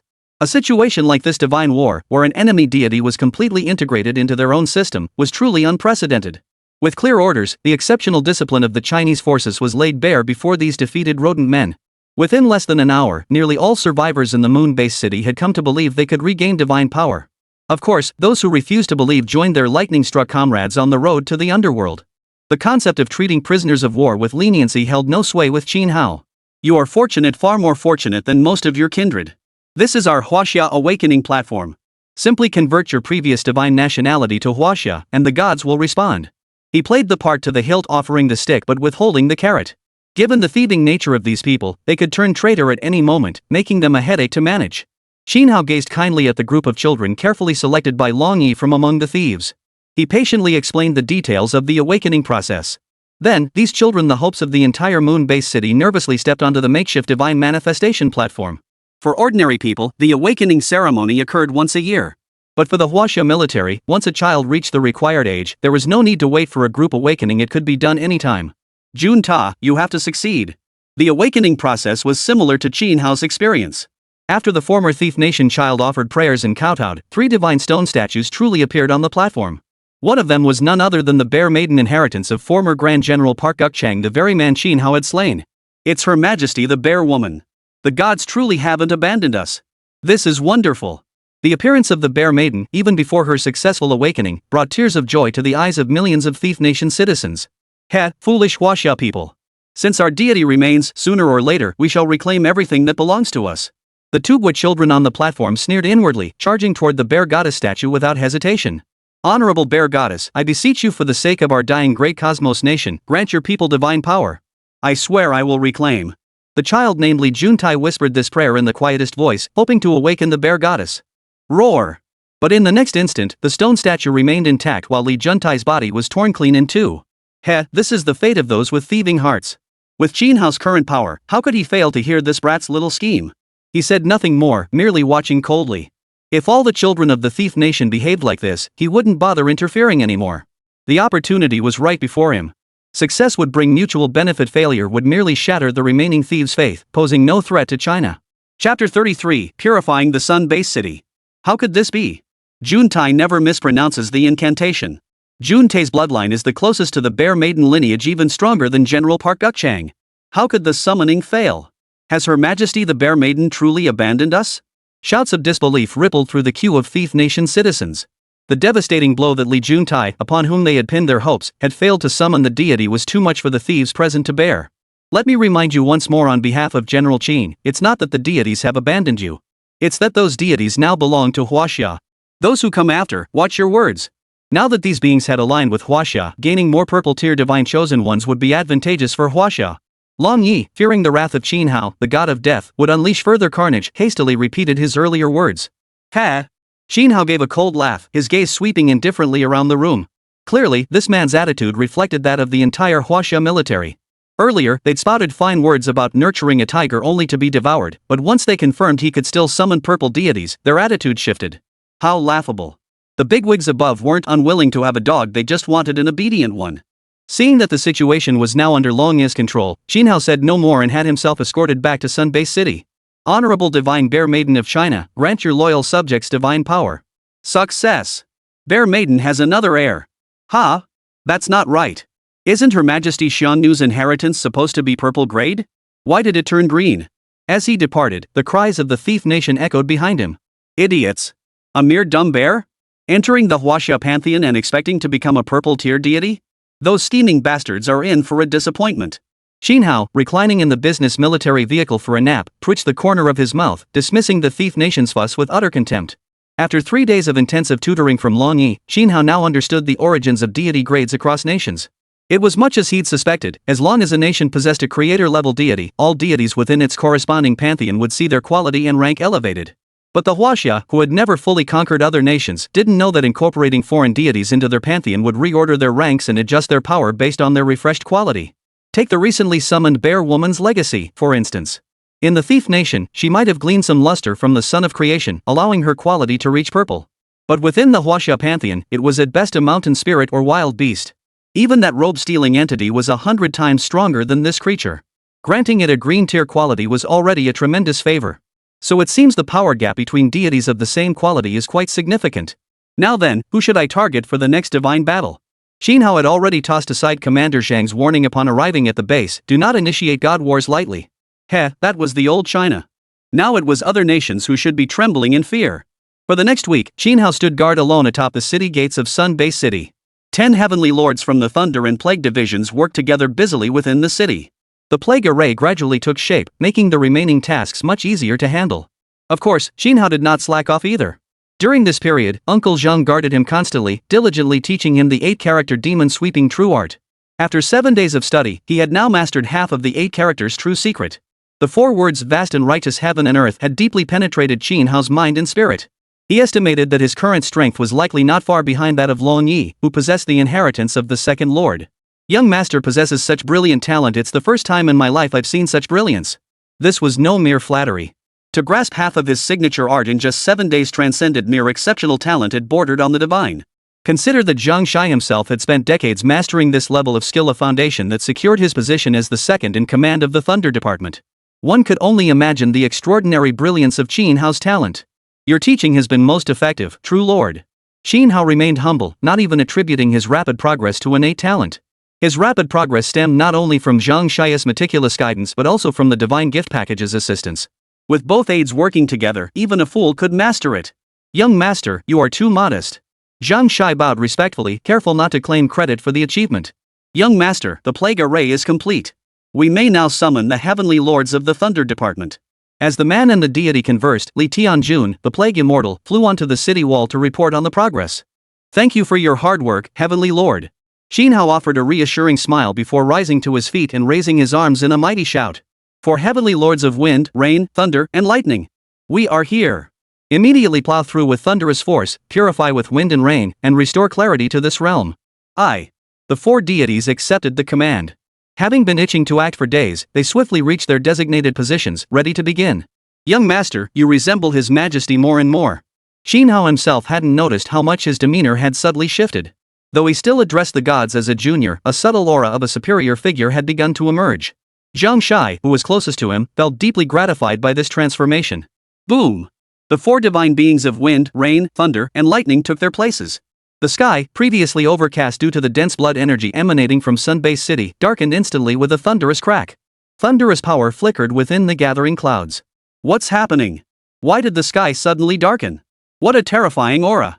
Could this be the true power of the sun god? Weather manipulation? It must be a deity descending. The thunder gods. It's those deities of the Thunder Department from the Divine War. The Chinese divine chosen ones stationed outside the city all sensed a bone-chilling pressure gathering in the air.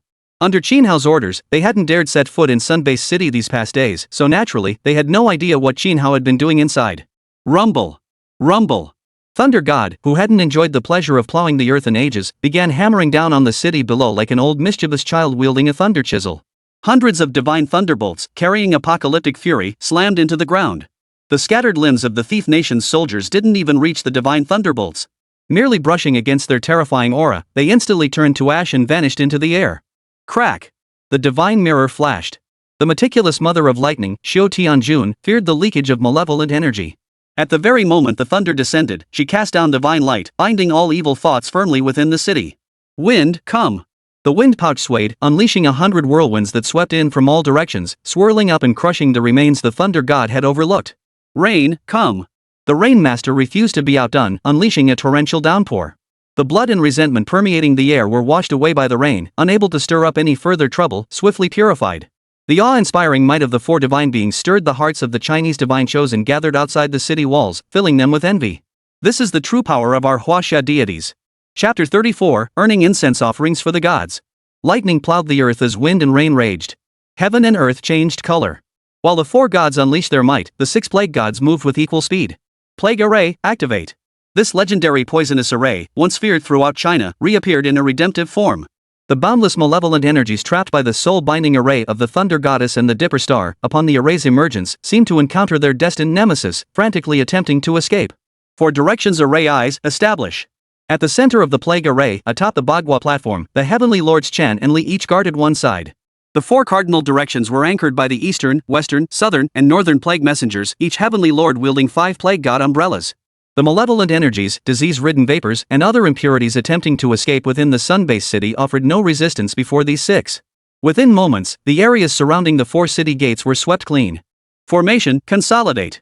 2 perfectly synchronized voices rang out, and the entire plague array began to contract from all 4 sides toward the city center. Ha ha. What a thrill. What a thrill. The thunder god, thoroughly enjoying his play, quickened his hand movements. The goddess of lightning, suspended beside him, flashed a hint of resignation in her beautiful eyes. She could only carefully shift the divine mirror, guiding him to the exact spots he should plow. This is how the gods of the heavenly court of Huaxia should be. Above the city walls, Jinhao watched the god's actions in silence, his heart filled with profound emotion. Divine power infused into mortal flesh to wield even 1/10,000th of its true might was no small feat. But when wielded by the gods themselves, it should manifest as the apocalyptic power witnessed here. Young master, there is no need for worry. Only when all the gods of the heavenly court have returned to their rightful places will the divine list truly shine with its full glory.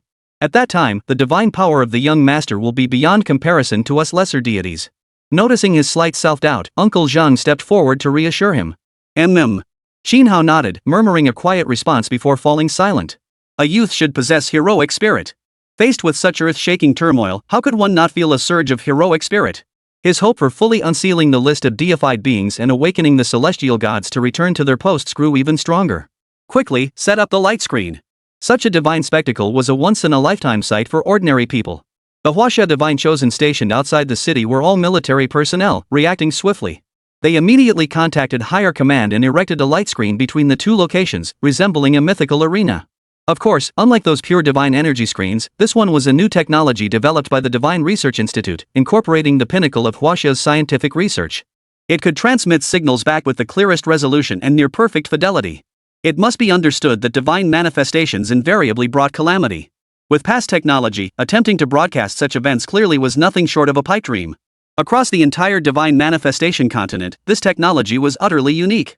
As the light screen was completed, all base cities within China began broadcasting this live event.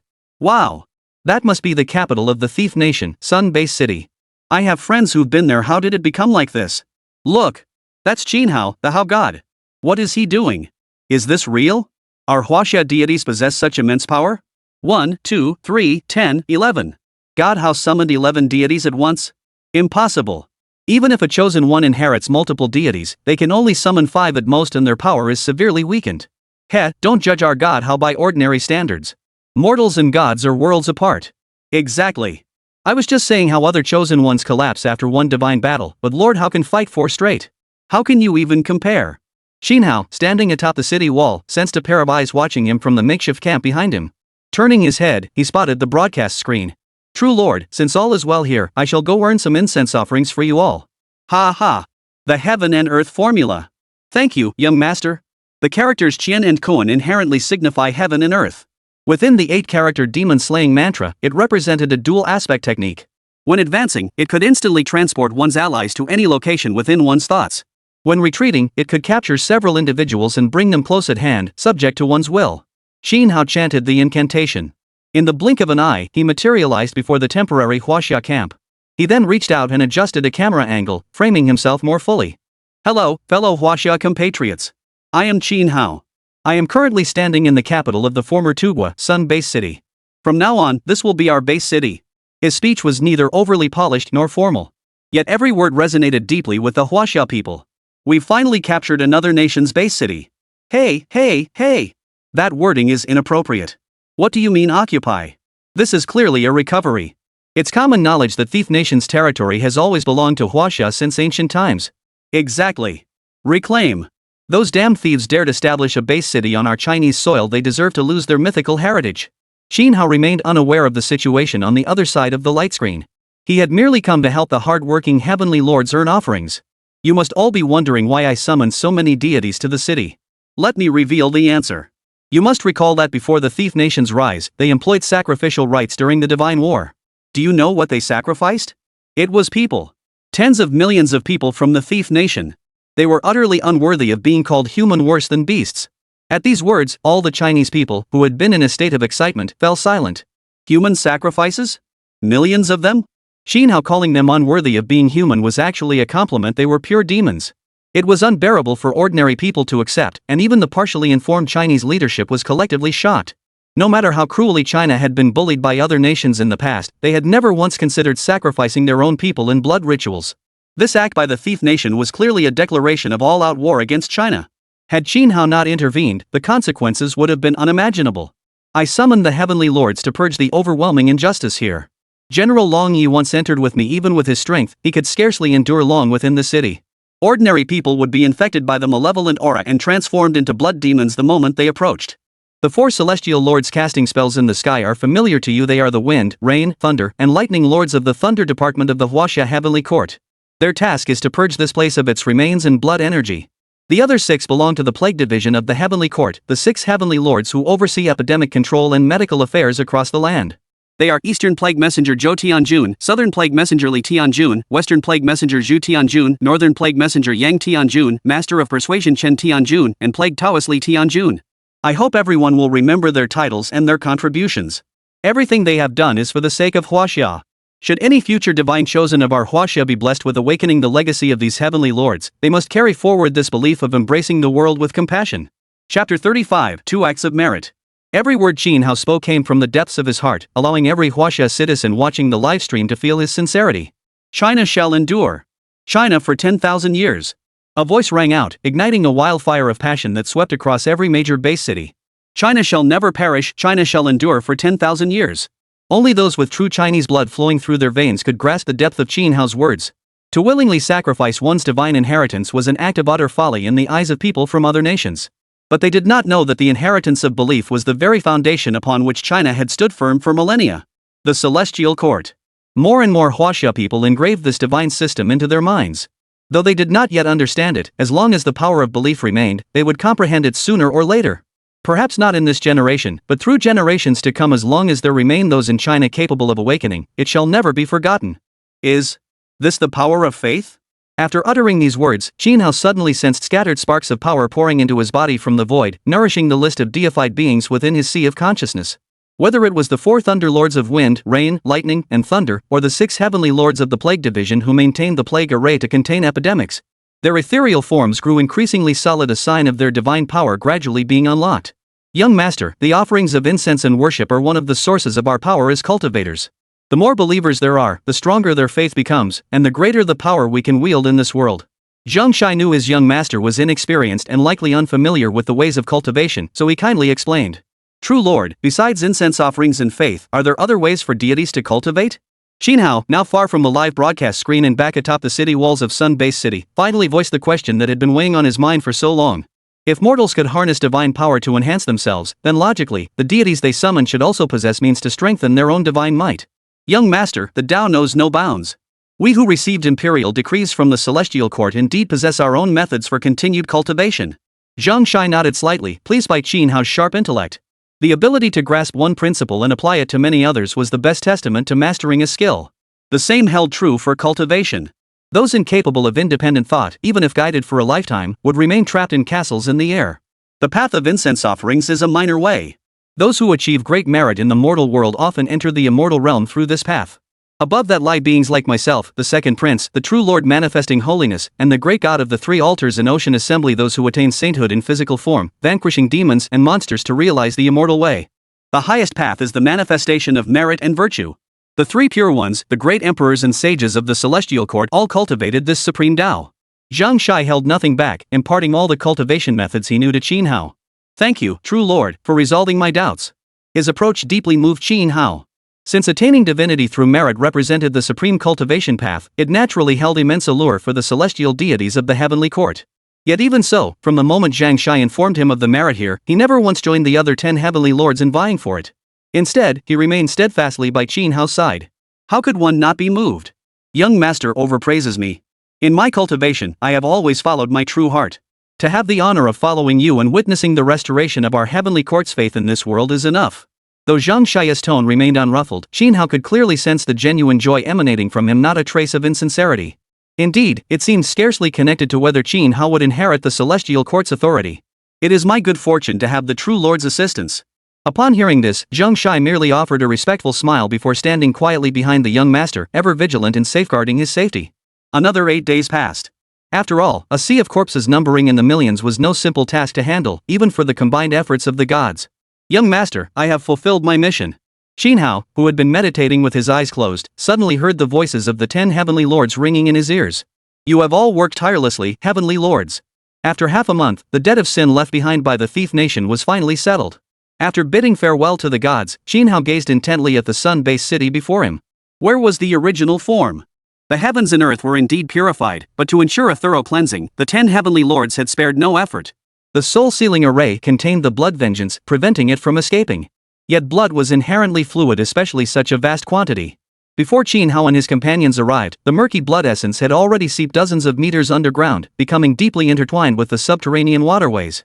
To eliminate all traces of danger, the 4 heavenly guardians of wind, rain, thunder, and lightning personally excavated the ground 50 meters deep, purifying every drop of water contaminated by the blood. The 6 heavenly lords of the plague department took similar precautions. The toxin of disease, if even a trace remained, could resurge at any moment. They dared not be the slightest bit careless. The present-day sun-based city was now nothing more than a vast pit sunk deep into the earth. Yet the air no longer carried that pungent, foul stench. Now, it smelled exceptionally sweet. As for how this site would be filled and restored afterward, that was beyond Qin Hao's purview. After all, Long Yi had conveyed precisely that message. Given China's formidable infrastructure capabilities, this was surely a trivial matter. Just as the gods departed, a golden light descended from the sky, lifting Qin Hao upward. The bloodshed is eradicated, heaven and earth are cleansed, truly a great merit. The golden light coalesced into a halo, hovering behind his head, illuminating him like an enlightened deity. Merit was the reward bestowed by heaven upon those who had served it well. What Qin Hao received now was merely a fraction of the merit earned from purifying the vast base city. The 10 heavenly lords who had devoted themselves wholeheartedly reaped the lion's share.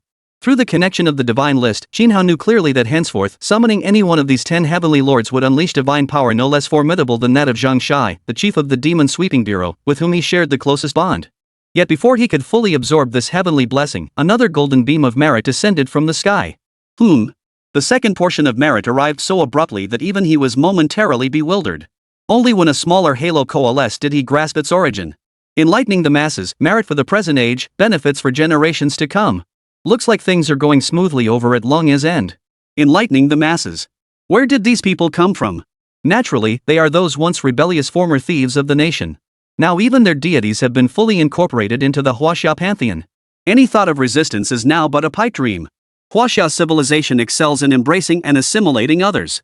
As long as they are properly integrated into civilization, even the most barbaric tribes will, over time, become fully assimilated into Huaxia. Moreover, the culture of the former Tugwa people shares a common origin with the Huaxia. Civilizing them is far simpler than dealing with other ethnic groups. Qin Hao claimed the lion's share of this second merit. The thunder god, who had aided him in intimidating the former Tugwa people, received a small portion. He was now grinning broadly within the divine list. Chapter 36, Preparations for the 8 Nations Divine War. Master Hao, your method is truly effective. Those fellows are now lining up to become subjects of our Huaxia. And the highest-ranked deities they've awakened are merely blue-grade. With Qin Hao setting the precedent, Long Yi found dealing with the former thief nation people in the 2 base cities a breeze. Though this fellow's shamelessness seemed to have reached a whole new level.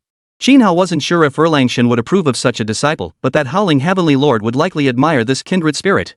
This is merely the beginning. To truly win their loyalty, these small favors are far from sufficient. Hearing this, Long Yi froze for a moment. After careful consideration, he looked at Qin Hao with astonishment. Master Hao, you wouldn't seriously consider splitting off part of our Huaxia divine lineage to them, would you? No, absolutely not. Such a momentous decision, even as one of the pillars of Huaxia, he dared not agree lightly. Yet this young man before him seemed genuinely capable of bypassing the highest echelons of China and privately imparting a portion of the divine legacy. But this would undoubtedly violate certain untouchable taboos. If that happened, forget about Long Yi, even Commander-in-Chief Zhang wouldn't be able to protect Qin Hao. Sai, your thinking is far too rigid.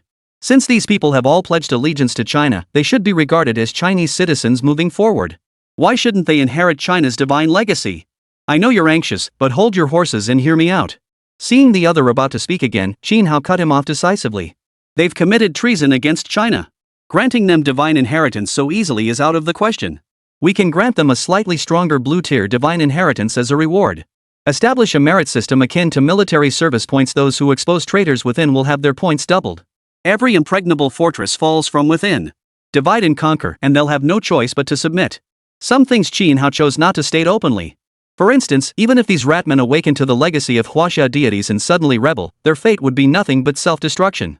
The Celestial Court was a realm governed by strict rules. How could it tolerate such an eyesore? Qin Hao may not understand discipline, but he understood the Celestial Court and its rules. That makes sense. Master Hao, you're truly brilliant. Make them distrust each other internally, and they'll have no energy left to plot a restoration. Don't be fooled by Long Yi's constant fawning before him. This man became the war god of Huaxia through more than just brute force. Qin Hao's suggestion of sowing discord merely served as a wake-up call. Long Yi already had a clear plan in mind for how to deal with these individuals moving forward. Just as the two were discussing, an untimely voice suddenly rang out. The 7 nations of Jiaoxi, Siam, Pagan, Chenla, Johor, Luzon, and Java request to engage in divine war competition with China. Divine war competition? What's that? We just crushed that thieving nation. Now these 7 little countries want to band together and act up? Qin Hao was a complete novice when it came to divine warfare knowledge. He looked at Long Yi beside him with confusion. The rules of the divine battle arena state that each nation may only initiate 1 divine battle application per year. If a defeated nation fails to win a single match, they can obtain a 1-year exemption from battle, provided, of course, they can afford to lose that many times. This so-called divine war competition is a round-robin style tournament initiated by at least 3 nations. They battle each other once, and the penalties are much lighter than traditional divine wars, usually just losing some low-tier divine artifacts, without involving territorial disputes. Small nations like those in the southeast almost always use this method to avoid divine wars. It's their survival strategy, I suppose. After hearing Long Yi's explanation, Qin Hao instantly grasped the origins of this type of divine war. So it was deliberately arranged to deliver experience packs. Though Long Yi hadn't explicitly stated it, his expression made it clear that ancient China had likely been a participant in such divine wars. It was inevitable. The number of divine chosen ones in China was incomparable to those of other major powers. Forcing a war would only lead to constant depletion of national strength, making it a losing proposition. Wait, I have one more question. You mentioned earlier that the divine war competition mode only requires 3 nations to initiate it. So why did 7 nations get involved this time? The requirement for a pass card is losing 1 battle, so losing 3 battles is essentially the same as losing 7. Why gather so many nations together? The moment Qin Hao finished speaking, he caught sight of Long Yi's furrowed brow and instantly understood. Damn it! These 7 minor nations were most likely instigated by 1 or more major powers to band together and test China. They call it a divine weapon competition, but in reality, they're trying to trade their divine artifacts for intelligence on China's current national strength. To put it bluntly, Qin Hao's stunning victory had already threatened many major powers. No one wanted to sit idly by and watch China rise so easily. Sending out pawns to scout the terrain was perfectly normal. As for who the mastermind behind the scenes is, that remains unknown for now. Just accept it. What's there to fear? They're merely 7 minor nations, they can't make much of a splash.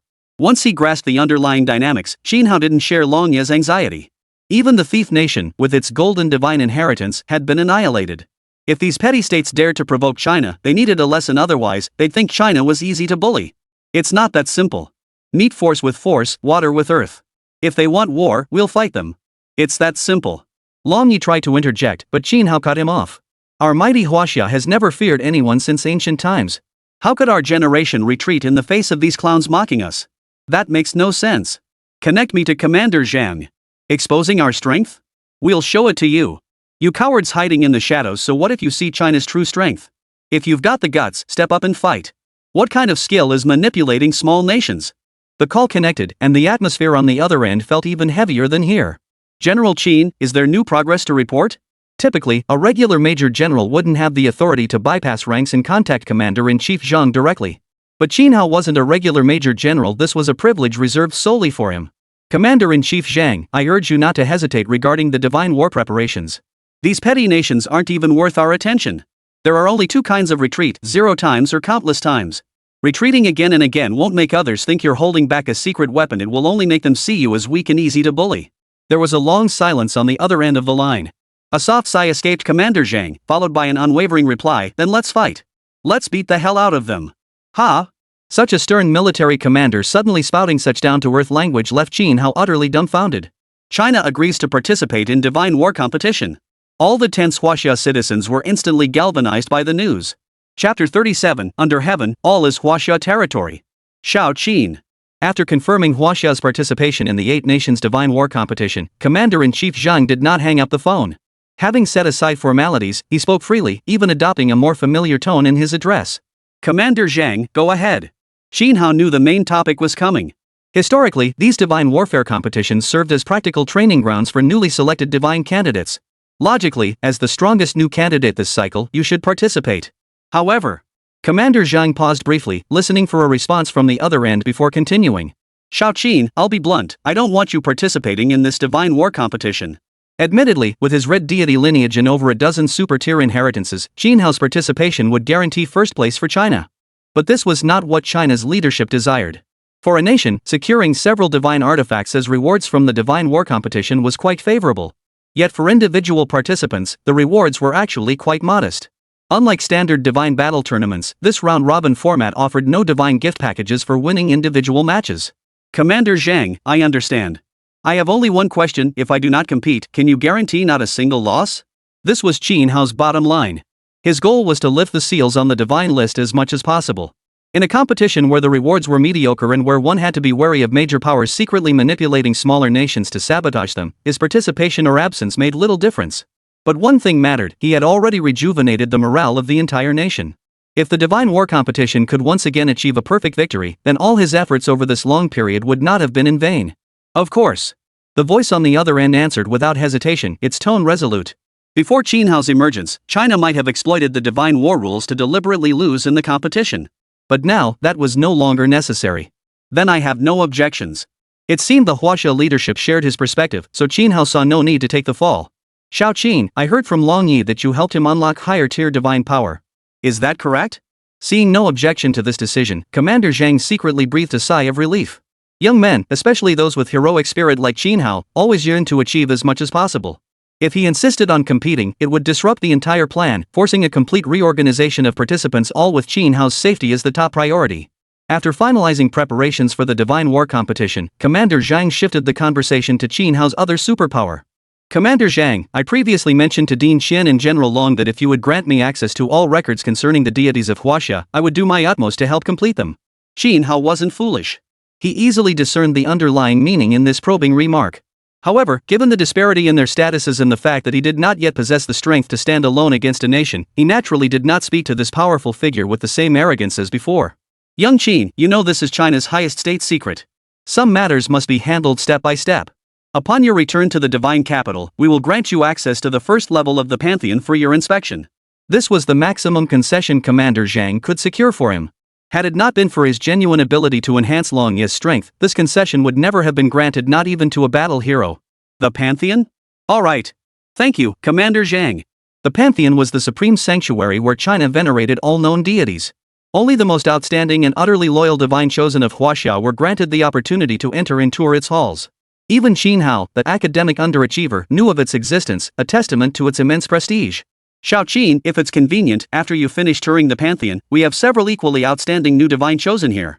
Would it be possible for them to shadow you and learn from you for a while? Just as expected. Though he couldn't see Commander Zhang's face over the phone. Qin Hao could imagine that the figure on the other end was no longer the affable old general he had met, but a cunning fox. What, learning for a while? This was clearly a request for Qin Hao to step in and help cultivate more outstanding divine chosen for China. That's no trouble at all. It's actually about my sister. Commander Zhang, what do you think? However, this had been part of Qin Hao's plan all along, so he didn't have much objection. He understood the fundamental principle that the nation comes before the family. Shao Qin, thank you for the leads. Today we apprehended 117 suspected spies accused of leaking state secrets. They've been publicly announced nationwide and imprisoned. Since you're temporarily unavailable, we've arranged for the commendation medal to be delivered to your residence in the divine capital, where your sister Qin Yu accepted it on your behalf. Good, good, good. Truly a time-honored tradition of China. Thank you, Commander-in-Chief Zhang. A smile finally spread across Qin Hao's face. Spies? They were clearly just those corrupt officials involved in illicit deals with foreign entities. He was satisfied with this resolution and its swiftness, confident that his sister Qin Yu back home would find some solace in it. Young Qin, any other questions? The transaction had proceeded remarkably smoothly, and Commander Zhang was now in an exceptionally good mood. There's one more matter, not urgent, but important. Go ahead. Have we set our target for this year's divine war against external forces? Each nation could only initiate one divine war externally per year. Thus far, Huaxia had always been the reactive party. Qin Hao wanted to know if the higher-ups had any offensive plans. If not, he wouldn't mind giving them a nudge. Tianzhu, Persia, and Little Sakura, these three nations have coveted our territory for years. It's time to strike back. Commander-in-Chief Zhang's words were somewhat vague, but his eagerness for battle was clearly becoming difficult to contain. It was likely that many within China's leadership shared this sentiment. If possible, I suggest starting with Little Cherry Blossom. Since ancient times, those islands have been our Chinese territory. This generation should reclaim them. Truthfully, had it not been for the thief nation stirring trouble, Qin Hao would have targeted Little Cherry Blossom first. But the thief nation proved even more foolish, serving as a scapegoat for others. Ha ha ha ha. Reclaiming Sakura Island is our sacred duty. His words struck a chord with Commander-in-Chief Zhang. Though the final target hadn't been confirmed, attacking Little Cherry Blossom would undoubtedly become the top priority for China's leadership. It's not just Little Cherry Blossom. Every inch of this land belongs to China. How can we not consider it a betrayal of our ancestors that it's now fragmented into so many nations? Xin Hao had intended to say a betrayal of Mr. Ing, but the words caught in his throat as he suddenly recalled the cultural disconnect here. He quickly amended his statement. Excellent. I look forward to you fulfilling this promise. Beep beep beep. Chapter 38 Pantheon. Hey, Mr. Hao, why the rush to come back? It's rare to get a chance to travel abroad, wouldn't it be better to stay a little longer? The Divine War competition wasn't launched immediately, it graciously granted participating nations a full fortnight to prepare. After finalizing the deal with Commander Zhang, Xin Hao concluded there was nothing left requiring his personal involvement in the stolen nation. Xin Hao forcibly dragged Long Yi into the car and raced back to the divine capital without pause. You may not be in a hurry, but I am. This war god of Huaxia, who was unreliable in everything except combat, sometimes made Xin Hao feel like his mental development hadn't fully matured. He was in a hurry to get back to the divine capital. First, he wanted to help his sister Qinyu deal with that damned group of bastards as soon as possible. Second, he wanted to enter the Pantheon immediately to see if he could summon more celestial deities back to their rightful places. Both matters were urgent, each a million times more important than sightseeing or relaxing. Rest assured, they're locked up in the divine capital's dungeons. They won't escape this lifetime.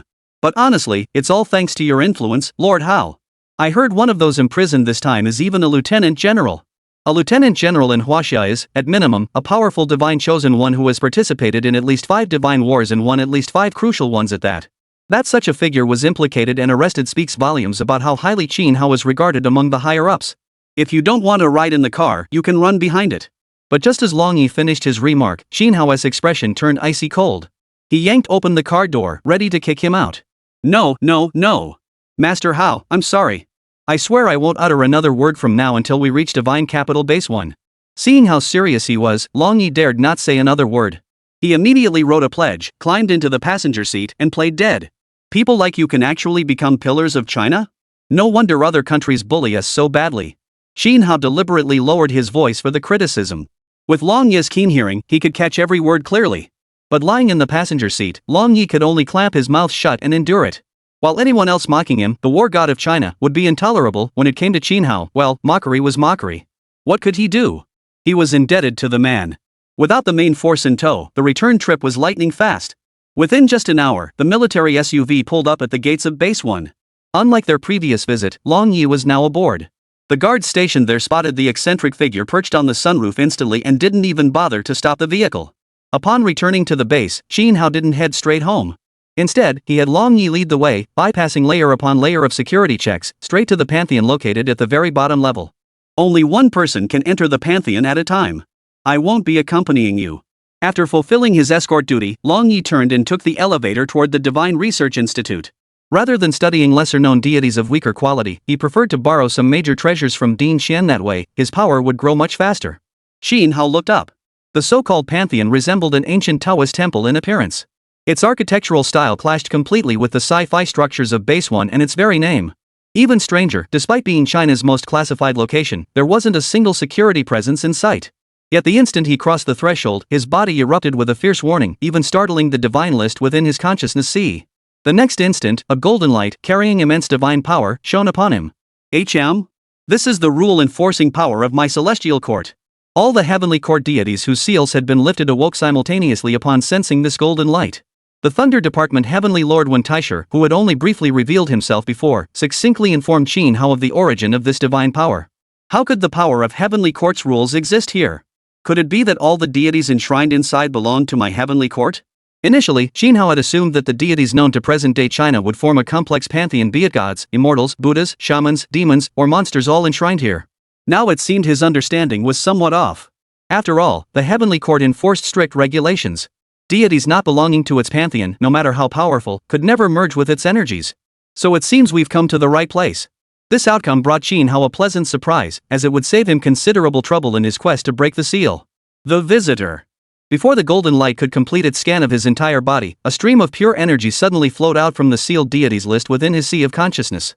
The golden light and the pure energy collided, only to dissolve into nothingness together. Such an anomaly caused even the Pantheon's routine detection broadcast to halt before reaching Xin Hao's name. Who goes there? In the rear courtyard of the deepest hall within the Taoist temple, an elderly man meditating in deep contemplation abruptly opened his eyes. His right hand swiftly traced a circle before him. Soon, a mirror formed from divine power appeared before him, its reflection directly facing Qin Hao at the entrance. So young? It seems little Zhang and the others have found another gem.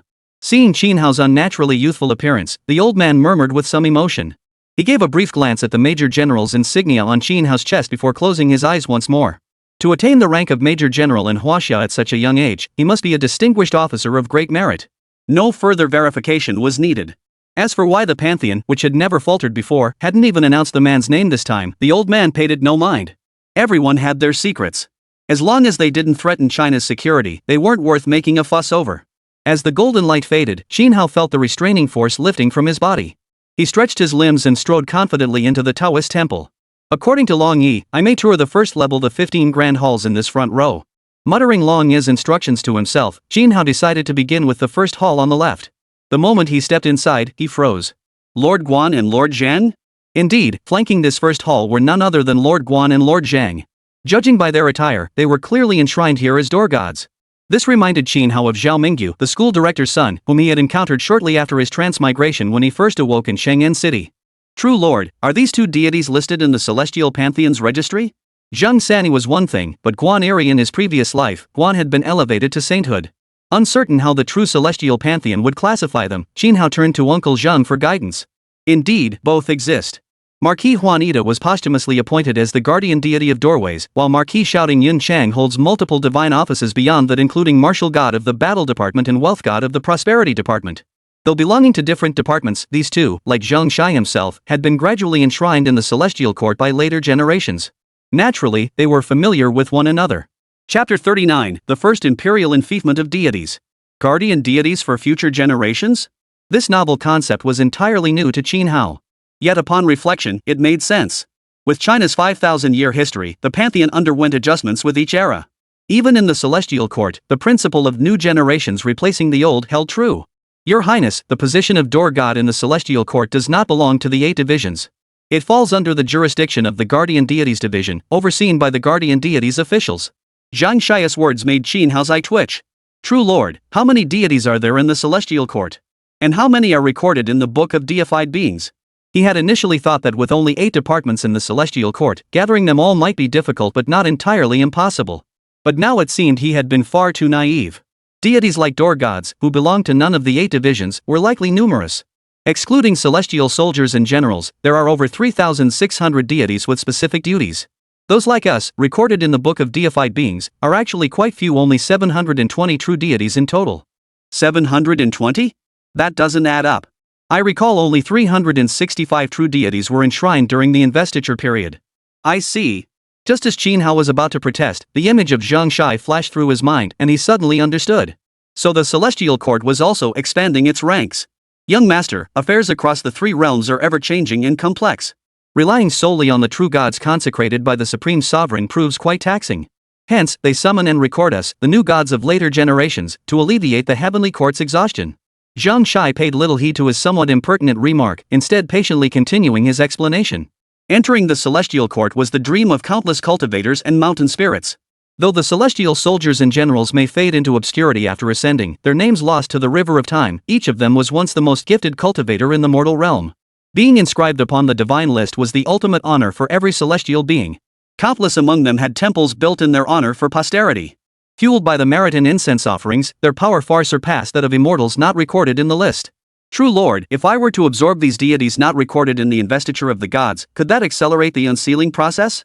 Zheng Shai, who had always been forthright, fell silent for the first time upon hearing Qin Hao's question. The decision rests with you, young master. This question was beyond his purview. The list of deified beings is the authority of the celestial court. Only His Majesty the Jade Emperor knows all the functions of this supreme treasure. Awakening the deities to return to their rightful places was the standard procedure for lifting the seal. But adding new deities? That seemed rather irregular. But Uncle Zhang would never voice such thoughts aloud. As the young master, Qin Hao could disregard protocol entirely if he insisted on proceeding. Very well. Noticing the peculiarity in Zheng Shai's demeanor, Qin Hao swiftly changed the subject. But now that the idea had taken root, he was determined to try it. What if it proved beneficial? Thus, he reverently drew 6 incense sticks from the altar beside him and bowed several times before the 2 deities who would later become the door gods. The general possessed heavenly grace, his valor unmatched among the armies. His divine glory remains resplendent, his majestic fame revered through the ages. Your humble disciple, Jinhao, humbly welcomes the Holy Lord Guan. At Hulao Pass, his voice shook the heavens. At Changban Bridge, the waters flowed backward. Your humble disciple, Jinhao, humbly welcomes Lord Huan. As the 2 invocations echoed, the golden statues before him stirred. Instantly, the spectral forms of Lord Guan and Lord Zhang materialized. Perhaps constrained by the rules of this realm, a faint blue glow emanated from both deities upon their appearance, signifying their status as so-called blue-tier beings. Youngster, why summon my brother and I? What business? True to his origins as an unparalleled martial general, their very entrance carried an aura of fierce, chilling might. Their voices boomed like great bells, enough to keep malevolent spirits and vengeful souls at bay. This junior has been graced by the great heavenly sovereign's favor, receiving a supreme treasure known as the list of deified beings. Would you two be willing to enter this list? Had Jinhao been in his newly awakened state, devoid of divine inheritance, he would naturally have adopted a humble stance before these 2. But now it was different. As the heir to the Jade Emperor's legacy, he wasn't begging them to join the divine list. There was no need for such circumlocution. The list of deified beings? Just as Zhang Shai had said, the list of deified beings was the most coveted object among the gods of the celestial court. Upon hearing Jinhao's account, the 2nd and 3rd masters were first stunned, then their brows furrowed with suspicion. Youngster, do you realize the list of deified beings is the supreme authority of heaven? Don't toy with my brothers. Guan Gong, ever the proud one, refused to believe the book of deified gods could fall into the hands of such a junior. But before he could finish, Jinhao summoned the ancient scroll from his mind's eye and held it before the 2 deities. Feeling the primordial energy emanating from the dawn of creation, all other emotions vanished from their hearts, leaving only one word: desire. To be enshrined in the book of deities. Yunchang has no regrets. I feel the same. They never imagined that after serving diligently in the celestial court for so long, they had never been recorded in the book of deities. Yet today, unexpectedly awakened, they had been granted such a tremendous opportunity. The future door gods Guan Yunchang and Zhang Yida, step forward to receive your titles. Since Jinhao was also attempting this for the first time, the entire process was unfamiliar to him. Moreover, none of the awakened deities could assist him. The other deities lacked the authority to intervene, and the only one with both the capability and high enough status, Grand Tutor One, had refused to kneel and receive his title during the original investiture. He simply turned a deaf ear to the matter, refusing to get involved.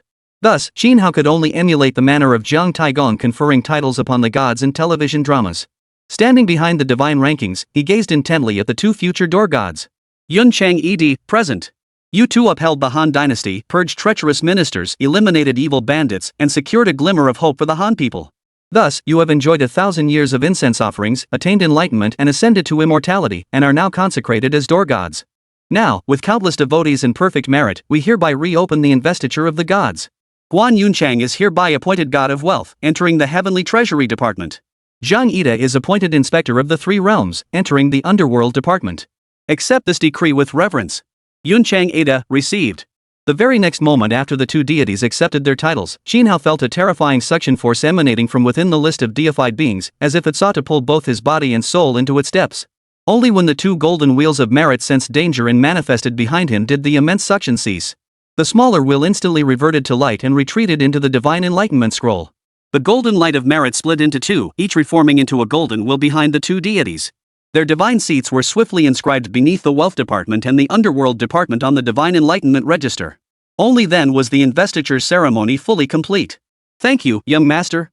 The 2 most revered generals of the mortal realm, overjoyed at their divine appointment, bowed their hands in gratitude toward Jinhao before transforming into 2 deep blue streaks of light and vanishing into the Divine Enlightenment tablet. It seems consecrating deities is truly beyond my current capabilities. I was far too careless. Ever since his transmigration, Jinhao's journey had been remarkably smooth sailing, inevitably fostering a touch of pride and complacency. Today's reckless attempt at deification was proof of that. Fortunately, the 2 wheels of merit had saved his life, otherwise, the consequences would have been unimaginable. After the wave of dread subsided and he regained his composure, he stepped forward to continue viewing the other deities within the hall. Little did he know that after his consecration of Guan Yu and Zhang Fei, all chosen ones within China who had inherited their legacies experienced a mysterious, significant surge in power. Chapter 40, The 3 Shao Sisters. What a loss. The person involved, Mr. Qin, felt a sharp pang of regret. The merit he had worked so hard to obtain was gone before he even had a chance to enjoy it. Still, he felt no regret. The 2 newly consecrated deities were figures he deeply revered, and this experiment had been a spur-of-the-moment idea anyway.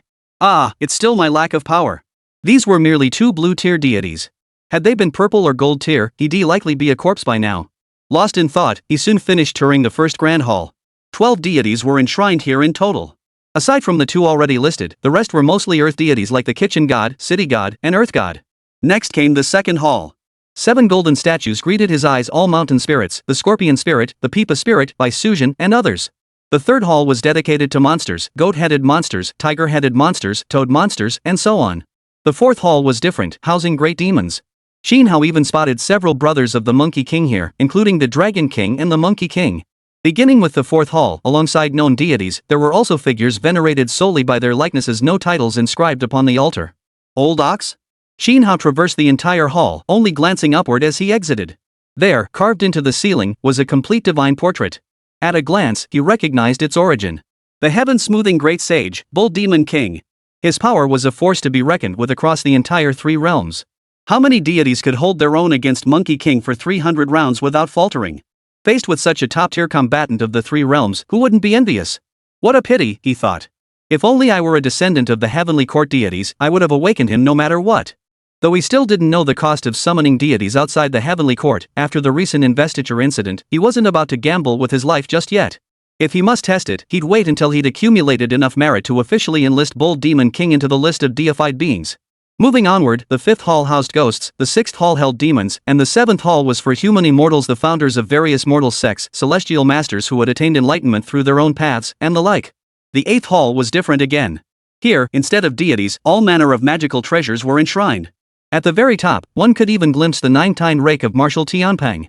It was only upon entering the 9th hall that Shinhao encountered deities truly belonging to the celestial court for the first time. Lady Yin, the bedside mother? Though this lady had not attained the status of a true deity in the investiture of the gods, her popularity among the common folk was exceptionally high. Moreover, her entire household comprised crucial divine officials within the celestial court. Even without formal deity status, no celestial being dared offend her. As for combat prowess? Across the 3 realms, she alone could keep Neza in line, a fact that spoke volumes. Continuing onward, Shinhao finally halted his steps, coming to a complete stop. Within this 9th hall stood 4 divine statues. Aside from Lady Yin, the other 3, though similarly low in divine rank, possessed power that absolutely matched or surpassed that of Uncle Zhang. The immortal lady of worldly resonance, the 3 Xiao sisters. The 3 Xiao sisters Yin Xiao, Bai Xiao, and Xiong Xiao were once the foremost disciples of the GSX outer circle. Their senior brother, Zhao Gongming, held the prestigious position of Minister of Finance and was the commander-in-chief of the Dragon Tiger Mystic Altar. During the Battle of the Ceiling of the Gods, these 3 consorts caused no end of headaches for Tai Gong. With 2 supreme treasures, the Golden Cauldron of Chaos and the Golden Dragon Shears, they captured the second prince, Jinta, Muta, the 12 golden immortals of Yushu, and the astonishingly powerful Taoist Luya. Combined with the 9-bend Yellow River formation, they stripped away the 3 flowers atop their heads, the 5 chi within their chests, and even their millennia of cultivation. Truly terrifying. Now that they've attained divine status, though their former ferocity has faded and they've never struck again, anyone who underestimates these 3 will suffer terribly. Who would have thought that even in Chinese mythology, someone could awaken these 3? It's a pity they were only unsealed to blue-tier quality. By divine rank, the 3 Xiao immortals likely fall below celestial lords of wind, rain, thunder, and lightning. Their classification as blue-tier by this world's divine chosen is understandable. In that case, I shall show the world the true power of the 3 immortal ladies. Shinhao's purpose in coming here was precisely to see if any celestial deities could be awakened and restored to their rightful positions. The appearance of the 3 Xiao immortals came as quite a surprise to him. With sunlit locks lightly combed, graceful steps grace the Lingyan Hall. The 3 Xiao Hall's divine light shines forth, blessings bestowed upon mortal realms for ages. This humble disciple, Shinhao, humbly welcomes the divine maidens of worldly resonance, the 3 Xiao goddesses, to their rightful place. Unlike other deities, these 3 were triplets born as one. Awakening them separately would be inappropriate. Thus, it seemed highly likely that only triplets or 3 divine chosen ones with a shared bond could awaken all 3. Yunxiao, Bixiao, Xiangxiao, return to your rightful place. Greetings, young master. The 3 deities appeared in the mortal realm. Just as when Uncle Zhang Shai first emerged, they instantly discerned Shinhao's secret, the sealed deity list, through divine resonance alone, and immediately paid their respects. My deepest respect to the 3 divine maidens. To receive your aid is a blessing beyond measure for this junior. In their presence, Shinhao, who disliked ostentation to begin with, dared not entertain even the slightest thought of issuing commands. His title as young master was currently nothing but an empty shell. Dare to act so recklessly, and a single glance from them could likely extinguish him. We are well aware that offerings in this realm are scarce. Now that we have met the young master, we 3 sisters shall lend our aid. The words of the three Xiao immortals surprised Qin Hao greatly. They were already well aware of the Chinese mythological lineage within this world. It seemed they had been waiting for the celestial emperor's successor to appear, and by chance, that person was Qin Hao. Since the three immortal ladies are already aware, please enter the Hall of Deities. It had been quite some time since he entered the Pantheon. Although Commander Zhang hadn't set a time limit for his visit, Qin Hao felt uneasy staying inside too long, as if a pair of eyes was constantly watching him. Now that he had consecrated the Guan and Zhang deities and gained the aid of supreme female immortals like the three Xiao sisters, his gains were already substantial. The remaining halls could be visited later without issue, as the young master commands, whether due to lower divine status or some other reason. Despite possessing power far surpassing most deities of the celestial court, the three Xiao sisters consistently maintained a humble stance when dealing with Qin Hao. Even when the four deities of wind, rain, thunder, and lightning were summoned, they only acknowledged him as their young master out of respect for Uncle Zhang. Had it not been for the subsequent events of purifying the sun-based city, they likely remained outwardly compliant yet inwardly resentful. Watching three beams of light, shifting from blue to purple, flow into the book of deified beings, Qin Hao suppressed his doubts for the moment and retraced his steps, departing the Pantheon. Meanwhile, deep within a primeval forest at China Base 1, three girls who looked exactly alike all wore expressions of astonishment. The divine power bestowed upon us by the three empresses, why has it suddenly surged so dramatically? What happened? Chapter 41, Are there any good people in this world? Brother, you're back. These people have been waiting outside our door for days. Qin Hao had barely returned to the new home arranged for him at the base when he spotted two men and a woman staking out his doorstep.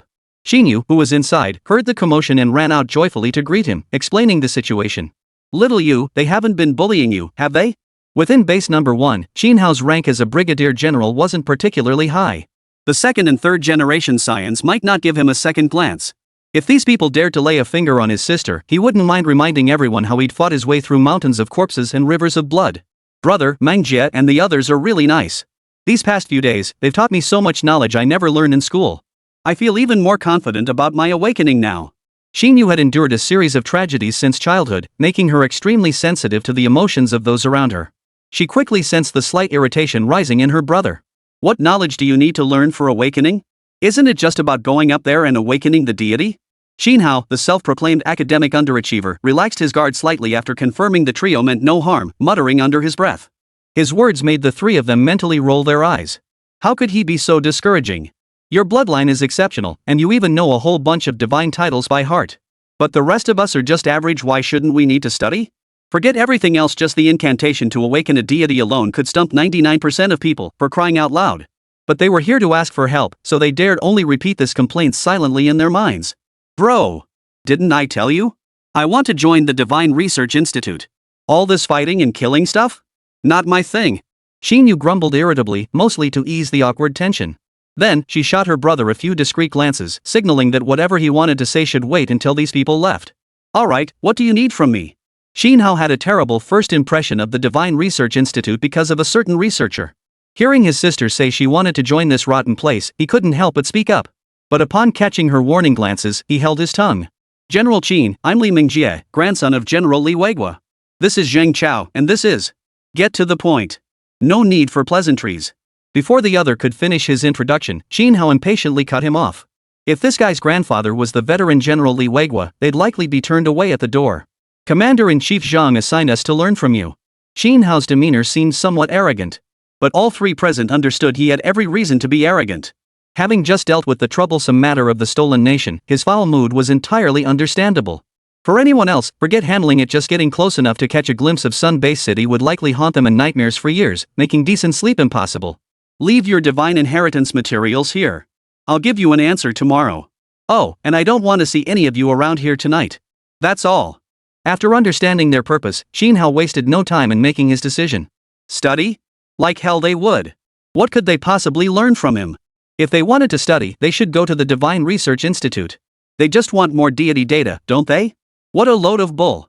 Li Mingjie and the others exchanged glances, quickly produced the pre-prepared materials, and handed them over before bolting out at lightning speed. Qin Hao took the documents, skimmed them, and wore a peculiar expression. Li Mingjie, Blue Divine Inheritance, Door Guardian Guan Yu. Zhang Chao, Blue Deity Lineage, Guardian Deity Zhang Fei. Weren't these the very deities he'd just consecrated? What a coincidence. But the third one, the only girl among them, caught him off guard. Tian Shui, Purple Divine Inheritance, Chang'e, the Moon Goddess. In his previous life, this deity was known to all. Though she was only a purple-tier deity and not particularly skilled in combat, the great shaman Hui stood behind her. Thus, among the three, this girl possessed the most expansive potential for growth. Brother, your attitude just now wasn't very nice. All three of them are good people who genuinely wish to learn from you. Only after the trio had departed did Qin Yu finally voice his true thoughts. Xiao Yu, you're in unfamiliar territory here. You must be cautious in everything you do. This world is far more complex than you can imagine.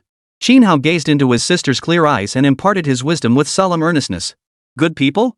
Ever since this world was left with only the two siblings, there were no longer any truly good people. Everything was merely a transaction of interests. Take those three men earlier, for instance. They were clearly trying to cozy up to him, hoping to extract more benefits from Qin Hao. Who in all of Huaxia didn't know Qin Hao possessed a crimson deity?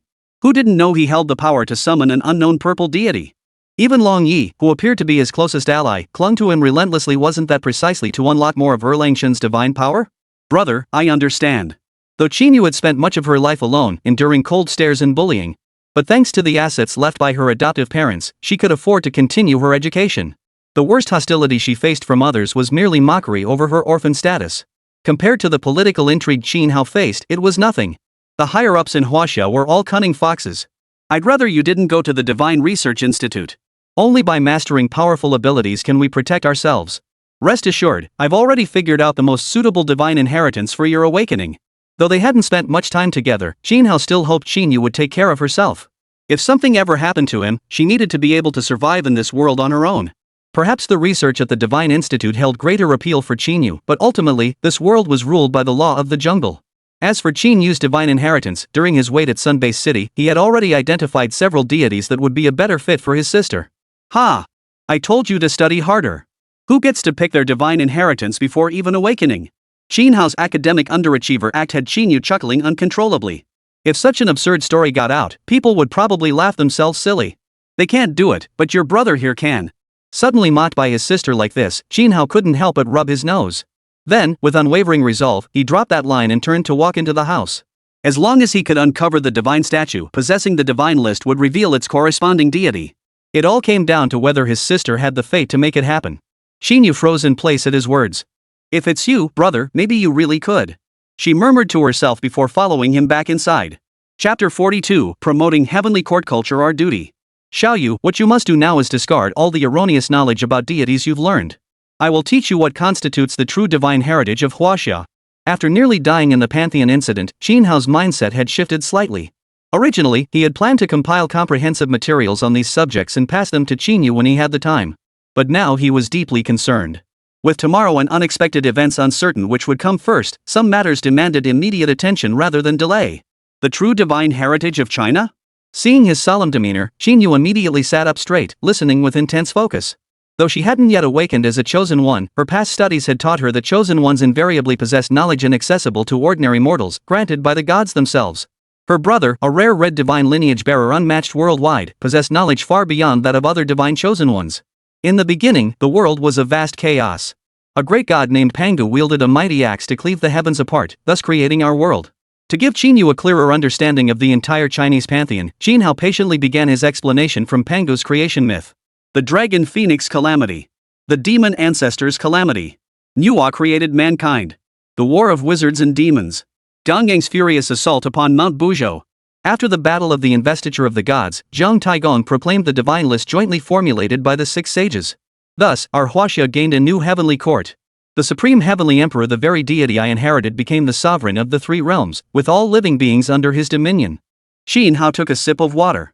He had been speaking since returning home, finally finishing his account of the four great calamities of the primordial era to Qin Yu by noon the next day. As for the final calamity of the journey to the west and the deities who ascended to heaven in mortal form in later ages, Qin Hao planned to compile a list categorized by divine lineage and present it to her. So our Huaxia mythology is this grand.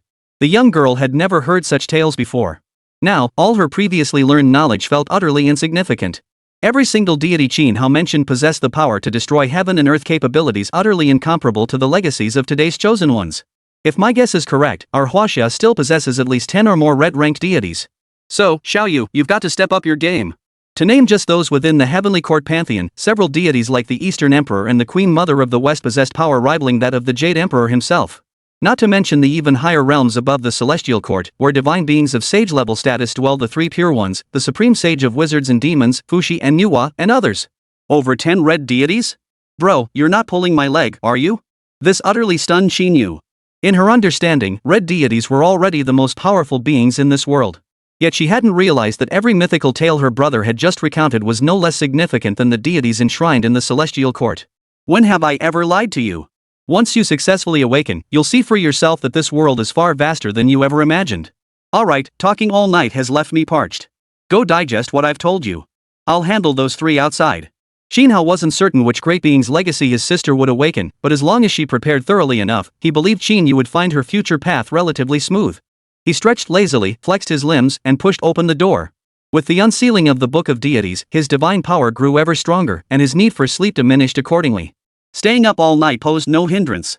Sure enough, the moment he opened the door, he found Li Mingjie and the other two waiting outside. Fortunately, the base-issued housing had exceptional soundproofing, so they hadn't overheard the siblings' conversation. General Qin. Despite waiting so long, not a trace of impatience showed on their faces. Compared to the imminent benefits awaiting them, standing here for days on end would be nothing. I've reviewed all your records. All quite impressive divine inheritances, especially yours. Thinking of their legacies, Xinhao couldn't help but feel that peculiar sensation welling up inside him once more. The girl named Tian Shui, upon being addressed, instantly lit up with a radiant smile. Being praised by Xinhao meant her lineage held great promise. Don't get too excited just yet. With your current understanding of your respective deities, you likely grasp less than 1/10,000th of the miracles they performed. The road ahead is long and arduous. Xinhao didn't even need to dig deeper to guess that these three sent on a quest for enlightenment. Beyond their deities' titles and the events of their deification, they likely knew nothing else about their legacies. We are willing to sacrifice everything for Huaxia, even our lives. We hope General Qin will guide us. Hearing this, the three knelt on one knee in unison before he could respond, demonstrating their unwavering loyalty to China and hoping to dispel any doubts in Xinhao's mind. Seeing their sincere demeanor, a hint of warmth appeared on Xinhao's face. Had they sought money, status, or other personal gains, Xinhao would have dismissed them without hesitation. But for the sake of China, Xinhao was willing to listen further. The greater good of the nation held supreme in every Huaxia heart. Rise. First, promise me one thing. If you cannot deliver, you may leave. General Qin, please speak. Li Mingjie and his two companions had long steeled themselves mentally. Whatever conditions Xinhao presented, they were prepared to accept. Your three lineages all belong to the divine system of the Huaxia Heavenly Court. I hope that in the future, as you grow stronger and learn more about the Heavenly Court, you will share this knowledge with more Huaxia people, not keep it locked away in this base. Promoting Heavenly Court culture serves both to accelerate the unsealing of the complete list of deified beings and to realize the Golden Age Xinhao most yearned to witness. What is a mythological gap? As long as he lived, the legacy of the Huaxia Heavenly Court would never be severed. The moment this condition was stated, Li Mingjie and the other two froze in shock. They had imagined Xinhao would demand numerous benefits in return, including but not limited to military status. Yet they never imagined that this youth, younger than themselves, would possess such a magnanimous spirit. It's fine. If you're unwilling. The Celestial Court's legacy belongs to Huaxia, to all the people of Huaxia. We are willing. Before Xinhao could dismiss them, the three suddenly stood at attention and rendered him a crisp military salute. It was both respect and admiration. Remember what you pledged today. I hope that when China stands atop the world, every person will rise like a dragon, possessing divine heritage that towers above all other nations. Xinhao gazed deeply at them, then raised his right hand to return the salute. Little did Li Mingjie and the others know that the oath they swore today would one day bring them unimaginable glory. Chapter 43, The Triplets. Very well. Now let us discuss the matter of your respective divine lineages. First, the two of you. After enjoying 1,000 years of mortal offerings, Guan Yu and Zhang Fei ascended to heaven. Initially, they were appointed as door gods, but as mortal devotion grew, so did their status. Xinhao wasn't making this up, he was explaining it in terms the trio could understand. As the deity's status rises, the divine power we chosen ones can obtain also increases. No wonder we both felt our strength surge dramatically recently, so that's why. Li Mingjie and Zhang Chao nodded in agreement after hearing his explanation. Mortals survive through divine protection, while deities grow stronger through human offerings, a universal truth recognized across the world. Could it be that your sudden power surges because I inscribed the two of you as war gods into the divine list? Xinhao couldn't help but mentally roll his eyes at their earnest analysis. Of course, his facial expression remained perfectly composed, conveying complete agreement. Through Li and Zhang's feedback, he confirmed one thing: conferring deities into the list of deified beings could instantly enhance the power of all their chosen successors. This realization eased Xinhao's mind considerably, easing his regret over the loss of the merit golden will flower. General Qin, I have a question. Based on this theory, doesn't that mean that as long as there are enough believers continuously offering incense to a particular deity, they could elevate the deity from a low-tier quality all the way up to purple or even gold tier? Having received his guidance, Li Mingjie immediately voiced a question that had troubled him for a long time. This god-making theory didn't stump Qin Hao. Theoretically speaking, the method you just mentioned is feasible. But the power of that faith must be immense. At the very least, it would require the sincere offerings of tens of millions of humans to elevate a deity from blue to purple. To elevate a deity to gold quality through this method, you'd need the incense offerings of hundreds of millions of mortals. Take the thief nation I just defeated. Most of their deities were forcibly elevated through precisely this method. It's nothing but forced elevation. A bear spirit, at most white tier in quality, could be elevated to purple tier deity status through the worship of tens of millions, even hundreds of millions, of thief nation citizens. Alas, such crooked paths prove unreliable. When confronted by a legitimate purple tier deity, they are easily annihilated. General Qin, I understand why you insisted we share our knowledge of deities. After hearing Qin Hao's explanation, all three gained profound insights. Only the direction of their realizations seemed a bit skewed. Your interpretation isn't entirely wrong. Qin Hao hadn't been in this world long enough to fully grasp the thought processes of its people. Still, since the goal of promoting the Huaxia Heavenly Court Pantheon had been achieved, there was no need to dwell on such minor details. Right. The incense offerings I mentioned earlier are one method to enhance a deity's power. Beyond that, there are other ways. Li Mingjie and the other two had been specifically assigned to him by Commander Zhang. They were undoubtedly the cream of the crop among China's newly chosen divine beings, so Qin Hao was naturally willing to elaborate further. I know that one. It's the method of sacrifice. Tian Shuyi, the girl who had been silently absorbing the lesson without a word, suddenly interjected. Qin Hao's divine battle was textbook-level combat. Using her father's divine image stabilizer, she had rewatched it at least 30 times. She was all too familiar with the blood sacrifice tactics employed by the thief nation. Hearing that term, Qin Hao's smile vanished instantly. There was no helping it. That scene was simply too revolting to bear. Sacrificial rites may indeed bolster a deity's power, he cautioned, but remember this, the people of Huaxia must never resort to such dark practices. Qin Hao's words were spoken with unwavering certainty, leaving no room for doubt, causing the three people before him to feel a chill in their hearts. Wouldn't pigs, cows, or sheep work either? After a moment's hesitation, Tian Shuyi mustered her courage to ask again. This was a method honed by countless ancestors throughout Chinese history. In past divine wars, if defeat seemed imminent, they would resort to it. Of course, human sacrifice had never been part of it. For across the world, only China was a nation that truly respected human rights. The concept that human life was more precious than heaven itself was known throughout the land. Sacrificing 3 animals has been practiced since ancient times and is nothing to be ashamed of. But you must understand that in the cultivation path of our Chinese deities, there is a concept called abstaining from grains. It means refraining from earthly sustenance, for only then can one achieve the great way. Immortals follow their own path. While deities may maintain connections to the mortal realm, if they cannot master their fundamental emotions and desires, their cultivation will inevitably stagnate at a certain threshold. Fasting? The three, who had never encountered cultivation practices before, were captivated by this novel term. They pondered it for a long while but couldn't fathom why immortals couldn't partake in mortal food. They could only make a mental note of it for now. Seeing their puzzled expressions, Qin Hao silently sighed to himself. Divine power has been withheld, leaving the people of this world ignorant even of cultivation. No wonder our Chinese mythological civilization has suffered such a severe disconnect. To understand how Chinese deities ascended to the celestial court, one must grasp the fundamental concept of cultivating immortality. Otherwise, they would end up like other nations merely scheming to appease the gods.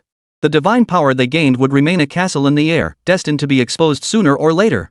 That concludes today's discussion on enhancing divine power.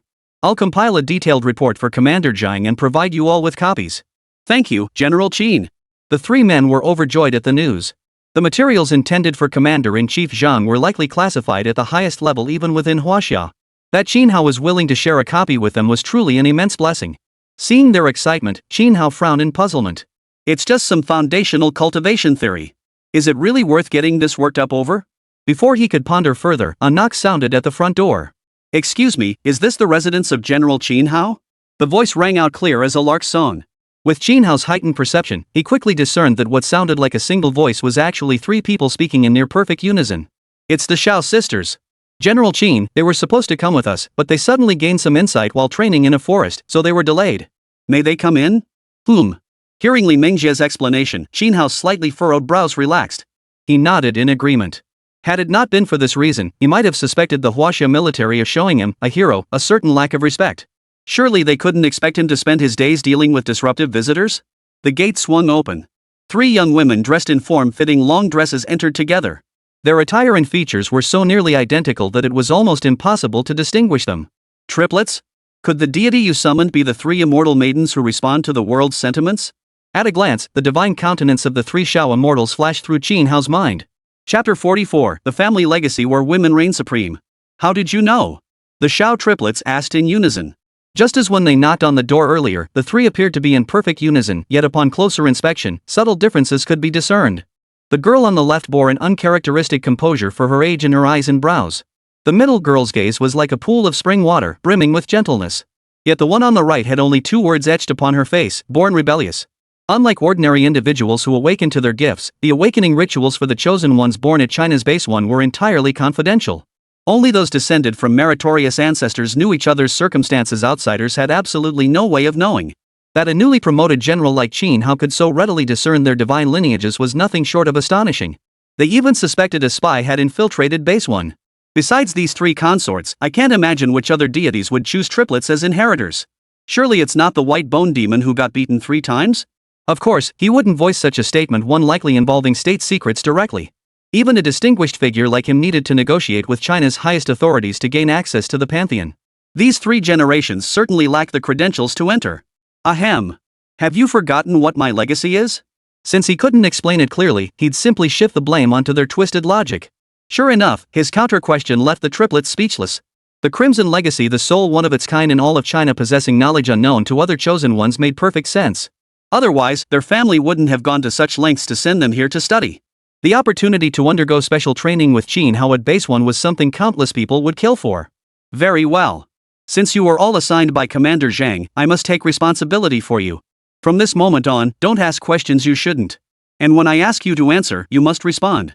Their files have been provided to me. Hand over yours as well. Those who came here were all divine chosen ones about to participate in the Divine War preparatory competition. Qin Hao's seemingly harsh attitude toward them was actually meant to push them to maximize their strength during these 2 weeks, preventing any mishaps on the battlefield. Understood. Facing his assertive manner, the 3 girls responded obediently without a word of protest, promptly retrieving their files to submit them. Review the rules I previously outlined with these 3.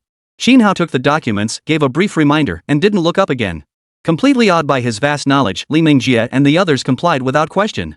After hearing these peculiar rules, the triplets also looked at Qin Hao with a newfound tinge of admiration in their eyes. Xiao Lingyun, Blue Divine Inheritance, World-Sensitive Immortal Lady Yin Xiao. Xiao Lingmeng, Blue Divine Inheritance, World-Sensitive Immortal Lady Qiang Xiao. Xiao Lingza, Blue Divine Inheritance, Celestial Lady Bixiao, Sensing the World. Yun Mang Zhe? The Yunmeng Great Marsh from the 9 marshes of the ancient era? After quickly scanning the triplets' records, Qin Hao barely glanced at their divine lineages.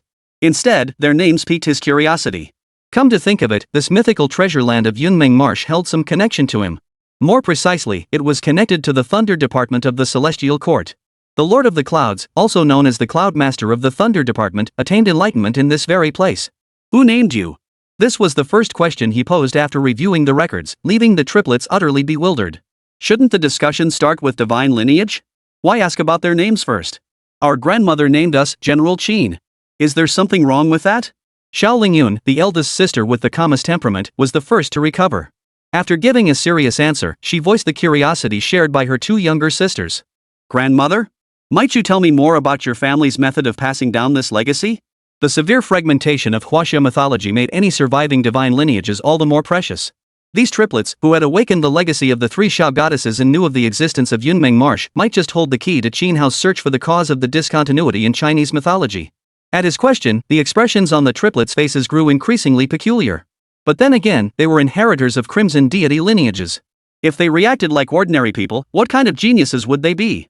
Thus, the eldest sister, Xiao Lingyun, continued her response. General Qin, in our Xiao family, women hold the highest status. For generations, it has been decreed that each heir must be female, and the core legacies are all passed down by female deities. Though he demanded full disclosure, she remained steadfastly silent on matters involving family secrets. Unless Qin Hao married into their family, no matter how special his status, he couldn't claim this was an ancestral decree. All female deities? Bedside deities? Has anyone ever awakened to this deity? Such an unusual method of succession piqued Qin Hao's curiosity even more. He tentatively mentioned a deity he had also encountered in the 9th hall of the Pantheon. It was well known that female deities were rare within the Huaxia pantheon. Yet for one to sustain an entire lineage, the Xiao family was truly extraordinary. The moment the words left his mouth, the triplet sisters simultaneously widened their eyes, staring at him in disbelief. Grandma never participated in the God War. How did you know? Having never participated in a divine war, the awakening ceremony was absolutely secretive. Under such circumstances, it was impossible for anyone outside the direct line of the Xiao family to know which deity their lineage inherited. The young girl, still inexperienced, let this secret slip in her astonishment. Fortunately, everyone present had been vetted by Commander Zhang as pure-blooded Chinese elites comrades soon to march into battle together. Otherwise, this could have caused major trouble. So it really exists. Then what about Yaoji, Xiangfei, Jingwei, and the others? Qin Hao's questions were actually a gradual probe to determine exactly where their lineage had been severed, making it easier for him to trace its origins. But with each divine name he uttered, the expressions on the triplets' faces darkened further. They were now seriously suspecting whether Qin Hao had secretly slipped into the Xiao family ancestral home.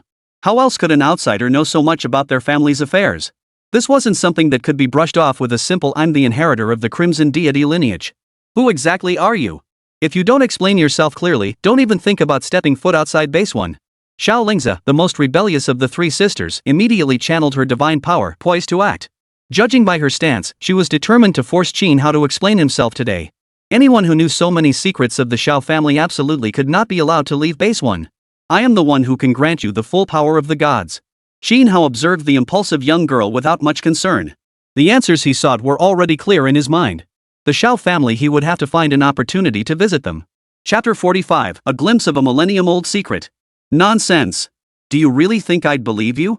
Xiao Lingzi's anger flared further at Qin Hao's words, and she immediately began chanting the incantation to invoke divine power. Third sister, don't. The two older sisters of the triplets hadn't expected their youngest sister to act so impulsively. Leaking the family secret was indeed a major issue, but the other party's true identity remained unclear. Acting rashly now could easily spiral into an uncontrollable situation. Yet their swift reaction was outpaced by another. Out of consideration for our shared destiny, I shall overlook this offense. Honorable ladies, I humbly request your presence for a discussion. As official deities of the celestial court, the three Xiao consorts deserve leniency from Qin Hao toward their successors. With a soft call, three ethereal figures radiating purple light instantly materialized within the room. They were the divine spirits inherited by the Xiao sisters, the three immortal maidens who responded to the world's call. Yunxiao, Zhangxiao, and Bishu pay their respects to the young master. Just as they had been in the Hall of 10,000 Gods, the three celestial maidens greeted Qin Hao with profound respect. As for their inheritors, even the young girl currently borrowing divine power from him, they didn't even deign to glance their way. What? This can't be. You. The appearance of the three Xiao sisters left the Xiao family sisters utterly dumbfounded. Especially the eldest sister, San Xiao Lingzi, who had just moments ago been poised to attack Qin Hao. She stammered for a long while, unable to form a single coherent sentence. After all, the secret their Xiao family had guarded for so many years hinged on the heir being female. Now Qin Hao, a man, had summoned all three empresses without reciting any incantations, utterly inconceivable. Moreover, the three immortals' attitude toward Qin Hao was worlds apart from their attitude toward the Xiao family. How could deities show such reverence to a mere mortal? Still want to fight? Seeing the three women frozen in shock, Qin Hao uttered these words calmly. The moment his words fell, the three Xiao consorts' demeanor instantly turned icy, the room's temperature plummeting to near freezing. No. I was wrong, Qin Hao. General Qin, I apologize. I acted too rashly. From the abrupt shift in her deity's demeanor, Xiao Lingzi quickly grasped the truth. Any further attempt to harm the man before her would result in her lineage being severed without hesitation. She was rebellious, but not foolish. Her apology came swiftly, her contrition sincere as she dropped to one knee, pleading for forgiveness. Rise. Now, back to the earlier question. Regarding the goddesses I mentioned, Yaoji, Xiangfei, and Jingwei, has anyone in your family ever inherited their legacy? Having lived 2 lifetimes, Qin Hao wasn't about to nitpick with a young girl. What he wanted to know now was when the inheritance of this remarkable Xiao family had been severed. All of them. The other 2 triplets answered decisively. What choice did they have? Their 3 goddesses were hovering right above them, watching every move. The pressure was off the charts. All of them? This time, it was Qin Hao's turn to be stunned. After all, the 2 later mentioned female immortals he'd cited could be traced back directly to the ancient era of the Jade Emperor. If that were the case, how could the mythological heritage of Huaxia have suffered such a gaping break in continuity? Wait, may I ask, are any of these inheritors still alive? Qin Hao frowned and thought for a moment before suddenly realizing his question was too broad. He rephrased it. Sure enough, the triplets shook their heads in unison at this question. General Qin, among the deities you mentioned, only the inheritor of the bedside old woman our grandmother is still alive. The others have all passed away long ago. The eldest sister, Xiao Lingyun, offered an explanation. Truthfully, the three of them weren't entirely sure what Qin Hao was getting at. While their Xiao family had indeed preserved those lineages, to this day, no one had been able to awaken the divine inheritances mentioned above. Like the three of them, who could awaken the three Xiao goddesses, they were already once-in-a-century divine chosen ones, a rare talent in the Xiao family. Understood. After hearing Xiao Lingyun's explanation, Qin Hao suddenly understood. So this family possessed the records of the traditions, but no one could inherit them anymore. Young master, these three girls carry the purest bloodline of Huaxia. Their family has made tremendous sacrifices for this. The three Xiao immortals, who had been quietly observing, easily deduced from their conversation what Qin Hao truly sought to ask. Fearing the young master might become enraged again, Lady Yun Xiao stepped forward and discreetly used her divine power to reveal this secret to him. I see. Thank you for your efforts, ladies. You may withdraw. Thank you, young master. The three shall take their leave. With the list of deified beings in place, summoning deities who had already returned to their positions required little effort. However, if a deity was to manifest in this world as a spectral form, it demanded a significant expenditure of divine power to sustain the illusion. Qin Hao and the three consorts had only just met. Their compatibility was far from perfect. This meant the divine energy required to sustain the manifestation would be even greater. Having gained a general understanding of the Xiao family's inheritance, Qin Hao naturally wouldn't insist the three consorts stay longer. Ahem. When you have time, bring me back to your home. I'd like to meet your grandmother. After the three Xiao consorts departed, the Xiao sisters breathed a collective sigh of relief.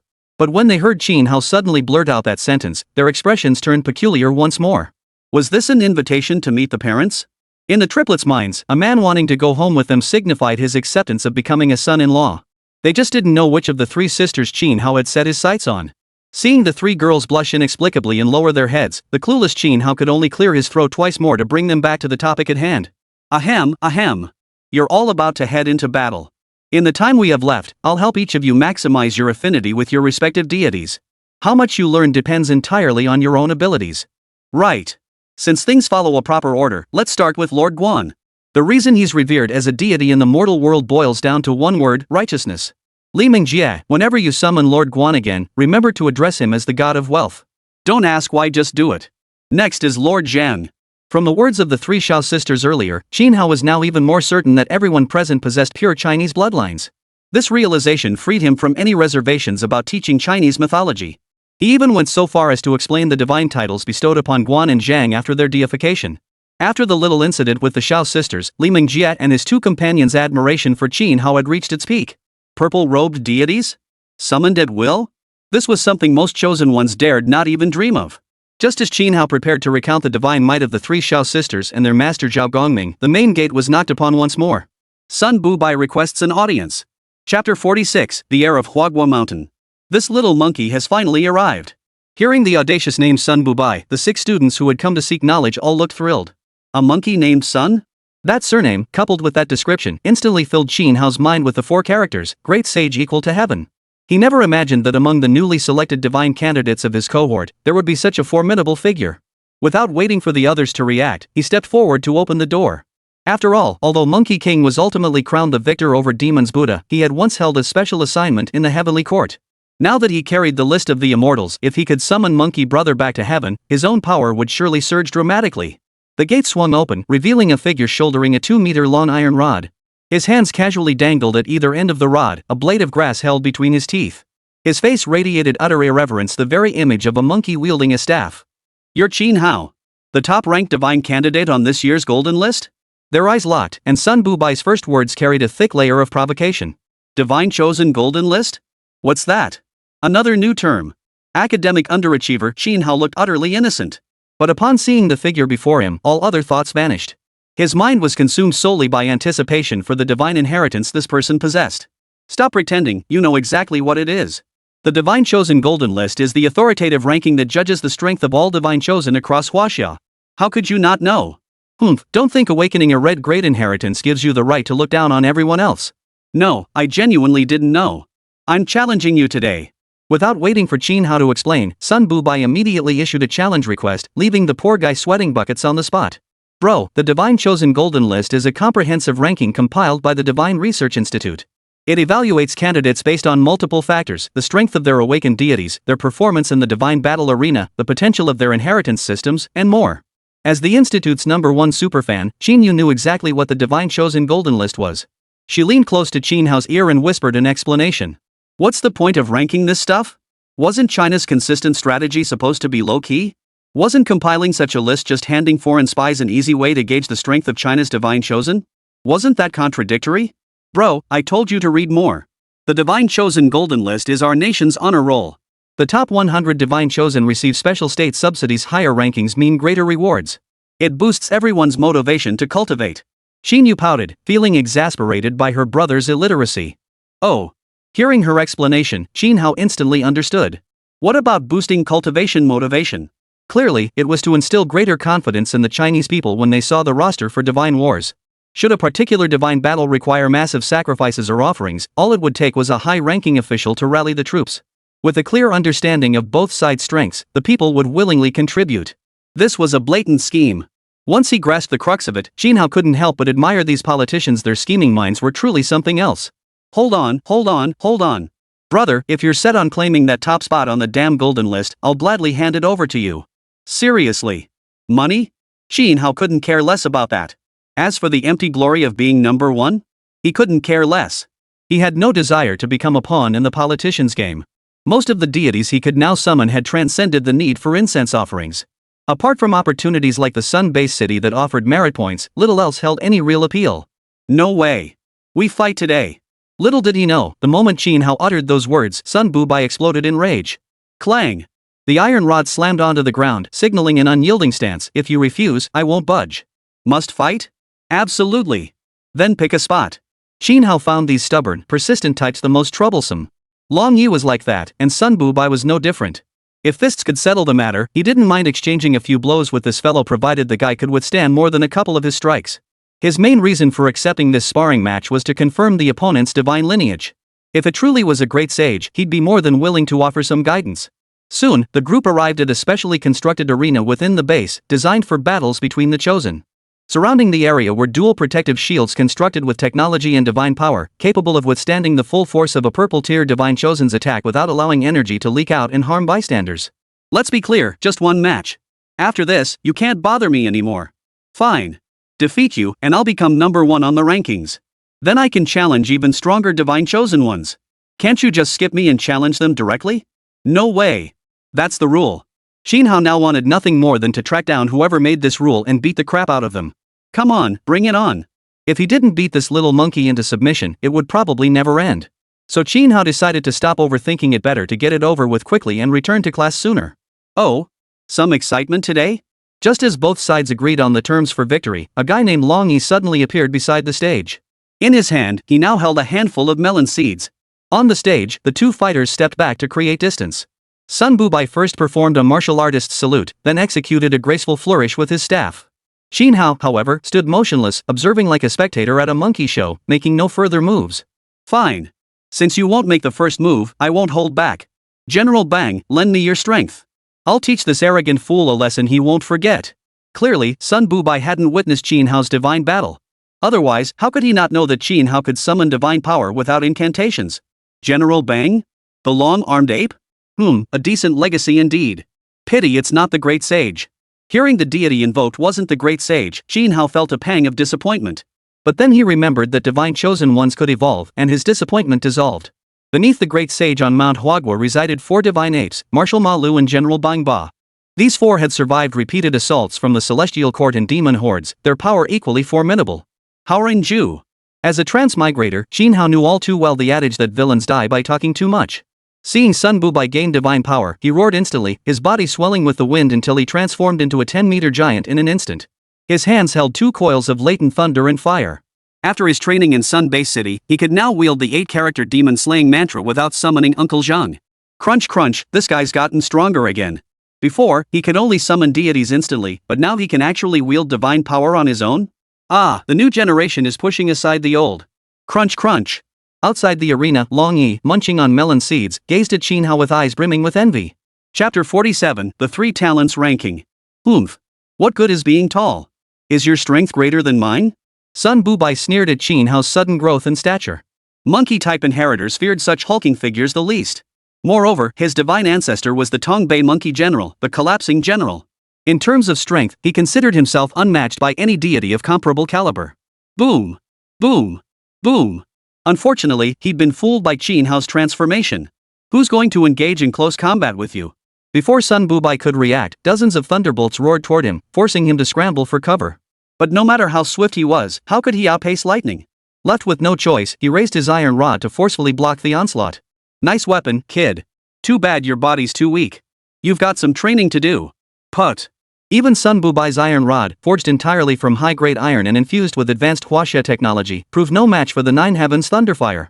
After blocking just 2 bolts of thunderfire, his legs buckled uncontrollably, sending him crashing to the ground. Subsequent bolts of thunderfire pounded the stage, leaving a massive crater in its wake. As the dust settled, a small monkey lay at the bottom of the pit, barely surviving the scorching heat, its body still billowing black smoke. And this outcome was only because Qin Hao had shown mercy. Had this been a true life or death duel, Sun Bubai would likely have vanished without a trace. Detected, Chosen One Qin Hao has completed his first arena challenge. The Chosen One's golden list is officially activated. Rankings updating. After easily defeating Sun Bubai, Qin Hao was about to step down when a mechanical voice suddenly echoed across the arena, halting his retreat. What's this? Didn't they say I was the top of that Divine Chosen golden list? Why are they suddenly talking about an official activation now? He glanced questioningly at Long Yi, who sat leisurely watching the spectacle below. Among those present, this fellow was undoubtedly the most knowledgeable about the situation. The Divine Chosen Golden List comprises 4 distinct rankings: the Heaven, Earth, and Human Tri-Talent lists, and the Rising Star list. You fought in the Divine War, but you've never participated in our huaxia internal arena duels, so you've always been listed on the Rising Star list. In response to his question, Long Yi lightly touched the ground and leapt onto the stage, launching into a serious explanation. Boring. What good is this crappy ranking besides feeding the vanity of people like you? Qin Hao curled his lips in disdain and turned to leave, only to be stopped by Long Yi beside him. You genuinely don't know? The rankings on the Divine Chosen Golden List directly determine access to the Pantheon. Access to the Pantheon? This piqued Qin Hao's interest. He hadn't even finished exploring the first level of the Pantheon yet, and already he'd gained the deities Guan Yu and Zhang Fei, along with the 3 Shao sisters. Clearly, the subsequent levels held many more celestial deities, which would greatly aid him in breaking the seal of the list of the deified. Tell me more. The 3 talents list ranks the top 300 Divine Chosen Ones currently existing in our huaxia realm, with each list containing 100 names for a total of 300 spots. Those on the Human list gain access to the first 5 halls of the first and second levels of the Pantheon. Those on the Earth list gain access to the first 3 levels and the first 3 halls of the 4th level. The Heavenly list, however, grants unrestricted access to all 5 halls of the Pantheon. The promotion rules for the 3 talents rankings are straightforward. The top 10 on both the Human and Earth lists may select a Divine Chosen from the next higher tier to challenge. Victory automatically moves them to their opponent's position, while the remaining Divine Chosen shift up 1 spot each.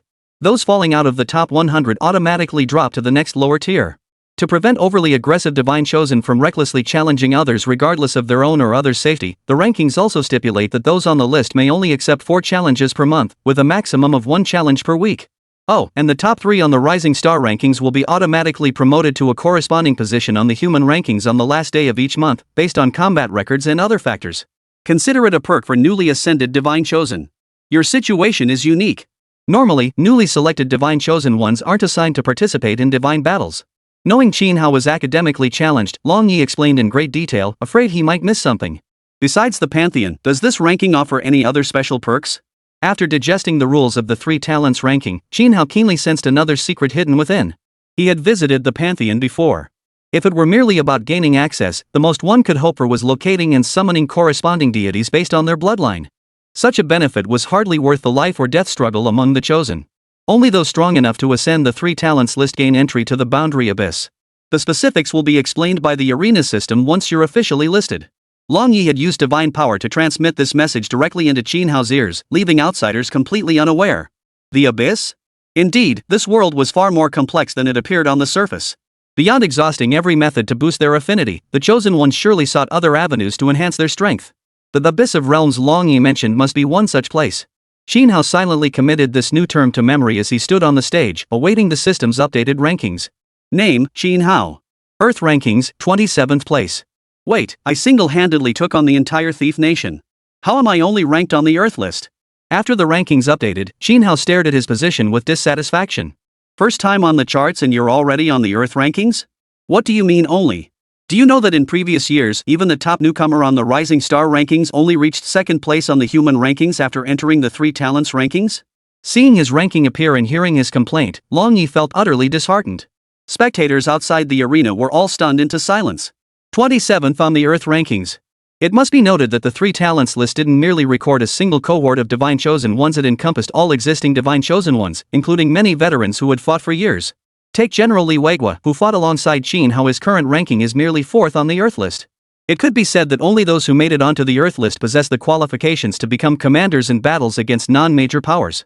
The shift in the rankings didn't just astonish those present, it sent shockwaves through every divine chosen ranked below Qin Hao. Especially the one who'd suddenly been displaced from the 27th spot. Qin Hao? That new divine chosen who single-handedly destroyed the Thief Nation? He's got some skills, but just wait, next week, I'll personally reclaim the rank that belongs to me. A cold snort echoed from a villa within Base 1. Veteran-ranked Divine Chosen knew that the arena system's initial rankings granted varying degrees of favor based on the deities each Divine Chosen had summoned. The assessment of raw power wasn't particularly accurate. Qin Hao's leap to this ranking was largely due to his earth-shattering divine battle achievements and having summoned a golden deity. This left many Divine Chosen feeling unconvinced. Of course, if he could summon that crimson deity into battle, such murmurs would naturally cease. What's your ranking? Qin Hao was unaware that he had inadvertently drawn collective attention once more. He was now more curious about where Long Yi would rank in China given his strength. Chapter 48. The Heavenly List's top spot belongs to no good bird. I'm no great shakes, but I'm ranked 5th on the Heavenly List.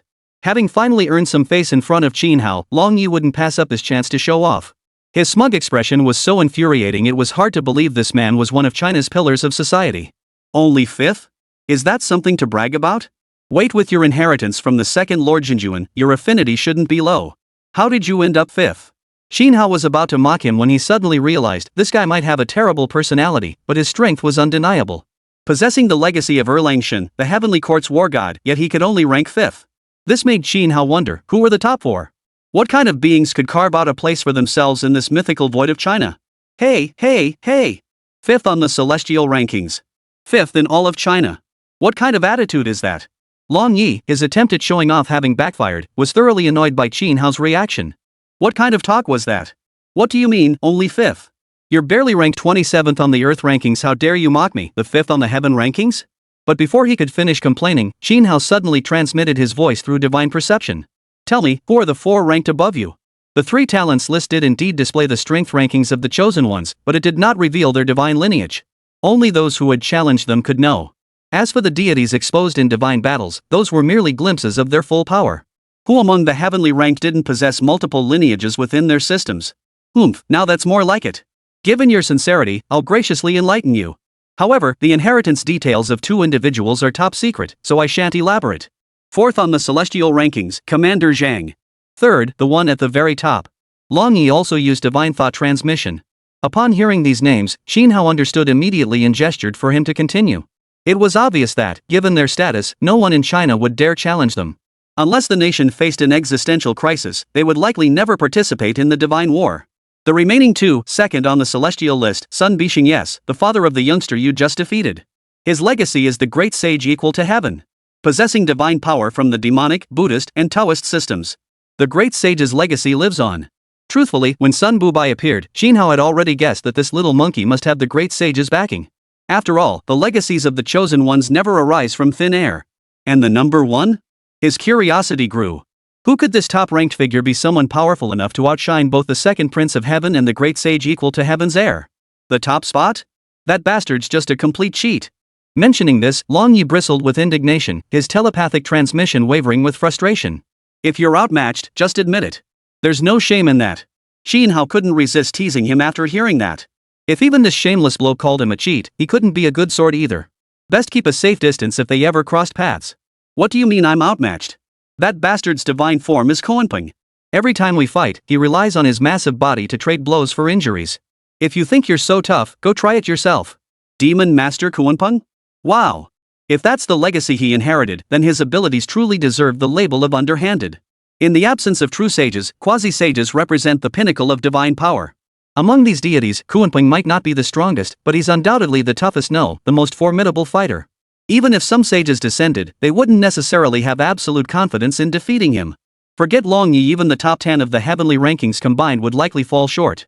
Well, that settles it. What's this guy's name? If I get the chance, I'll steer clear of him. His ability to cheat wasn't the main concern. The crucial point was that, based on Long Yi's description, this guy was likely a troublesome character too. It was best to avoid excessive contact. After all, Kunping hailed from the demonic celestial court and had little connection to the Taoist celestial court. He'd never accept an official title from the investiture of the gods. You say avoid him? Relax, you won't get the chance to challenge him. That guy's a combat maniac. He's been soaked in the boundary abyss for 20 years. I barely see him myself. If it weren't for the golden list only showing surviving divine chosen, I'd suspect he's rotting away in some forgotten corner. Long Yi transmitted these words telepathically, yet his gaze toward Qin Hao held an added hint of amusement. A nerd who didn't even know about the divine chosen golden list, yet understood his Erlangshan inheritance and knew of the Kunping's existence. His origins were no simple matter. Still, as long as Qin Hao didn't harm Huaxia, Long Yi wouldn't pry further. Everyone had their little secrets. That was only natural. That's good. Not encountering him? That suited Qin Hao just fine. Names? Who cares about names? Don't get too excited just yet. Don't forget, you're now on the Earth list. The line of challengers waiting to face you probably stretches all the way back to your hometown of Shang'an City. Long Yi's final remark froze Qin Hao in his tracks, his newly found relief instantly evaporating. It wasn't until Qin Yu stepped onto the stage and called out softly that he snapped back to reality. Bro, you're incredible. Ranked 27th on the Earth list. If only Mom and Dad could see this. Making it onto the golden list of China's divine chosen was already a monumental achievement that brought honor to one's family. Let alone charging straight into the top ranks of the Earth list. Maybe they can see. Qin Hao ruffled her hair and whispered softly. The underworld falls under the jurisdiction of the celestial court. If one were to awaken the legacy of the underworld deities in the future, resurrection might be unlikely, but merely meeting the departed that might still be possible. Brother, what did you say? His voice was deliberately low, meant to be inaudible to Qin Yu. Nothing. Let's go back and continue their training. There's not much time left before the divine war competition. Counting Sun Bubai, who was still lying in the pit, all the participants for the 8 nations joint competition were now present. Qin Hao was confident he could significantly boost the strength of these 7 young men and women about to fight for their nation. In the days that followed, Qin Hao not only recounted the tales of their respective deities to each of the 7 individually but also specifically summoned Long Yi to conduct intensive combat training for them. Within a mere week, even the weakest among them, Zhang Chao, had ascended to the rank of Purple Tier Divine Chosen, a level reserved for Oracle-level practitioners. There was a minor incident along the way. A certain little monkey who'd been soundly beaten up woke up and immediately came knocking on Qin Hao's door to ask to be his disciple. This caused quite a headache for the trouble-averse Qin Hao. Commander Zhang was highly satisfied with Qin Hao's recent performance and specially arranged several nationally broadcast interrogation programs for him. These trials would commence immediately after the Divine War preparatory competition concluded. No need to be nervous. The divine chosen from these countries aren't strong. If you really can't win, just admit defeat. It's no shame your life comes first. Master, rest assured. We won't embarrass you. Qin Hao, who preferred to keep a low profile, waved his hand dismissively, shooing the 7 youngsters out the door. But after closing the door, he couldn't help but sigh, a look of worry crossing his face. No one is made of stone who could remain unmoved. Though he never truly considered himself their master, spending so much time together had forged some bond. He feared their youthful recklessness might lead to trouble. Brother, Meng Jie and the others have grown so much stronger. They'll be just fine. MHM. Qin Yu's words brought a slight sense of reassurance to Qin Hao's heart. The two sat on the sofa, waiting for the holographic broadcast of the Divine Battle Arena. Chapter 49, The Divine Battle Preparatory Tournament begins. 8 Nations Divine Battle Competition Arena activated. Competitors locked. China's participants are Sun Bubai, Li Mengjia, Zheng Chao. Contestants from the Kingdom of Jiaoji, Thunguin Van Jun, Zhenwanlu, Le Ti Min. Siam's participants are Mu Supa, Zhang Apen. The Divine Battle Competition was essentially a form of Divine Battle Arena tournament, following equally formal procedures. After 8 nations, including Huaxia, submitted their respective participant lists, these divinely chosen warriors were instantly locked onto the arenas and teleported to 8 combat platforms. The tournament format was a round-robin points system. The 8 arenas were divided into 2 groups, with 4 matches occurring simultaneously. Once all nations had completed 7 matches, the arenas would determine the ultimate champion based on each nation's total points ranking. Indeed, in this form of divine combat, only the champion is eligible for rewards. All other participating nations are deemed losers. The scoring system was straightforward: 3 points for a win, 1 point deducted for a loss. If a battle fails to conclude within the stipulated 2-hour time limit, both combatants are declared losers, thus eliminating the possibility of draws. After the arena explained the rules, the contestants from each nation entered the preparation phase. Simultaneously, massive light screens appeared above all the base cities of the 8 nations. Unlike the one-on-one divine battles, these screens were divided into 8 sections, allowing everyone to see the entire arena at a glance. Thankfully, none of the participating nations are particularly strong this time. The rules remain unchanged from previous years, no one like that thief nation trying to cause trouble by forcibly using divine artifacts. Not strong? Which of these 7 nations lacks a purple rank divine chosen? Pick any one of them individually, and they might not be much weaker than Thief Nation. What's there to fear? The 7 young warriors we've sent are all top-tier divine chosen, ranked near the top of the Rising Stars list. Especially Sun Bu by his ranking is second only to Qin Hao. So what if he's second? If Hao the Divine were competing, I'd have no objections. But we only have one Hao the Divine. It's precisely because of cynics like you that China falls behind year after year. I believe these competitors will showcase our true prowess. In the past, our participation in these preparatory competitions was out of necessity. This time is different, we're taking the initiative. Victory is assured. Since we're taking the initiative, most Chinese citizens are brimming with confidence for this divine competition. Bro, what's your take? Xinyu leaned over the coffee table, swiftly jotting down the names of contestants from various nations. He then annotated the names of certain divine chosen individuals based on information he could find online. Sit back and watch, what else can we do? Watching his sister's bookworm demeanor, Qin Hao spread his hands and leaned back fully into the sofa. He was indeed a time traveler, but he wasn't an all-knowing god. Of the 7 nations competing this time, he could only match their names, nothing else. With so many myths in the world, who could possibly remember them all?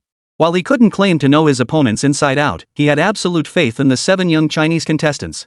After all, they were his own hand-picked recruits. I really admire your mental fortitude. Xinyu shot him a withering glance before returning to her little notebook, sketching away. Her demeanor was uncannily reminiscent of those researchers at the Divine Studies Institute. Over at the Chinese Divine War competition arena, the 7 newly selected divine chosen gathered in a circle to discuss which nations each would face. I don't care about the rest, I'm only taking on the strongest. Sun Bu spoke first. Among the younger generation, he accepted defeat to Qin Hao, but he held no others in high regard. Then Siam is yours. Unlike this battle-obsessed brute, Li Mingjie was undoubtedly the brains of the group. Before arriving, he had already gathered intelligence on competitors from all nations and promptly distributed it to everyone. Among the 7 nations they faced, Siam possessed the most complete mythological system, intertwined with intricate connections to the 2 great powers of Huaxia and Tianzhu. This formidable and troublesome opponent was the perfect match for Sun Bu. I'll handle Annam. Zhang Chao, your lineage suits a more direct approach, you'll face Chenla. Li Mingjie swiftly assigned opponents to everyone. Even Zhang Chao, whose strength was slightly weaker, was matched with a suitable adversary to maximize his potential. With preparations complete, he smiled and placed his right hand in the center of the group. Remember what Commander Zhang said before we set out? Victory is certain. China shall prevail. The other 6 instantly understood his meaning. They stacked their right hands atop his and shouted the rallying cry in unison. Good heavens! They'd completely forgotten about Qin Hao's words. Sitting on the sofa in his own living room, a certain someone rolled his eyes wildly at their actions. Meanwhile, the contestants from the other 7 nations moved with surprising synchrony. While seemingly discussing battle strategies, each of them kept stealing glances toward the Huaxia side.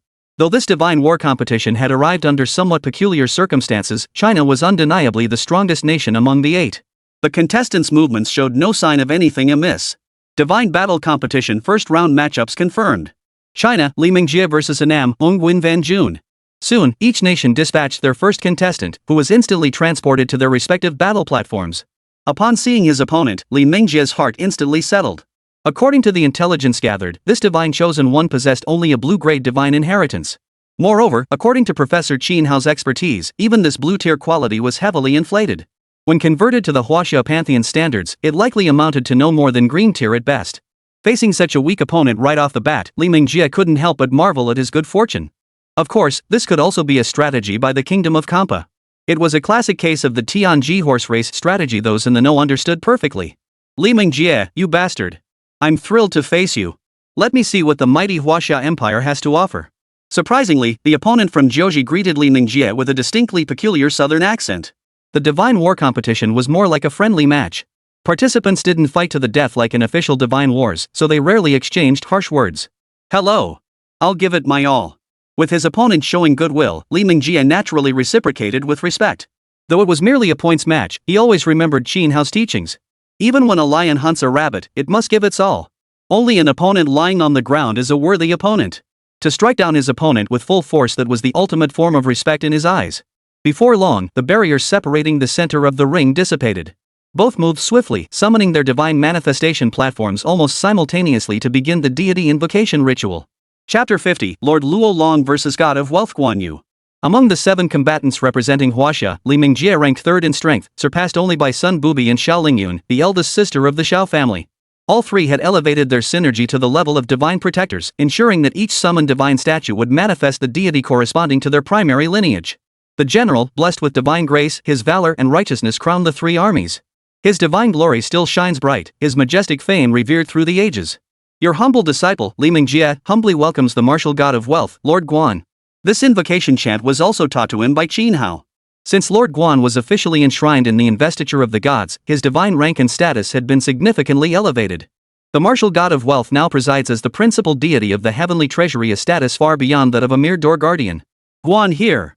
The divine statue burst open, and the red-faced, bearded deity, wielding his signature green dragon crescent blade, leapt down from the platform. As the inheritor, he had communicated with the deity many times, but this particular address was a first. The expression on Guan Yu's face made it clear he was thoroughly satisfied with his current divine position. Consequently, his gaze toward Li Mingjie softened considerably. Through myriad transformations, blessings endure for millennia. This humble disciple, Wan Wenjun, respectfully summons Lord Luolong to manifest in aid me in battle. On the other side of the arena, the chosen one of the Kampa kingdom swiftly located his own ancestral deity and chanted a summoning incantation. Suddenly, a purple glow erupted from his arms, illuminating the divine statue before him. In the next instant, a burst of purple light erupted. A deity gem-studded mouth, long beard, flowing mane, serpentine tail descended the platform, enveloped in a purple glow. Dragon God's legacy? Li Mingjie, who had been brimming with confidence moments ago, grew solemn upon seeing the deity summoned by his opponent. This was not the blue deity described in the records, it was an entirely different level. Dragons were among the most formidable beings in the existing pantheon of China. As the country of Jiaoxi bordered China, their dragon god was in fact of the same lineage as China's. Moreover, the opponent was also a purple-tiered deity, whose power was likely formidable. Lord Luo Long? Why does this man's summoned dragon deity resemble ours from China so much? Qin Hao, sitting at home, was equally intrigued. His question wasn't directed at his bookworm sister Qinyu, but rather at Uncle Zhang Shai, whose knowledge rivaled the Heavenly Court's encyclopedia. Young master, this deity shares deep roots with our Huaxia lineage, tracing back to the lineage of the Jade Emperor, Shenong. He is the offspring of the Jingyang Dragon King, the Jade Emperor's 4th-generation descendant. As a natural dragon born, his appearance naturally mirrors that of our Huaxia dragon clan. Born of dragon blood? And a descendant of the Jade Emperor? Looks like Li Mingjie is in for some trouble. After hearing Zhang Shudi's explanation, Qin Hao couldn't help but feel anxious for Li Mingjie on the stage. If it were a foreign wild deity, even possessing dragon bloodline, its power would still pale in comparison to that of a legitimate Chinese deity. But this Lord Luo Long was different. Born of dragon blood combined with the bloodline of the Jade Emperor, such powerful buffs stacked together would likely make him a formidable force even among the dragon clans of the Four Seas. Guan Yu had slain countless foes in his lifetime, yet he had never actually beheaded a dragon. Young master, you needn't worry. Those consecrated by the celestial court possess divine power. Guan Gong is a skilled warrior and will certainly not be at a disadvantage. Zhang Shai, thinking Qin Hao feared his disciple might lose the divine battle, offered another explanation. Ah, I see. This assurance that he would not be at a disadvantage signaled that Lord Guan had been standing on unshakable ground since the battle began, a promising sign. However, he understood the circumstances of both combatants, something unknown to others. Upon hearing that Li Mingjie had summoned none other than the god of wealth, even if of purple-grade quality, the people of Huaxia couldn't help but feel uneasy. Isn't Li Mingjie the 10th-ranked expert on the Rising Stars list? Why did he summon the god of wealth? Can that even fight? Are you stupid? He summoned Guan Yu. He's a legitimate martial general. You're telling me he has no combat power? You're the fool. Once mortals ascend to godhood, can we still judge them by human standards? His divine title is God of Wealth, that means he's not known for combat among the deities. Wait, isn't Guan Yu the door god? How did he become the martial god of wealth? The divine chosen one from the opposing country of Jiaoxi has summoned a dragon god with the same features as our Huaxia. This battle is going to be tough. Go Guan Yu. Unlike the public's worries, the divine chosen who knew Li Mingjie, especially those living in Base 1, were puzzled by his deity's quality upgrade. Can deities actually enhance their quality by switching divine seats? That's never happened before. Whoa, in just a few days, Li Mingjie's affinity level has skyrocketed to divine protector rank. Paired with Guan Yu, now upgraded to purple quality, they might even crack the Earth rankings. I heard he's been studying under Qin Hao lately. Could it be that the red deity inheritance truly holds such immense power? You little rascal, hiding such a huge secret from me. Oomph, all that running errands for you was for nothing. The divine chosen who caught on immediately rushed to Qin Hao's residence. No joke for chosen ones seeking to enhance their power, beyond constantly unearthing miracles from their own deities, the only path left was to increase their compatibility level. Now, the possibility of enhancing a deity's quality by switching divine seats opened up a path they had never even imagined. Among them, Long Yu was the swiftest. The moment he saw the purple light surrounding Guan Yu, he was already at Qin Hao's doorstep. Master Qin! Open up, it's Long Yi. This shameless fellow cared not a whit for appearances when it came to boosting his power. His fawning voice made Qin Yu, standing nearby, break out in goosebumps. Ignore him. Have the guy guard the door for us? Qin Hao, long accustomed to Long Yi's antics, wasn't about to foolishly open the door to welcome him. He also instructed his sister not to engage with the man. Since Long Yi had shown up, it meant other chosen ones from the base would likely come knocking too. Perfect, let this guy take the bullets for him. Got it, big bro. Qin Yu nodded obediently, picking up her pen to jot down the 3 characters Luo Longjun in her little notebook. This was a newly discovered deity, one infinitely close to the deities of Huaxia. Perhaps in the future, a chosen one of Huaxia would awaken this deity's legacy. One more purple inheritance meant one more powerful divine chosen for China. While everyone was captivated by the deities clashing on the stage, Guan Yu and Luo Longjun had already engaged in battle. Both deities had risen through sheer prowess, one a martial saint who attained enlightenment in the mortal realm, the other a dragon-born sovereign who founded an empire. Neither wasted words, seeking only to settle matters with their fists. Lord Luo Long struck first, manifesting his true dragon form. He raised his claws and lunged forward, his roar carrying a surge of killing intent that rippled through space itself. Come on then. Guan Gong was no ordinary opponent either. Seeing his foes attack, he seized the moment, ducking low beneath the dragon's belly and flicking his blade upward with a swift flick of his wrist. Clang! The clanging of metal echoed incessantly. Chapter 51, Dragon God? Merely a headless corpse. Truly, before his ascension, Lord Guan was the martial saint of the mortal realm, a peerless master of both blade technique and combat prowess. But divine warfare differed from mortal combat feats beyond human capability became possible for deities. After all, Lord Luo Longjun was born of dragon blood. His original form was covered in dragon scales, hard as iron. Even when Guan Yu thrust beneath his belly, he showed no sign of panic. Sure enough, when the green dragon crescent blade slashed across the dragon's belly, a trail of sparks flashed.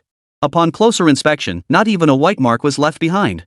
This scene sent shockwaves through the Huaxia forces. Unbreakable defenses? How can we possibly fight this? The dragon god is truly formidable. This body is simply beyond what any human ascended deity could hope to oppose. If all else fails, Li Mingjie should just go after the divine chosen of the kingdom of Kampa.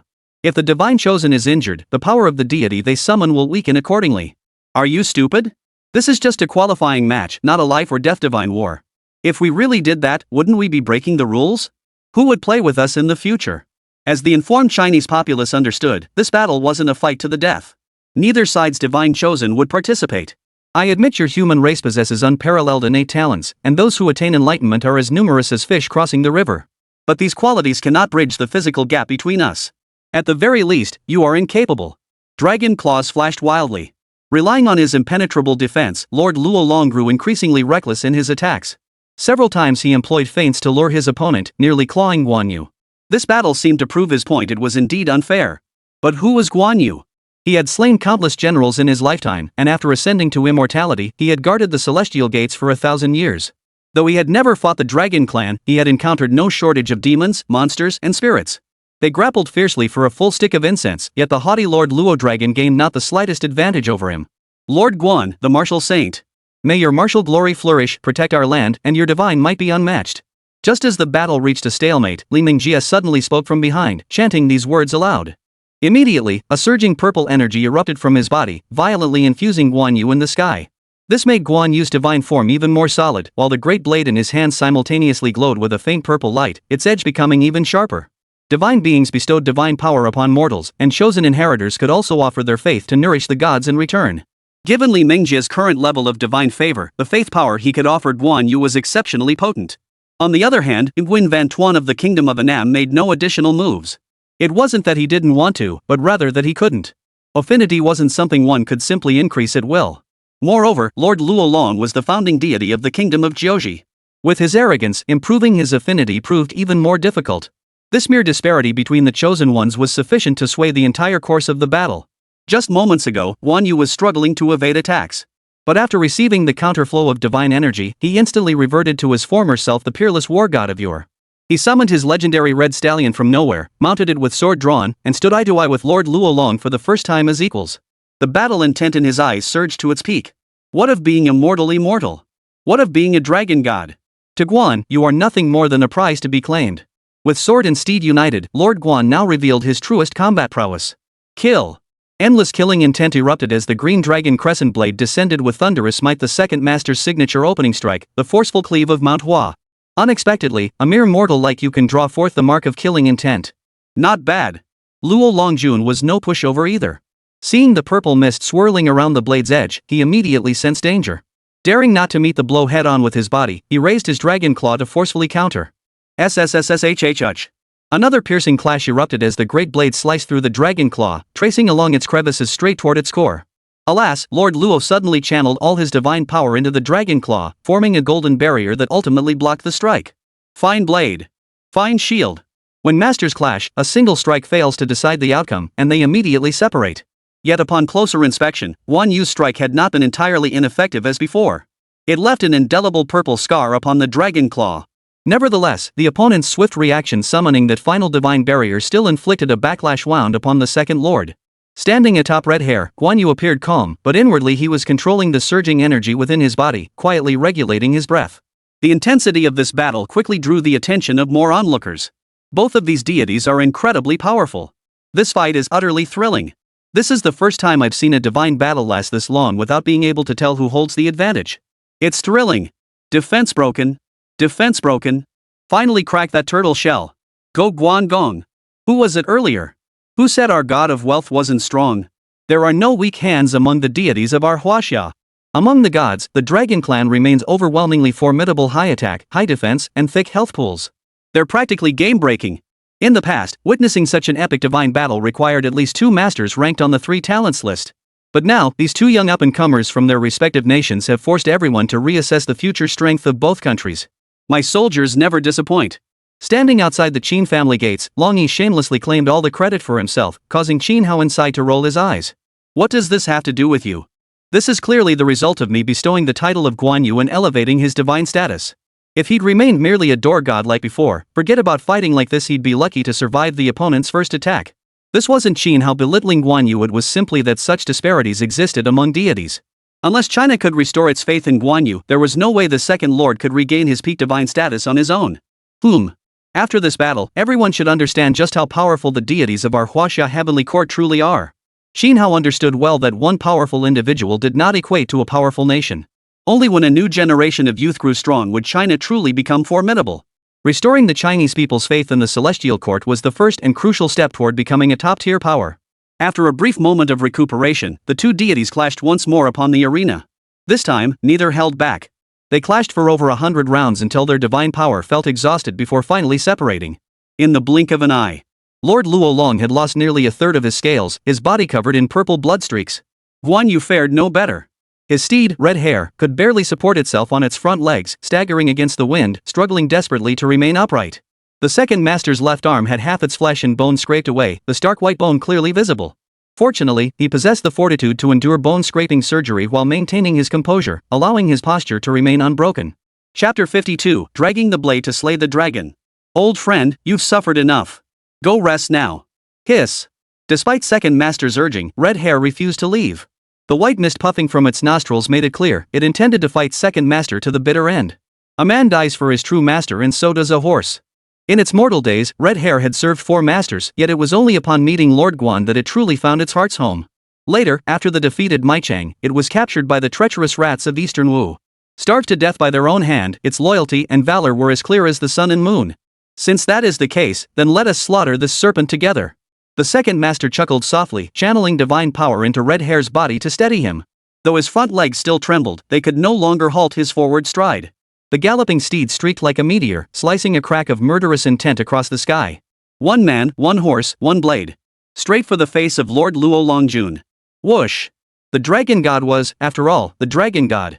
Even in the dire straits of exhaustion and desperation, he still held a final trump card. Dragon breath. A torrent of scorching dragon flame erupted from its maw, sending Lord Luo reeling backward, his form rapidly shrinking into a ball. But just as he assumed any normal deity would dodge first, even if still capable of attacking, Guan Yu charged straight through the dragon's flames on horseback. Even as his entire body was scorched black, his speed did not waver in the slightest. Kill! His thunderous roar echoed across the arena, reverberating through heaven and earth. The great blade swung down, striking the dragon's head squarely. Slashing! A long gash ran from the top of his forehead to his neck, splitting the entire face of the dragon Lord Luo. Roar! The agonized dragon's roar reignited the last vestiges of fighting spirit within this dragon god, who had already been too weakened to continue the battle. You have defied the majesty of the dragon. Since their very birth, the dragon clan had deemed themselves the rulers of all creation. All who dare to offend them shall face severe punishment. Other wounds were manageable with his extraordinary self-healing abilities. A period of rest would restore him to near-perfect condition. But the fresh gash inflicted by the second master bore the imprint of a killing intent, a divine technique only mastered by deities obsessed with slaughter. Even though this was merely his projection in this world, it still wounded his true form. With Luo Longjuan's abilities, he was utterly incapable of effectively healing this scar. Oomph! Dragon? Merely a long worm. If a true dragon exists in this world, I shall go forth. Guan Yu, charred to a cinder, shook his divine might, flaking the blackened husk from his body. The dragon flames clinging to him refused to die out, so he simply ignored them, letting them burn. This war god's demeanor sent shockwaves through all the people of Huaxia. Woo woo woo! Second master is mighty. If dragons can go, so can I. Our Chinese deities fear no threat. Second master, you've done enough. Stop now, don't push yourself any further. Any discerning observer could see that the two deities on the stage, who were supposed to be engaged in a friendly match, had now ignited a genuine battle. The injuries they inflicted were no longer on projections, they were striking their true divine bodies. At this stage of the battle, even if their chosen ones forcibly summoned them, it would likely be impossible to quell the belligerence of these two. Long Yi. Is this how you've been feeding them your sweet talk? Xin Hao, who had been sitting calmly on the sofa, finally showed emotion. He had anticipated that the 7 children sent into battle might face bloody combat and even fight to the death. But he never imagined that in this very first battle, Li Mingjie and Guan Urge would be willing to fight for Huaxia to such an extreme. It must be understood that although the second lord's true form had already entered the list of deified beings, allowing him to recuperate and mend after the tournament concluded, if his core essence were truly damaged, the difficulty of healing would be far from simple. In the worst case, it could even lead to the second lord's demise. China might never have the god Emperor Guan again. Furious, he stormed out of the house, ignoring the strange looks from the other divine chosen. He grabbed Long Yi by the collar and yanked him inside. Master Hao, I swear I didn't teach him this. Commander Zhang ordered me to pump them up like this. How could I have known the kid would go all out like this? This was the second time Long Yi witnessed his rage. The previous scene in Sun Base City, where Qin Hao had awakened the thunder gods to plow the earth, remained vividly etched in Long Yi's memory. He might not fear the legacy of the second Lord of Heaven, but Base 1 representing China's pinnacle of scientific achievement might be in trouble. If anything happens to Li Mingjie or Guan Er, don't blame me for showing no mercy. Upon hearing the name General Zhang, Qin Hao regained a measure of composure. He casually tossed Long Yi aside and fixed his gaze on Guan Yu's image on the light screen. There won't be any surprises. I slipped a token into each of their pockets. When their lives are in danger, it'll automatically activate their surrender. Roughly handled, Long Yi tugged at his disheveled collar and made a solemn promise. This was the safeguard provided by China's high command for these 7 young divine chosen. Divine battles, even preliminary contests, could never tolerate accidents. Qin Hao remained silent, silently awakening the divine list within his consciousness. He channeled his divine power into the divine body of Guan Yu within the list. Almost the instant he completed this action, the dragon flames surrounding Guan Yu on the stage vanished into thin air. Guan Yu himself received a fresh surge of divine power to bolster his strength. So what if it's cheating? If you've got the guts, cheat too. Qin Hao cared nothing for appearances. He knew only that as the heir to the celestial emperor, it was his duty to prevent the fall of any heavenly court deity. How is this possible? Lord Guan's transformation did not escape Lord Luo Longjuan's notice. Those enormous dragon eyes nearly popped out of their sockets. That was dragon flame. Dragon flames, second only to the 3-flame true fire. How could it be extinguished so easily? But the reborn Lord Guan left him no time to catch his breath or express astonishment. Thank you, young master. With a quiet sigh, he harnessed this newly acquired divine power, leaping from Red Hair's back and swinging his blade through the air toward the vital spot on Luo Longjuan's neck, the very wound he had just torn open. Dragon soul protection. True to his dragon bloodline, even stripped of all other means, this dragon god could still condense his dragon soul, forming a final barrier before him. Ha! What of it? Dragons still lack the wisdom of our human race. Yet just as the azure dragon crescent blade was about to strike the barrier, Lord Luo suddenly found Guan Yu vanished from his sight. By the time his senses detected the presence again, the opponent had appeared behind him, blade held in one hand. The great blade swept horizontally, severing the dragon's head. Thus, the once arrogant dragon god of Jiaoji met his end. Divine War Competition, Round 1, Victorious Faction, Huaxia. The arena was absolutely fair and impartial. The ancient voice that echoed signaled that Huaxia had won this arduous divine battle. Second Master, are you alright? Amidst the nation's jubilant celebrations, only Qin Hao silently communicated with Guan Yu of the divine list through his divine consciousness. Thank you for your concern, young master. Yunchang is unharmed. Chapter 53, The Divine Monkey Hanuman. Though Guangong claimed no harm, Qin Hao could clearly sense damage to his divine body through the divine list. The divine authority possesses its own healing power. Do not worry. Just as he pondered a solution, the celestial lord of universal transformation, Wen Taisher, spoke a rare occurrence. Those few words alone completely calmed his mind. Among the deities Qin Hao now inherited knowledge from, when it came to understanding the investiture of the gods, only Wen Zhong held authority besides the Heavenly Emperor, who was now forever beyond reach. Thank you, Lord, for your guidance. Grand Tutor Wen offered no reply, remaining as aloof as ever, unwilling to become entangled in the karmic entanglements of the mortal realm. After all, Qin Hao had yet to truly mature into the rightful heir of the celestial court. The triumphant debut of Lord Guan truly lifted the spirits of the Huaxia people. I told you so. Li Mengjie is the real deal. Second Lord is mighty. Who'd have thought transforming from a door god into a god of wealth would only increase his power? Can't make heads or tails of how these divine ranks are assigned. A winning start, Li Mengjie, you're the man. At that moment, however, a certain Chinese war god captured by Qin Hao revealed a hint of amusement in his eyes. He had witnessed the entire battle. During this period, he had personally trained all 7 newly selected divine candidates in combat. He knew exactly how powerful these young gods were. With Li Mengjie's current strength and affinity, that final drawn back Guangdong executed was impossible. It was clear someone had secretly channeled divine power to him. The only person capable of such an act Long Yi could think of was the youth standing beside him. Qin Hao's earlier reaction only reinforced his conviction. The ability to influence divine battles from outside the arena would prove immensely valuable for China's future divine conflicts. Perhaps this explains why the Holy See and the Sumerian Temple have risen as transcendent powers. The legacy of a red deity's inheritance impacted a nation far beyond merely elevating individual combat prowess. It was highly likely to produce divine chosen ones like Qin Hao, individuals capable of benefiting the entire nation. As Long Yi pondered, China's new round of competitive preparation matches commenced once more. Divine War Qualifier Round 5 matchups confirmed. China, Sun Bubai vs Siam, Miao Supa. Among the nations participating in this divine war competition, Siam undoubtedly possessed the strongest forces aside from China. Influenced by the myths of both China and India, many of their deities possessed combat prowess surpassing even that of the extinct thief nation. Should they advance further and produce a creator god, they might even challenge the weaker Sakura nation among the 9 great nations. With Li Mengjie's exemplary achievements preceding him, Sun Bubi, the rising star ranked second on the newcomer list, has further bolstered China's confidence. It was common knowledge that this young man's family lineage traced back to the Flower Fruit Mountain under the great sage equal to heaven, a lineage that ranked among the very highest among the demonic deities. This tough nut of Siam really needs Sun Bubai to crack it. If anyone else were to handle it, it just wouldn't feel right. What do you think? Could he have already awakened the great sage equal to heaven's legacy? Unlikely. The previous Sun War God didn't awaken until age 35. Sun Invincible is still young, he likely hasn't met the great sage's inheritance requirements yet. No worries, no worries. Among the deities of Huagua Mountain, there are still many powerful monkey deities whose combat prowess ranks among the very best of purple-tier deities. Teleported onto the arena, Sun Bubai immediately planted his iron rod into the ground and sat cross-legged to meditate. Since this was a friendly match, no combat between Divine Chosen and his current level of synchronization no longer required complex awakening rituals, he might as well seize this moment for extra cultivation. Yet his actions deeply annoyed the Siamese Divine Chosen standing opposite him.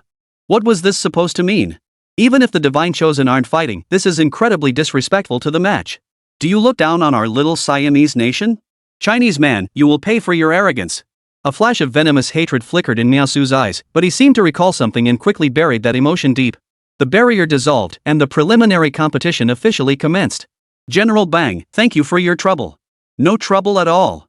On Sun Bubai's side, he didn't even summon the divine manifestation platform. With just a casual utterance, he called forth the back-stretching ape, General Bang. Purple light flickered as a massive, battle-armored ape deity, its arms dangling to the ground, crashed onto the arena. His compatibility rating is that high? Without any ritual, he could directly summon a deity into battle. Judging by his attitude, the deity seemed remarkably obedient. Such an absurdly high compatibility level made Miao Su's eyelids twitch in disbelief.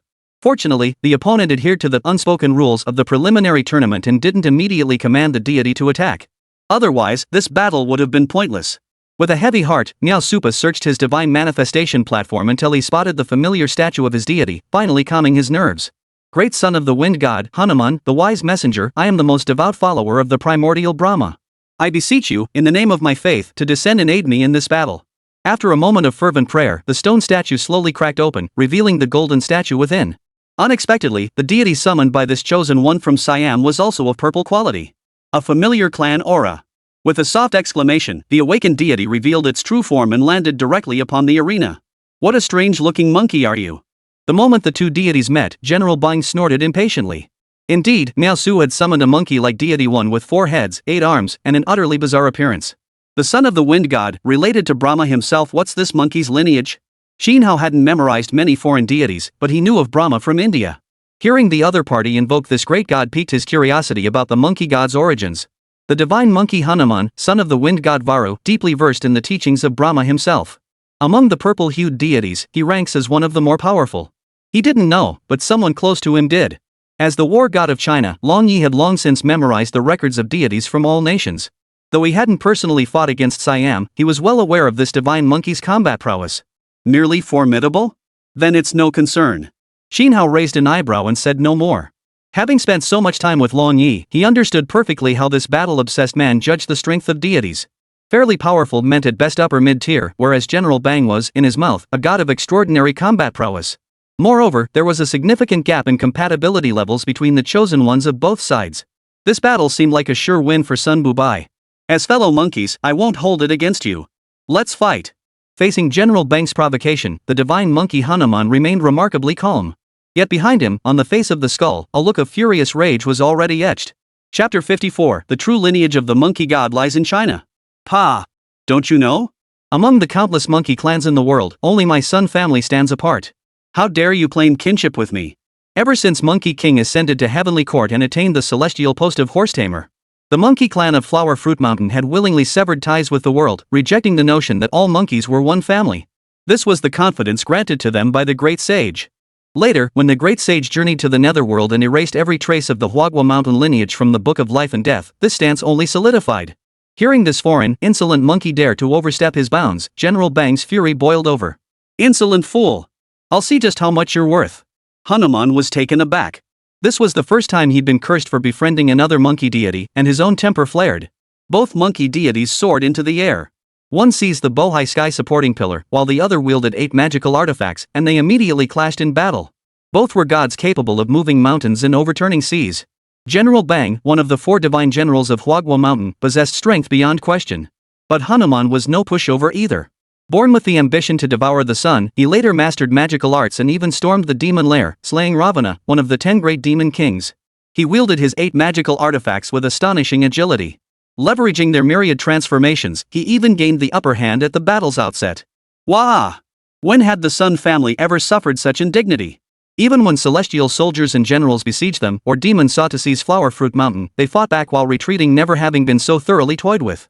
Enraged to the extreme, General Bang summoned his divine power, revealing his true demonic form. His divine staff stretched to 100 meters in length, radiating the awe-inspiring presence of a demonic ape descended from the heavens. Staff technique was his law, demonic form his path. Now, with law and path united, he unleashed his full might. General, I'll aid you. Sun Bubai, watching from below, had expected this battle to be a one-sided affair. The fierce stalemate now unfolding was not what he had hoped to see.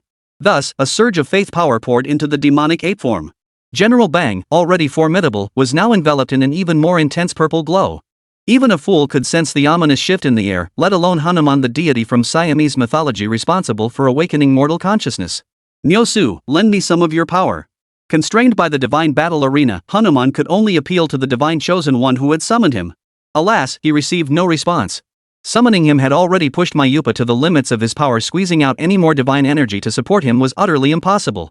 Seeing no aid forthcoming, Hanuman had no choice but to hurl the 8 sacred artifacts into the air while chanting a string of Sanskrit incantations. Soon, countless golden threads emerged from the artifacts, swiftly weaving into a vast golden net that hovered overhead, blocking his path. The staff was a blunt weapon.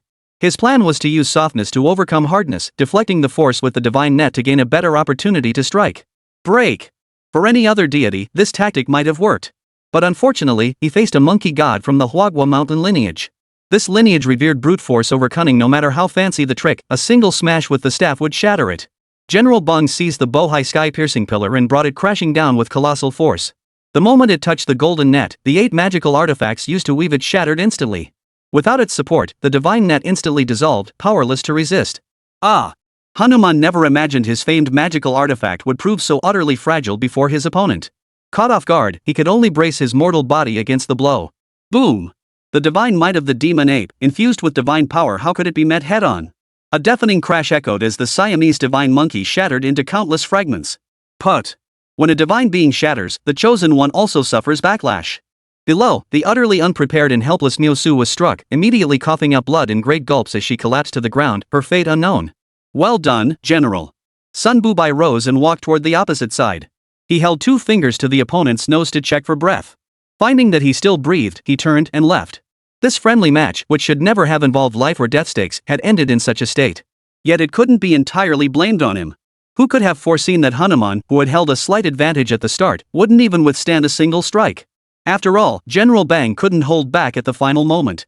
The backlash from such power would likely only be endured by the great sage himself. Divine War Competition, Round 5, winner, Huaxia. Too weak. Returning to the Huaxia side's rest area, Sun Bubai yawned. He'd actually been looking forward to this battle, but alas, it hadn't lived up to his expectations. If he'd known it would be like this, he might as well have stayed with his master to learn more. Coming here was pure time wasting. Monkey, you're asking for a beating. Mind your image. We're representing Huaxia here, other nations are watching. The other 6 divine chosen ones, including Li Menglai who had already finished his match, looked at him with a mix of amusement and exasperation. Was Hanuman weak? No. Judging by his opening display and the quick-thinking divine web he spun later, this divine monkey was definitely no pushover among the purple-tier deities. If any of the other 6 had faced him, they might not have fared as easily as Sun Bubai. I know. The Sun family despises nothing more than rules and saving face.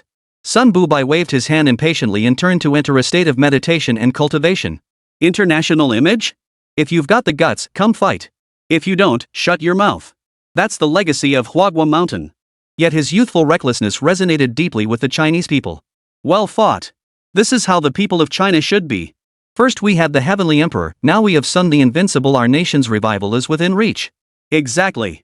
Let other nations watch and see. If they keep gawking, we'll unleash a true God war on them. They'll learn their lesson the hard way, just like that country that got wiped out. No wonder he's ranked 2nd on the Rising Stars list. Truly formidable. Li Mingjia, who just took the stage? He wouldn't stand a chance against Sun Invincible. Don't say that they're all our Chinese deities, all formidable. 2 more wins and this qualifying tournament is practically ours.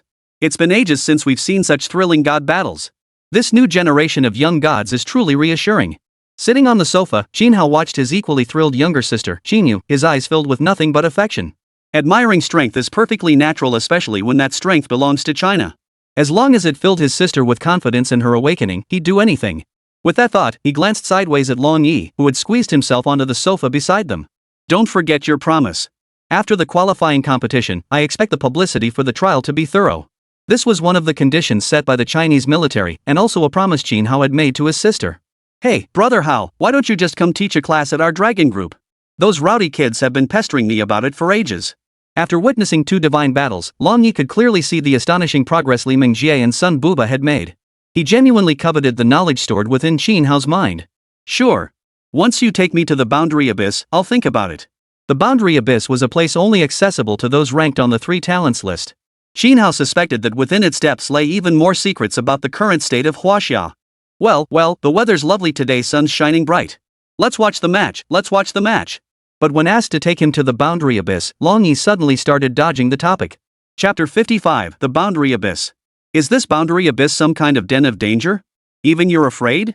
Long Yi's reaction caught Jinhao completely off guard. Don't let his usual unreliable demeanor fool you. His combat prowess is top tier. His rise to the top 5 in China was undoubtedly earned through sheer force of his fists and feet. If even Long Yi refuses to enter the Boundary Abyss, then what kind of 3 talents list perk is this place supposed to be? A den of dragons and tigers? Heh, you underestimate the Boundary Abyss. Fine, since you've asked, I'll be blunt. Seeing there was no avoiding it, Long Yi decided to stop hiding the truth. Generally speaking, once we Chinese divine chosen ascend to the 3 talents list, we gain the opportunity to enter the Boundary Abyss for periods ranging from 7 days to half a year each year. It's divided into 3 zones, corresponding to the heaven, earth, and human lists. Chosen ones can only enter the boundary abyss zone matching their respective rankings. In this world, creatures known as abyss demons exist. Even the weakest among them are several times more powerful than the strongest beasts currently found on the continent. Rather than saying we go to the abyss realm for training, it's more accurate to say we're defending all humanity against the abyss demons' invasion. Oh, and other nations also enter the abyss based on their circumstances. But they're spread out far apart. I've never encountered anyone from another country in there, at least not yet. Abyss demons? Even the weakest are several times stronger than the continent's mightiest beasts? Is this even training? Isn't it just a human shield? If that's all it is, it shouldn't scare you into refusing to enter, right? Qin Hao pondered this for a moment, looking at Long Yi with some confusion. This man was the current pillar of China. His courage, spirit, and thirst for battle were beyond reproach. If it were merely combat, it shouldn't have him turning pale at the mere mention. Sigh, you know my strength. Even against 10 abyssal demons from the heavenly realm, I could take them head-on without breaking a sweat. But this thing has a disgusting ability called fallen demon power. We chosen ones possess various divine powers that shield us, helping us resist fallen demon power. But these powers only shield us, they can't eliminate the fallen demon power within the abyss. Worse, each day it clings to us, the fallen demon power doubles. If we don't escape soon, we'll be utterly consumed, becoming new abyss demons ourselves. Whoa! Doubling daily, impossible to eliminate within the abyss. Qin Hao had never heard of such a disgusting ability before. What was even more terrifying was that the chosen ones would become new abyss demons as a result. After all, only the most exceptional divine chosen from every nation could enter the abyss. The power of abyss demons born from them was beyond imagination. Wait, I recall you mentioning that the top-ranked heavenly list candidate has been trapped in the abyss for 20 years. How could he possibly withstand such immense demonic corruption? Suddenly, the words Kunping flashed through Qin Hao's mind, sparking his curiosity about why this heavenly list's top-ranked individual had yet to fall and become an abyss demon. According to Long Yi's explanation, even the slightest taint of fallen demon power, growing exponentially each day, would reach a staggering figure after 20 years over 2 to the 7,300th power. A number so immense, even a supercomputer would struggle to calculate it. Even if the Kunping divine body were colossal, it could never be truly boundless. Therefore, this theory simply didn't hold water. Oh, you mean that guy? Didn't I tell you? He's ruthless, so ruthless that whenever even a trace of demonic energy touches him, he immediately excises that portion of his divine body before it can spread. Gulp! How ruthless! If it can't be purged, he simply amputates the affected divine body. Across the entire continent, only the inheritor of Kunping's legacy would dare to play such a game. For anyone else, enduring this a few times would mean more than just a significant drop in cultivation. It'd be a matter of whether they could even survive. You just said that within the abyss, fallen demon power cannot be dispelled. Does that mean once we return to the continent, there might actually be a way? After expressing his admiration for the madman who ranked first in Huaxia, Qin Hao keenly picked up on the subtext in Long Yi's words. Yes. On the continent, there exists a miraculous spring called the Purifying Spring. It cannot be drunk and has no other effects, yet it uniquely counters fallen demon power. Simply soak in it for a while, and that disgusting thing will be completely purged. I bet you're wondering how much of the purification spring remains. Let me put it this way, this treasure is controlled solely by the 9 great nations and those 2 superpowers. Smaller nations can't even get their hands on it. To obtain the purifying spring, one must pay an exorbitant price to purchase it from a great nation. Essentially, a single purple great artifact can only secure enough purifying spring for one person. Every evil has its cure. Indeed, for the entire continent to endure so long, there must be a countermeasure. The purifying spring can't be brought into the boundary abyss, right? Though Long Yi hadn't explicitly stated it, Qin Hao wasn't a fool. He instantly grasped the relationship between the two. Smart. The moment this purifying spring enters the boundary abyss, it instantly becomes useless water. Experiments proved this long ago. Talking to a smart person was refreshingly easy. Qin Hao's quick grasp saved Long Yi a lot of explaining. As for Qin Yu, who stood by dumbfounded, Long Yi wasn't overly concerned about the young girl learning the truth prematurely. After all, until she made it onto the 3 talents list, she wouldn't even have the qualifications to enter the boundary abyss, so there was no question of her leaking secrets. If there's a way to purify it, what's there to fear? Worst case, just spend some time inside and come back out. It's just a bit of a hassle. Heh, you make it sound so easy. Once you've experienced the joy of purification yourself, I doubt you'll be saying that anymore. TSK, that sensation, it's quite the thrill. Even someone as resolute as Long Yi couldn't help but shudder at the thought of the purification process. If not for the countless lives of his fellow Chinese people, he'd never set foot in that hellhole of a place, not even if you paid him. That was precisely why he, a renowned Chinese war god, spent his days loitering around Base 1 like some street thug. It wasn't solely to guard against surprise attacks from other great powers, part of it was his desire to live a few more days of peace. Here's the deal, you just need to get me inside, tell me the rules, and then you can come back whenever you want. I won't stop you. Hearing this, Qin Hao felt no retreating thoughts. Instead, his interest only grew. The abyssal demon of force that had left so many deities helpless? He had to see it for himself. If others couldn't handle it, he refused to believe the vast heavenly court of Huaxia couldn't find even a handful of gods capable of resisting this so-called fallen demon power. Fine. I knew you were a masochist. Once these 7 little ones return, I'll take you there. Is that good enough? Long Yi sighed in exasperation. He knew Qin Hao was stubborn, but he hadn't expected that even after painting the abyss in such terrifying colors, the guy would only get more fired up. That guy must have a screw loose. Fine. Qin Hao smiled, his gaze returning to the broadcast screen. Chapter 56, Victories Mount in the Huaxia National War Objective. Divine War Competition Round 9, Winner, Huaxia. Divine War Competition Round 13, Winner, Huaxia. Divine War Competition Round 17, Winner, Huaxia. Unlike regular divine wars, these preparatory competitions served primarily as training grounds for newly selected divine warriors from various nations, resulting in a much faster pace. In just one day, the tournament had already reached its halfway point. On the Huaxia side, Zhang Chao summoning the newly deified Inspector of the Three Realms, Zhang Sanyi alongside Tian Shui, who unleashed the full power of the Moon Palace Fairy, and Xiao Lingyun, the eldest of the Xiao sisters, all secured victories over their opponents with relative ease. Such astonishing results were extremely rare in past preparatory divine wars. With just 2 more victories, China could claim first place with an undefeated record. While the rewards couldn't compare to those of the official divine war, the honor gained was immeasurable. The morale of the Huaxia people now soared to unprecedented heights. Talented individuals emerge in every generation. These young ones truly bring such peace of mind. This year's Rising Star rankings are incredibly competitive.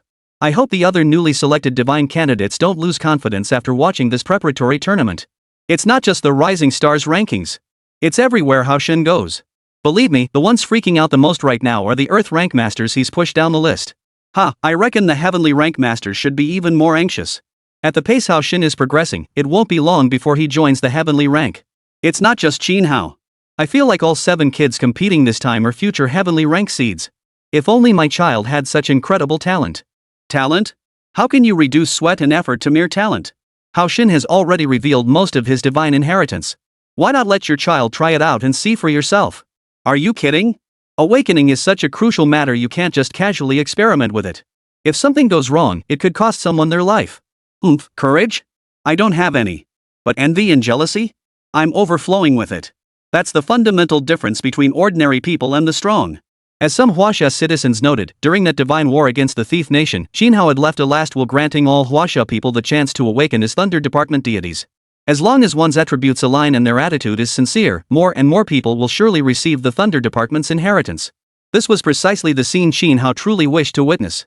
The heavenly court of Huaxia should never be forgotten. This youngster has certainly delivered quite the surprise for us.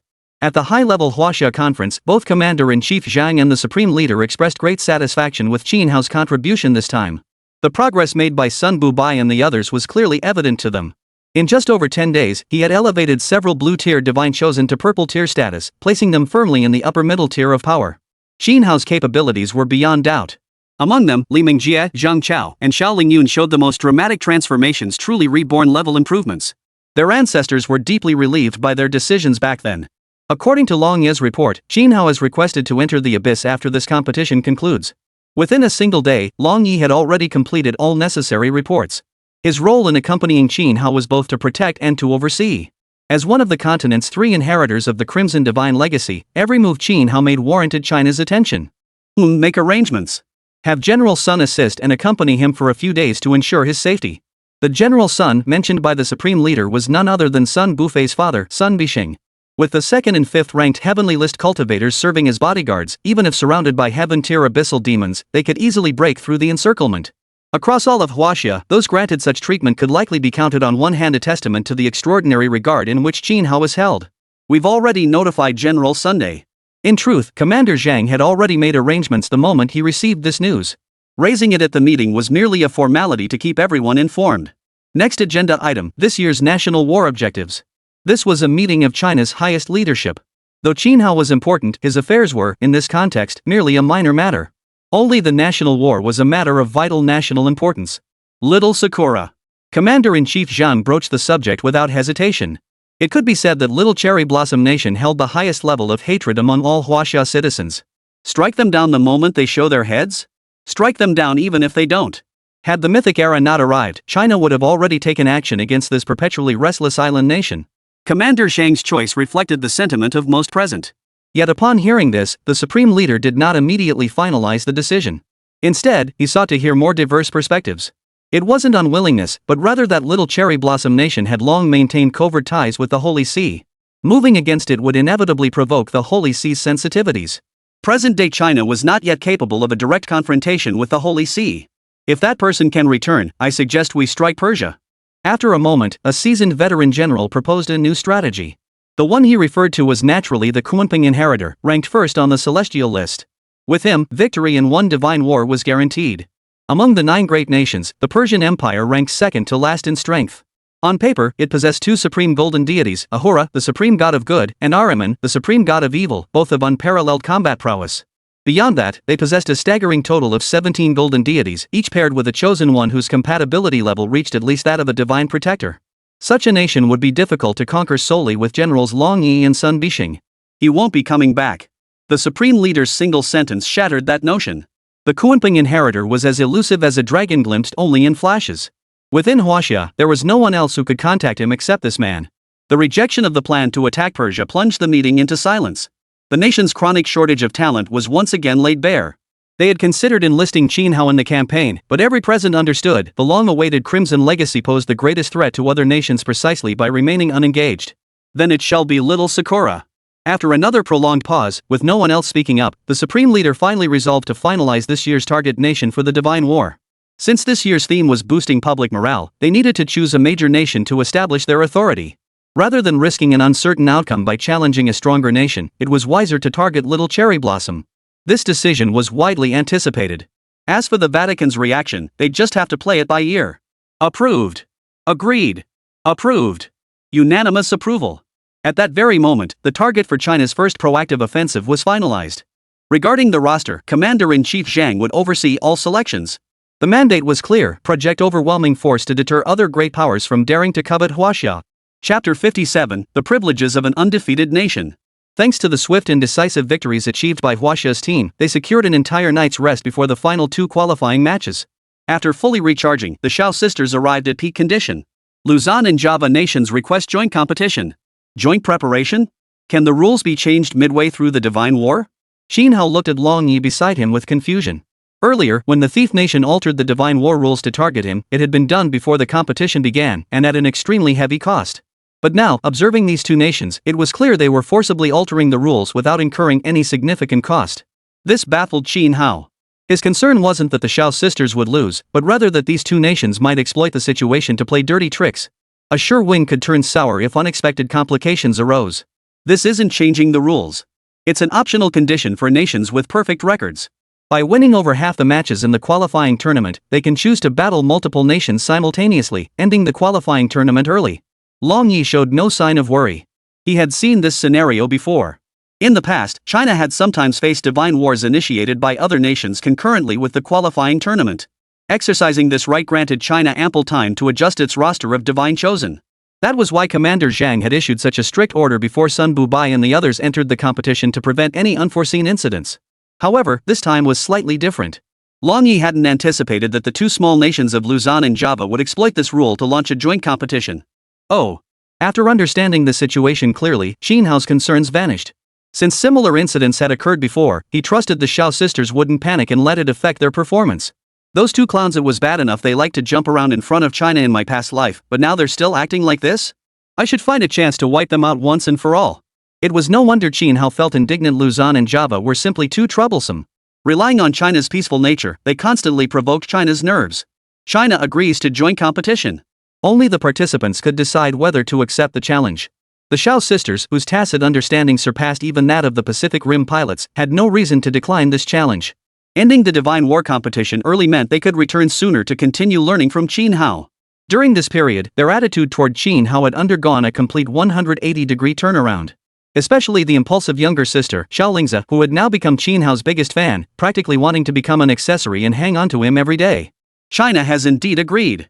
The moment the application was approved, a smug, triumphant smile flashed across the faces of the divine chosen from the Luzon and Java factions. However, due to the limitations of the broadcast screen, neither Qin Hao nor Long Yi noticed this development. Meanwhile, in the capital of a certain island nation across the sea from Huaxia, a group of diminutive figures huddled around the cabinet table. With these two fools stalling, I believe China's target for this year's divine war should be confirmed. His Majesty is truly enlightened. Ever since news spread from China about Qin Hao awakening a red-tier deity, the nation of Sakura had been the most unsettled. Both the sudden ambush by the thief nation and this joint application for the preparatory competition were orchestrated by them. Through the previous divine war and this competition, they had gained a clear understanding of the immense boost a red-tier divine inheritance could bring to a nation. Qin Hao's glorious feat of single-handedly taking down an entire nation demonstrated the individual prowess of a red-tier inheritor to all. His current 5 consecutive victories demonstrated the systematic support available to other divine chosen ones. For any nation, these two factors outweigh even the most numerous divine artifacts. Perhaps even China's high command failed to recognize that deities like Luolongjian of Jiaoji or Hanuman of Siam were far beyond the reach of minor nations to summon. Just as when Qin Hao first awakened and summoned Zhang Shai without detailed deity records, summoning could only be attempted through countless human sacrifices, a risk only the 9 great nations and 2 superpowers dare take. Divine War competition rules revised. Should Huaxia secure victory in this joint competition, they shall be crowned the ultimate champion. Should they fail, the final rankings shall be determined by each nation's accumulated points.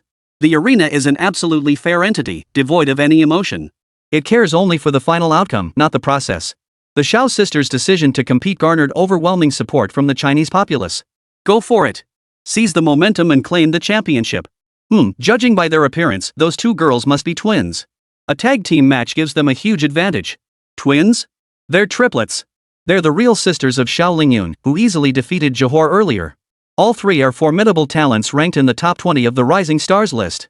Looks like Luzon and Java know they don't stand a chance, so they're trying to make things easier for us. Good for them. Absolutely. Truth is, the championship was predetermined from the start. This qualifying tournament is essentially an exchange of experience. The divine artifacts the 7 nations pledged as compensation were probably prepared long ago. This kind of special divine battle wasn't the first China had witnessed, and everyone understood its underlying significance. The only minor hiccup might have been Li Mengjia's match when Guan Yu fought to the end and injured his divine body. That was something no one wanted to see. Divine War Joint Competition special match participants confirmed. China, Xiao Lingmeng, Xiaolingzi vs Philippines, Hanming, Java, Aegis. The 4 participants in this special tournament were swiftly transported to opposite sides of the arena. But when the 2 divine chosen from Luzon and Java appeared, everyone was stunned. Second sister, how come these 2 look so alike? Surely they're not like us, right? Indeed, these 2 divine chosen ones, though hailing from different nations, bore an uncanny resemblance to each other. It is a bit strange. Probably half-siblings or switched at birth or something like that. In those island nations, children being separated from their families is quite common. Xiao Lingmeng, more level-headed, offered her analysis and speculation. Not every country was like the great nations of China, where children received state protection from birth. Take the 7 small nations participating this time, their citizens lived in dire hardship. Forget basic sustenance, even the most fundamental survival wasn't guaranteed. They could kick the bucket any day. As for the awakening of the chosen ones, that privilege was reserved solely for the upper echelons of their societies. For ordinary commoners, beyond providing devotion, they were mostly just reserves of sacrificial offerings for the gods. Who cares? Just fight. After days of intensive training, the combative Xiaolingzi could barely contain her excitement. Among the 7 contestants, she could only hold her own against Zhang Chao. Everyone else was stronger than her. How could she not be eager to prove herself? Chapter 58, not even a great immortal would dare jump like that. Special battle, commence. At the ringmaster's command, the barrier in the center instantly vanished. If you don't want your deities beaten to a pulp, I suggest you surrender early. Xiao Lingzi had followed Qin Hao's lead, learning little else but mastering the art of taunting to perfection. But she had every right to taunt. Among the younger generation of divine chosen, she ranked among the absolute elite. Even if the opponents were from major nations, her young divine chosen peers might not stand a chance against her.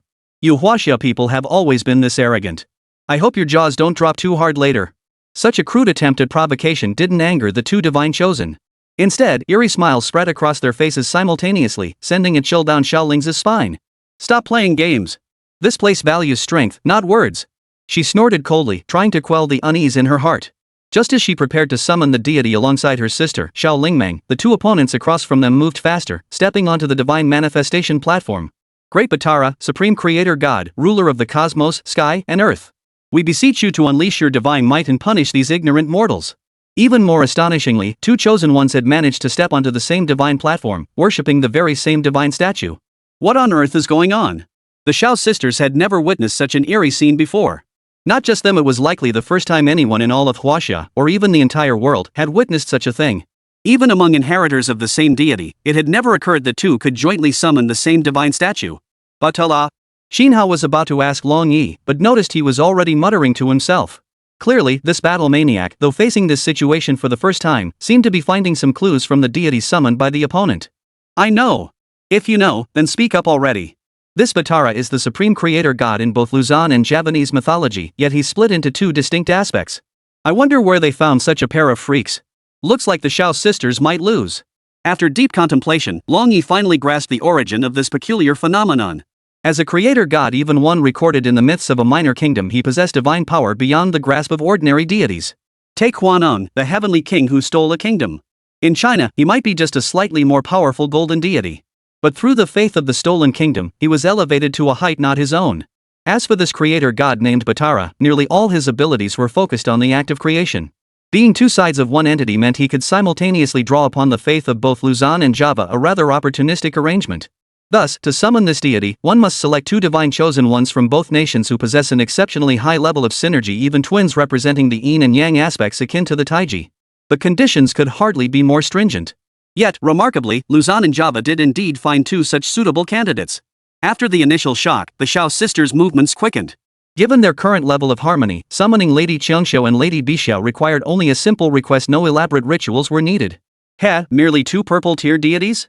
Do you truly believe you can oppose Lord Batara? Due to the unspoken rules of the friendly match, the Shao sisters, having completed their deity summoning first, could not launch an immediate attack. They could only wait quietly for their opponents to finish their summoning ritual. Upon completing their rituals, Sher Hanming and Agus caught sight of the intense purple glow behind the sisters. The cold smirks on their lips deepened. How pathetic. My people have only awakened me today. Just two little girls? Well, fine. Consider this a warm-up exercise. A golden light accompanied by a sigh shattered the stone statue. Immediately after, an eagle's cry echoed across the arena. A golden grade deity? Xiaoling's unease, which he had barely suppressed, surged back to the surface. The bizarre summoning ritual and the golden grade deity undoubtedly signaled that the opponent had come prepared. Sis, don't be afraid. Didn't Teacher Qin tell us that the two empresses' true strength isn't just purple level? They might not be afraid of this bird god. In contrast, Xiao Lingmeng remained far more composed. She wrapped an arm around her sister's shoulder and whispered a few words softly in her ear. Xiao Lingzi nodded lightly, her confidence restored. When it came to Qin Hao's words, she trusted them unconditionally. Ha ha ha ha. Now you know fear, don't you? Isn't there a saying in your Huaxia culture, beyond every person lies another, beyond every sky lies another heaven? We are that heaven beyond your heavens. Didn't expect us to summon golden deities, did you? I'll return your own words to you now. If you don't want your deities beaten too badly, I suggest you surrender early. The tide had turned, and the chosen ones of the two small nations immediately began to rant. The Shao sisters, however, remained silent. Instead, they quietly communicated with their two empresses. Yet to the eyes of the Huaxia populace, their reaction was unmistakably one of fear. Holy crap! Where did Luzon and Java find such a pair of freaks? Teaming up to summon a golden deity? That's just absurd. Small nations will always be small nations. They can only summon golden deities through such methods. That's the best they'll ever achieve. If it were Haoshan up there now, no, even Sun Bu Bai, they wouldn't be this passive. The Shao sisters aren't weak, but they just drew a stronger opponent. It's fine. Even if we lose this round, our points are still in first place. It won't affect the outcome. Just as everyone was feeling pessimistic about the outcome, one person who'd just taken a sip of tea sprayed it all over Long Yi's face. Ha ha ha ha. Is a golden great deity so formidable? A mere bird deity dares mock these two goddesses? Even a great immortal wouldn't dare act so brazenly. What a joke! Before ascending to the heavenly court, the three Shao sisters' combat prowess ranked among the absolute elite throughout the entire investiture of the gods' era. Even the 12 golden immortals of Jade Void and powerhouses like Taoist Luya would get thoroughly beaten if they crossed paths with them. And here comes some bird deity popping out of nowhere? What exactly is a great immortal? Are these two empresses really that powerful? Long Yi, inexplicably splattered with tea, wiped the leaves from his face. He was more intrigued by the term great immortal mentioned by Qin Hao. It's a tier classification among our Huaxia deities. By the way, your true lord is among the pinnacle of the De Luo Jingxian ranks. As for the three Shao immortals? At their peak, they could take on 12 De Luo Jingxian deities all at once. 3 against 12? That fierce? Chapter 59, The Golden Dragon's Twin Scissors Display Divine Might. Master Hao, when you say 3 against 12, you don't mean the three goddesses could defeat 12 true lords, do you? If that were the case, Long Yi felt his psyche crumbling. But what shattered him even more were Qin Hao's next words. Of course not. By 3 against 12, I mean the 3 Xiao empresses can take on 12 true lords at their master's level. Gulp. Long Yi swallowed hard. In his mind, Erlangshan was already peerless in the mortal realm. Any deity worthy of being his master must be a golden tier peak or even crimson tier super deity. Yet now Qin Hao was telling him that these 3 women, clearly only purple grade immortals, could team up and take down 12 such powerful deities? If anyone else had said this, Long Yi would have dismissed them with a go wash up and go to bed. But Qin Hao was different. This guy never lied. You're stunned? Don't worry. Once you awaken True Lord Master, you'll be even more astonished. The 12 golden immortals of Jade Void were each top-tier combatants throughout all of Chinese mythology. And this was merely one of the 3 great sects: the human sect, the Xian sect, and the Jie sect. The other 2 sects possessed beings equally formidable, if not stronger. Take Zhao Gongming, the senior disciple of the 3 Xiao sisters and the outer sect's eldest master of the Jie sect. This deity, entrusted with the Ministry of Wealth, is a super god of emperor-level power. Lord Hao, you must tell me. For a divinely chosen one of Long Yi's caliber, further enhancing one's power becomes exceedingly difficult. It wasn't that Erlangshan's power was limited, but rather constrained by the rules of this world. The divine power that could be channeled down was incomplete, a sort of self-preservation mechanism for this realm. Therefore, the only path to advancement Long Yi could conceive was to inherit as many divine powers as possible from other deities within his own system, such as the Heavenly Hound or the 6 Saints of Mount Mei. Yet these deities remained somewhat weaker than Erlangshan himself, failing to satisfy his ambitions. Today, upon hearing from Qin Hao that the true lord had a master, he resolved to find a way to pry the truth out of him. We'll talk about it once you get me into the boundary abyss. Qin Hao shot him a dismissive glance and returned his attention to the broadcast screen. Trying to get something for nothing? Dream on. Fine. This time, Long Yi didn't refuse. Instead, he agreed readily. Qin Hao, standing nearby, shifted his gaze slightly, having roughly guessed the reason. Long Yi's inconsistent behavior wasn't simply because he'd revealed his higher divine inheritance. As the war god of China, he naturally had the military's backing. But it didn't matter. As long as he could serve as his guide to the abyss, that was all that counted. Meanwhile, both deities had already appeared on the stage. A girl? Among the 3 Xiao sisters, Bai Xiao was notoriously ill-tempered.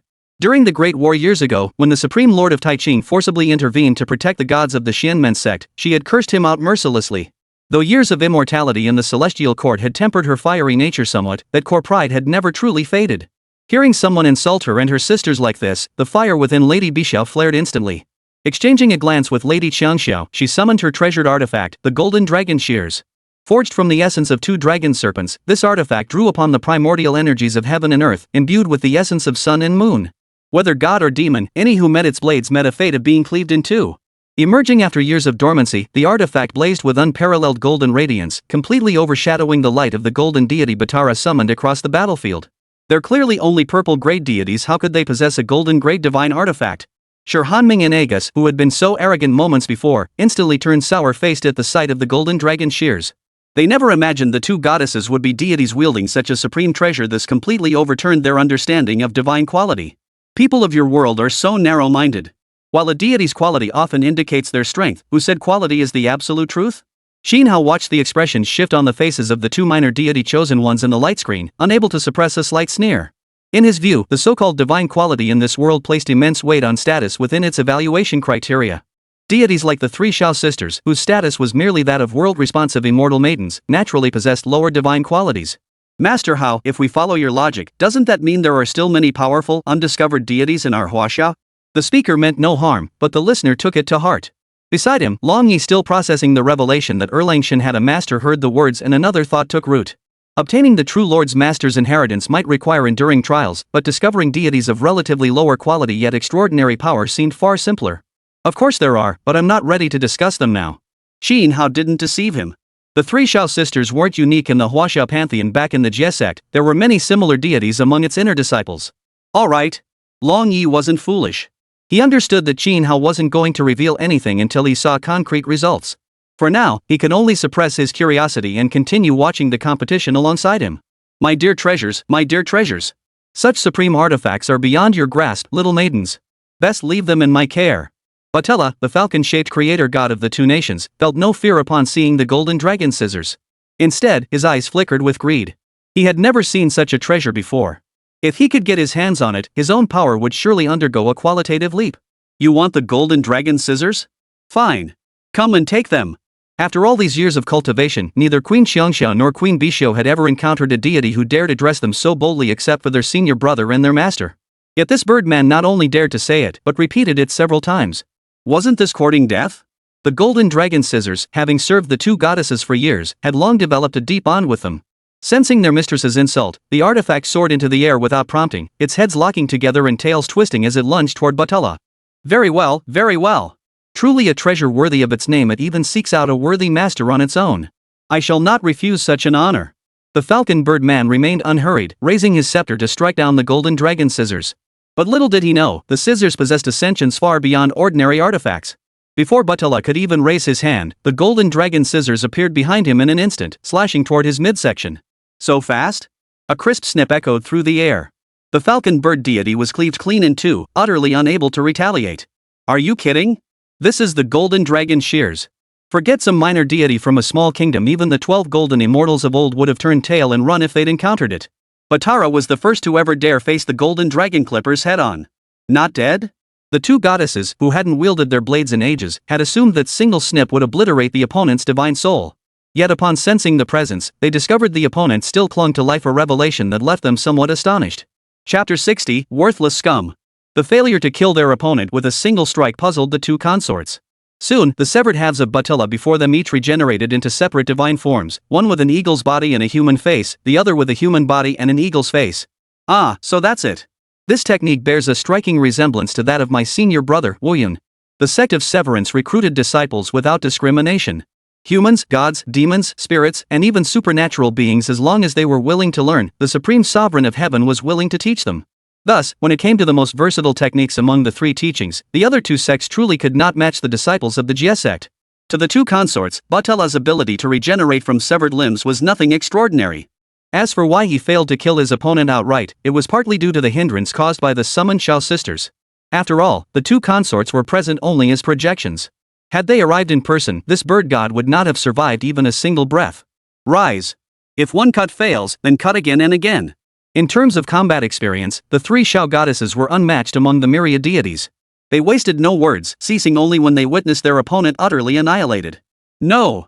The golden dragon clippers unleashed their divine might once more, sweeping through the air with unstoppable force. With dozens of successive cuts from every angle, they shattered Batella into fragments smaller than a fist. Only then did this creator deity, summoned by both nations, realize the magnitude of the being it had offended. Alas, it was too late. The moment he uttered those two words of contempt, little girl, his fate of annihilation was sealed. Seeing him recover from such a state, the two goddesses showed no mercy. They continued to wield the divine shears in a flurry of strikes, ceasing only when they could no longer sense his presence on the arena. Put! The deity dissipated, and as summoners, Shi Hanming and Agus immediately spat blood and collapsed. Only upon closer inspection could one discern that, like Batella, their bodies bore countless deep gashes that cut to the bone. The golden dragon shears were a supreme treasure. Wounding divine bodies and souls was merely its most ordinary ability. Had this artifact not been confined to a realm where it could unleash its full divine power, it would have instantly severed both the bird god's soul and spirit. Thank you both, your highnesses. This junior bows to you on behalf of the people of Huaxia. As fellow summoners of deities, the Shao sisters from Huaxia were overjoyed to witness the terrifying power of the two goddesses. Once the goddesses had finished displaying their might, the two sisters hastily knelt and kowtowed repeatedly in a show of respect. This gesture they had learned from Qin Hao. Qin Hao had used this very method when summoning the gods of the celestial court. Yet to their surprise, their own deities seemed unimpressed. Rise. My chosen inheritors need not bow thus, nor shall they in the future. Disciples of the Jie sect detested cumbersome formalities above all else. Lady Qiongxiu gave a soft call, then, accompanied by Lady Bixiao, transformed into two streaks of light and departed the arena together. Yes. The Shao sisters, having flattered the wrong deity, felt awkward. They couldn't understand why the same courtesy worked perfectly when Qin Hao used it, yet backfired when they tried it. Fortunately, the deities showed no displeasure. They could only commit the matter to memory, vowing to be more cautious in the future. After the two goddesses departed, the arena's judgment voice sounded at the opportune moment. Divine War Joint Competition Special Stage, Victorious Party, Huaxia Nation. The Divine War competition among the 8 nations concludes. Champion Nation, Huaxia. We won. Amidst the jubilant cheers of the 7 Chinese contestants and the reluctant silence of the 7 nations including Kampa, all participants were teleported back to their respective countries. Though the outcome had been anticipated from the start, China's undefeated victory in this preparatory competition still demonstrated the depth of its great nation's foundation. When the youth are strong, the nation grows mighty. Seeing the talent of these young people, the rejuvenation of our nation is no longer a dream. So powerful. Seeing them, I feel like I'm witnessing the shadow of the golden generation. Undefeated. This is how China's divine chosen should be. May the divine war we initiate this year yield such splendid results that no nation will dare challenge us. China has risen. We have risen. This was a victory of extraordinary significance. Not only because they swept all 6 arena matches, but crucially, every divine chosen victor was a newcomer this year. This signifies that China is entering a new era, an era of unparalleled prosperity and development. Well done. You young whippersnappers, go give your teacher Qin a proper bow. Long Yi, that bloke with his loud, boisterous manner, it's hard to imagine that the pillar of Huaxia could be such a character. Upon returning via teleportation, Li Mingjie and the other 6 did not seek any rewards. Instead, they rushed straight to the Qin family compound. Thank you, teacher Qin. Thump. Thump. Thump. Before Qin Hao could react, the 7 knelt before him in full view of the assembled divine chosen, bowing their heads 3 times in unison. He deserved it.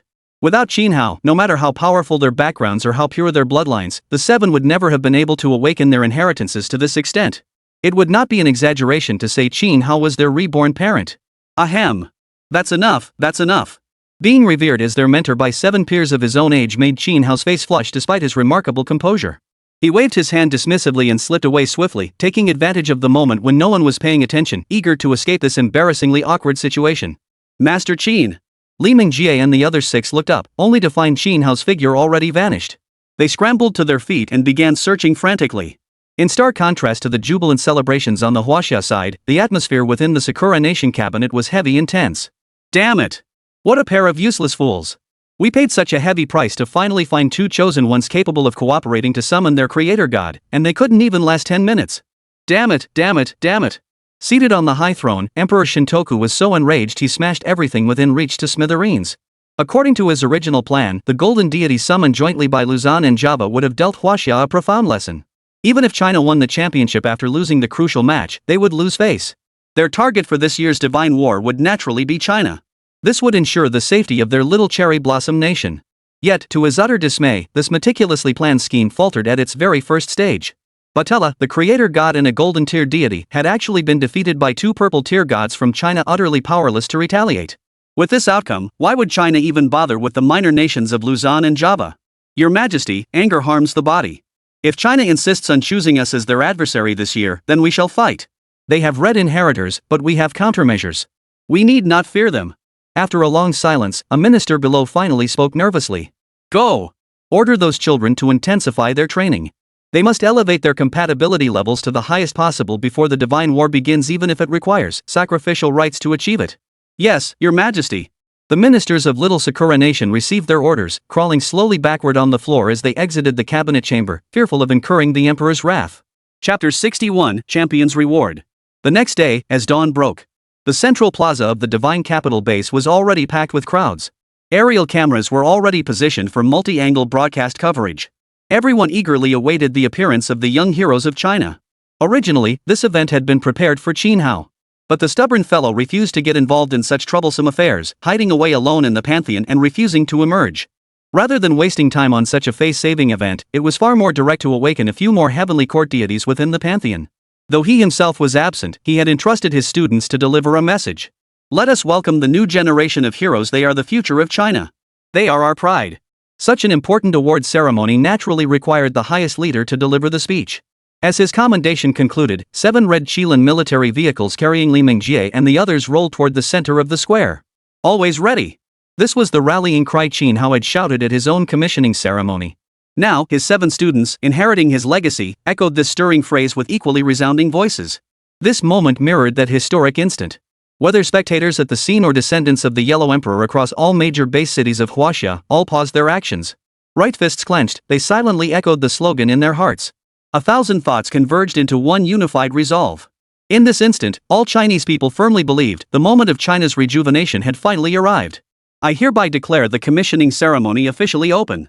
After the supreme leader rendered a salute to each of the 7 young heroes, the commissioning ceremony for this new generation commenced. Sun Bubai, fearless in the face of peril, has secured the rightful lineage of the divine monkey of China through glorious victory. Therefore, he is awarded the rank of lieutenant colonel. Though both victories, their processes, outcomes, and significance differed entirely. Though Sun Bubai's victory appeared effortless, his opponent was Siam, the most formidable and highly anticipated force among the 7 nations. His stepping up to the challenge was no empty phrase. Moreover, establishing the orthodoxy of the divine monkey bloodline carried profound significance that greatly uplifted the people's spirits. Sun Bubai accepts the command. May every Chinese person rise like a dragon. May the divine monkey bloodline never run dry. A military rank symbolizes status, but it also represents responsibility and mission. Sun Bubai's declaration was the first words Qin Hao brought to Huaxia and the very words he yearned to hear most. Xiaolingmang, Xiaolingza defeating the strong with the weak, upholding our nation's prestige. Who dares say China lacks divine beings? I hereby confer the rank of lieutenant colonel. To confront a golden creator god with the power of a purple deity, this was a miracle in the annals of divine warfare, and a miracle in the history of China. From this day forward, who dares claim China lacks divine beings? Who dares underestimate the might of China's deities? Xiaolingmang Xiaolingza accept this command. May China flourish for 10,000 generations, and the celestial court's legacy endure for countless ages.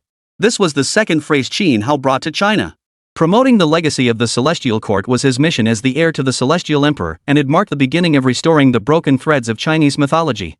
Xiaoling Yun, swift as the wind, steady as the forest, fierce as fire in attack, immovable as a mountain. Women hold half the heavens. Granted, Major. At the qualifying tournament, this eldest daughter of the Xiao family faced off against Johor. With the prowess of Lady Yun Xiao, she secured victory effortlessly without even resorting to the supreme treasure, the golden cauldron of primordial energy. Her tactics were indeed swift as thunder. Xiaoling Yun accepts the command. May all that my eyes behold become the land of Huaxia, and all that my heart desires become the legends of Huaxia. The words Qin Hao once spoke to Commander-in-Chief Zhang were now echoed to all the people of China. Simultaneously, it served as a signal to China's highest leadership. The land of Sakura has been Chinese territory since ancient times. Its current occupation by foreign hands is a betrayal of Lord Ying. Their filthy, absurd deities are a desecration of China's divine beings. They should have been eradicated long ago. Sure enough, when Xiaoling Yun finished speaking, the highest leader's expression shifted slightly. But soon, it dissolved into a smile as he pinned the military insignia onto her. Li Mingjie, having fought relentlessly until exhaustion and injury, yet showing no fear, has earned the foremost credit in defeating the enemy. I hereby confer upon you the rank of Major. Had this been in a China where civilization had never been severed, Li Mingjie's rank would have been far too low. Since ancient times, the glory of being the first to breach enemy lines and secure the opening victory had been unparalleled. Countless descendants had been honored through such achievements. Alas, in this version of China, civilization had not yet recovered to that level. Rankings were determined solely by performance in the qualifying tournament. Li Mingjie accepts the command. May the sons of China stand fearless against hardship, towering at the pinnacle of the world. The spirit of Guan Yu embodies the very backbone of China. His battle against the dragon god of Jiaoji showed everyone what it means to be fearless and what it means to face 1,000 dangers and 1,000 hardships, yet still press onward. If the divine embody this spirit, then the chosen ones must follow suit, and all the people of Huaxia should do the same. These words, spoken by Li Mingjie, the inheritor of Guangong's legacy, were meant to rouse those accustomed to bowing and scraping before foreign powers, urging them to straighten the backbone that rightfully belongs to China. Zhang Chao, neither servile nor arrogant, steady and reliable, a pillar of the nation. I hereby confer upon you the rank of Major. As the weakest among the 7, Zhang Chao was assigned the relatively minor kingdom of Chenla. He understood his strengths and weaknesses well. During the divine battles, he repeatedly used his divine consciousness to rouse Zhang San from recklessness, ultimately securing victory with the steadfastness of a rock. A nation requires warriors who dare to fight and strive, but it equally needs strategists of unparalleled wisdom. At this age, to achieve what Zhang Chao has accomplished is truly remarkable. Zhang Chao accepts the command. May injustice vanish from the land. I pledge to carry on the legacy of the Marquis of Huan and oversee the realm. The fifth message Qin Hao entrusted them to deliver carried an unmistakable meaning. The historical weakness of ancient China compared to other nations wasn't solely due to a mythological gap. Internal corruption ran rampant, and countless sycophants fawned over foreign powers. The matter concerning Qin Yu's adoptive parents was a microcosm of this very problem. The divine spirit of the third master that Zhang Chao inherited belonged to the inspector of the 3 realms, whose duty was to oversee all 3 realms. If he wished to further cultivate his divine power, accepting this responsibility was the optimal path. Upon hearing this, the supreme leader paused briefly before his smile faded slightly. Who could understand the inner workings of Huaxia better than he? What Qin Hao proposed sounded simple enough, but putting it into practice would likely prove more difficult than reshaping the myths of Huaxia. After a moment, he sighed softly, solemnly fastening the general's insignia upon Zhang Chao's chest. With this act, he formally entrusted the responsibility to the young man, hoping he would prove worthy of the trust placed in him. Tian Shui, embodying the principle of yielding to overcome, you have demonstrated the true spirit of Huaxia women. I hereby confer upon you the rank of Major. Tian Shui, inheritor of the Chang'e immortal's legacy, was actually the most underestimated among the 7. The moment she awakens, the consort of this immortal maiden will be when she truly shines upon the world. Tian Shui accepts this command. May all our people stand as equals, acting without selfish motives. Should any villains arise, let us unite to vanquish them. Her voice was not loud, yet her words struck deep into the hearts of all present. Equality for all, this was the greatest aspiration of Qin Hao's era. He hoped for the chance to realize it in this world. Chapter 62, Collective Listing. 7 individuals, 6 declarations. They rendered the already solemn commissioning ceremony even more solemn. When Tian Shui uttered her final words, "Let all unite to condemn them," the entire realm of Huaxia fell into silence. Equality for all, the aspiration was rich and full, yet reality proved starkly lean. Yet this did not prevent people from dreaming of that beautiful world. These 6 phrases, later hailed by posterity as the truths that rebuilt Huaxia, anchored themselves like a ship's anchor deep within the hearts of all Huaxia people. The conferment ceremony is now concluded. Only when the supreme leader declared the ceremony concluded did everyone snap out of their reverie. Thunderous applause accompanied the 7 young heroes of China as they descended from the podium. The conferral of titles was the visible reward, a symbol of honor, and a form of accountability to their respective families. But for Li Mingjie and the other 6, the true reward they gained from this competition came in the form of 7 divine artifacts provided by the other 7 participating nations. Indeed, China's leadership had been exceptionally generous this time. Not a single artifact was withheld. All 7 were distributed directly according to each recipient's specific needs. It must be understood that even a purple-grade artifact represents a strategic-level weapon for a nation. This clearly demonstrated that China's leadership was genuinely committed to standing tall. Yet what delighted the 7 even more than the artifact rewards was something else entirely. 3 talents ranking updated. Sun Bubai, ranked 11th on the human list. Xiao Lingyun, 19th on the human rankings. Xiao Lingmeng, 23rd on the human rankings.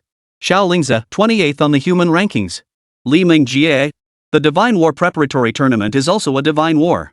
After this battle, all 7 of them leaped off the Rising Star rankings and into the human rankings of the 3 talents rankings. Even Zhang Chao, whose strength was relatively weaker, ranked 45th on the human list, the ultimate affirmation of their power. Simultaneously, this signified they would now be regarded as true divine chosen ones, open to challenges from all across Huaxia.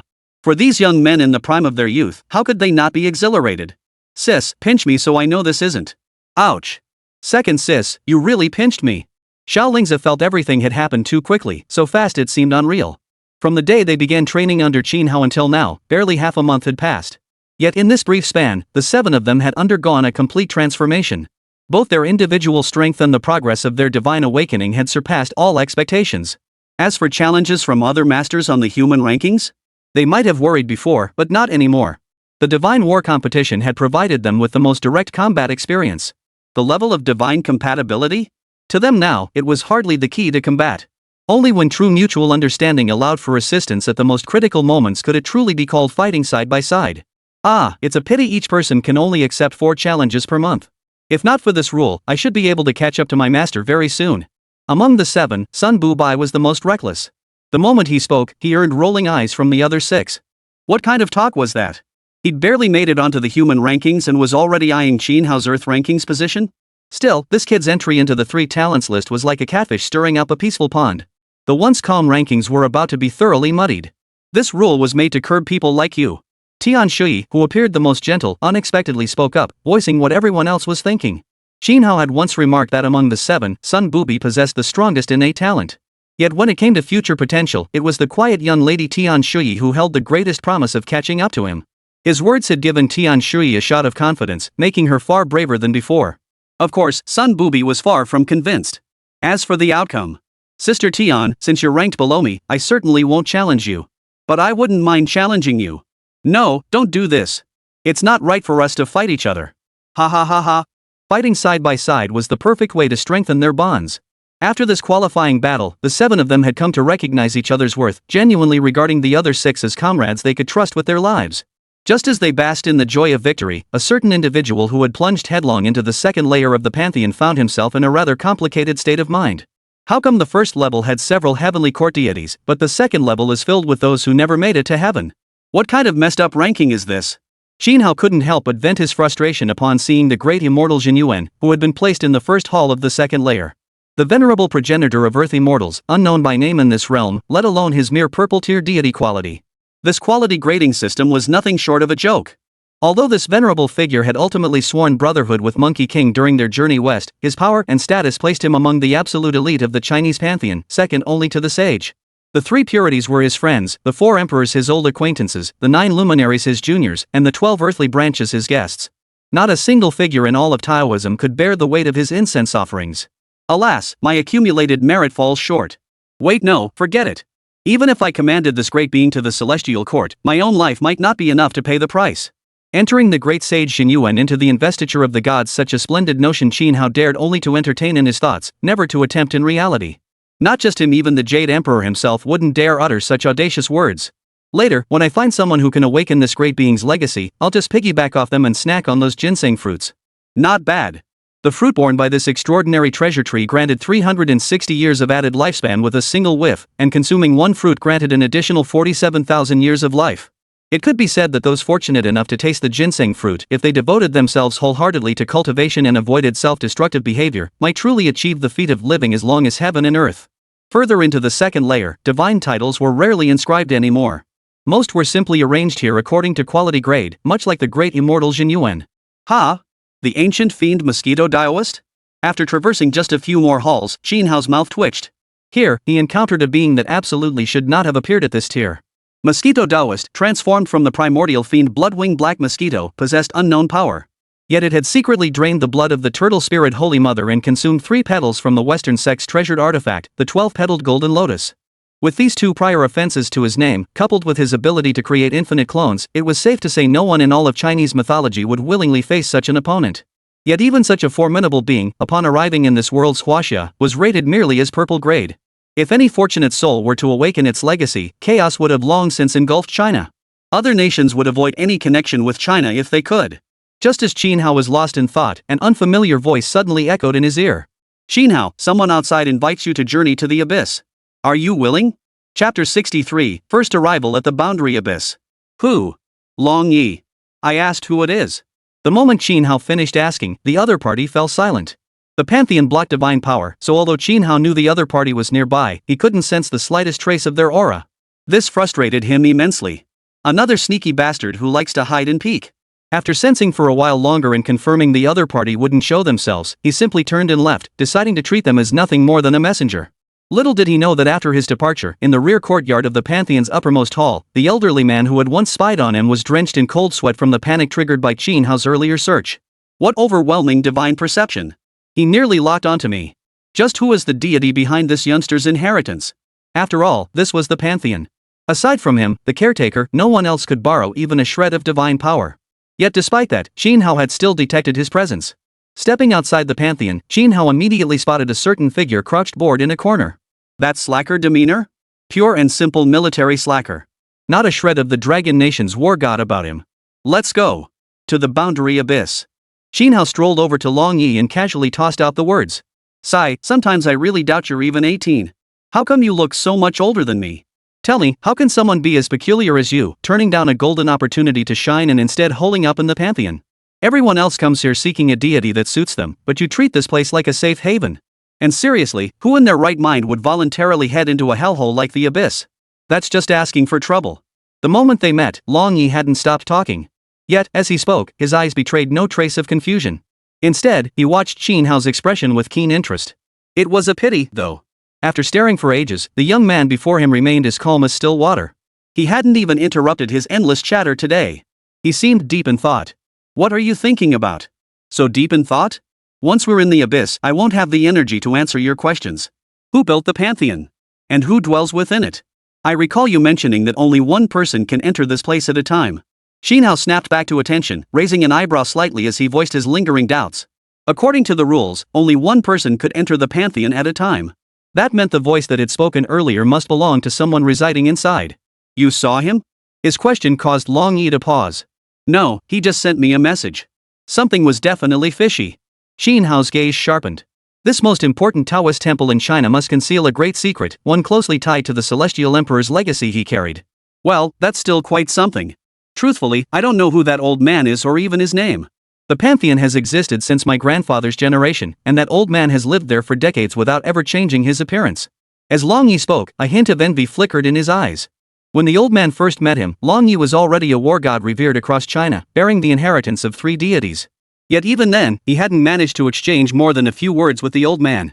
Don't underestimate those few words, they were crucial in securing Long Yi's 5th place on the heavenly rankings, no less significant than the help Qin Hao was giving him now. Hearing that Qin Hao, at only 18, had received personal guidance from the old man, Long Yi couldn't help but feel a pang of envy. Look at you, acting like such a loser. Some old man who won't even show his face, acting like he's some big shot. Forget it. I'll look into it myself when I have time. No need to bother you. Long Yi believed he had his emotions well under control, but in truth, his inner turmoil had long been betrayed by subtle details on his face. Others might not have noticed, but someone as sharp as Qin Hao could sense exactly what this guy was thinking. Ha? You look down on him now? You want to investigate him yourself? Don't be ridiculous, even those 2 higher-ups wouldn't dare be so rude and arrogant. Qin Hao's words left Long Yi dumbfounded. Though the old man's identity remained unknown, he was undoubtedly a pivotal figure in China. From childhood, his father had warned him to show the old man exceptional respect. The brief conversation that followed only reinforced this belief. Oh. Little did Long Yi know that despite his nervousness, Qin Hao remained utterly unfazed. The pantheon might be a sacred place for other chosen ones. But to him, it was merely an ordinary place that could help hasten the removal of the ceiling list. The divine inheritances here, unless belonging to the heavenly court pantheon, offered little benefit to him before his merits were sufficient. If even the pantheon was like this, then that mysterious old man was even less of a help. Oh? What do you mean, oh? No, Master Hao, you really are my master. Seriously, don't mess around. If you upset the old man, no one will be able to protect you. On the way to the abyss portal, the already chatty Long Yi grew even more talkative. After several twists and turns, the two appeared beside a highway near base 1. Qin Hao's lips twitched as he stared at the quaint little city god temple before them. You placed the teleportation array right on a busy road? In such a dangerous spot? Aren't you afraid someone might accidentally fall in? Vehicles streamed by incessantly.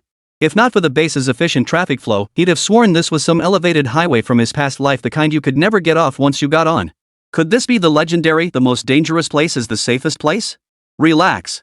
Chosen ones not ranked in the 3 talents list can't enter, let alone ordinary people. Long Yi watched his reaction exactly the same as his own when he first learned the abyss entrance was here and couldn't help but flash a sly grin. Got it. But before he could laugh aloud, Qin Hao suddenly stepped forward, channeling divine power into his hands, and touched the base of the city god temple. Wait, you're just going in like that? Long Yi's voice grew fainter and fainter. After a brief wave of dizziness, Qin Hao found himself transported to an unfamiliar place. Regaining his composure, he scanned his surroundings. The place was nearly pitch black, this ability barely reaching half a meter. Without divine perception, he'd struggle to detect anything moving beside him. Whoosh! A piercing whistling sound cut through the air. Young master, be careful. Before he could call out, Uncle Zhang Shai emerged from the divine list of ceiling gods, shielding him fiercely behind him. The attack had vanished instantly, unable to penetrate even the protective aura of this Thunder Department demon subduing True Lord. HM? True Lord, your divine form? What exactly is this place? Once safety was assured, Qin Hao quickly noticed a startling phenomenon. Zhang Shai's divine form was no longer a mere apparition, but a tangible, physical entity. This differed entirely from the divine form he had summoned using the investiture of the gods. It was a genuinely existing divine body.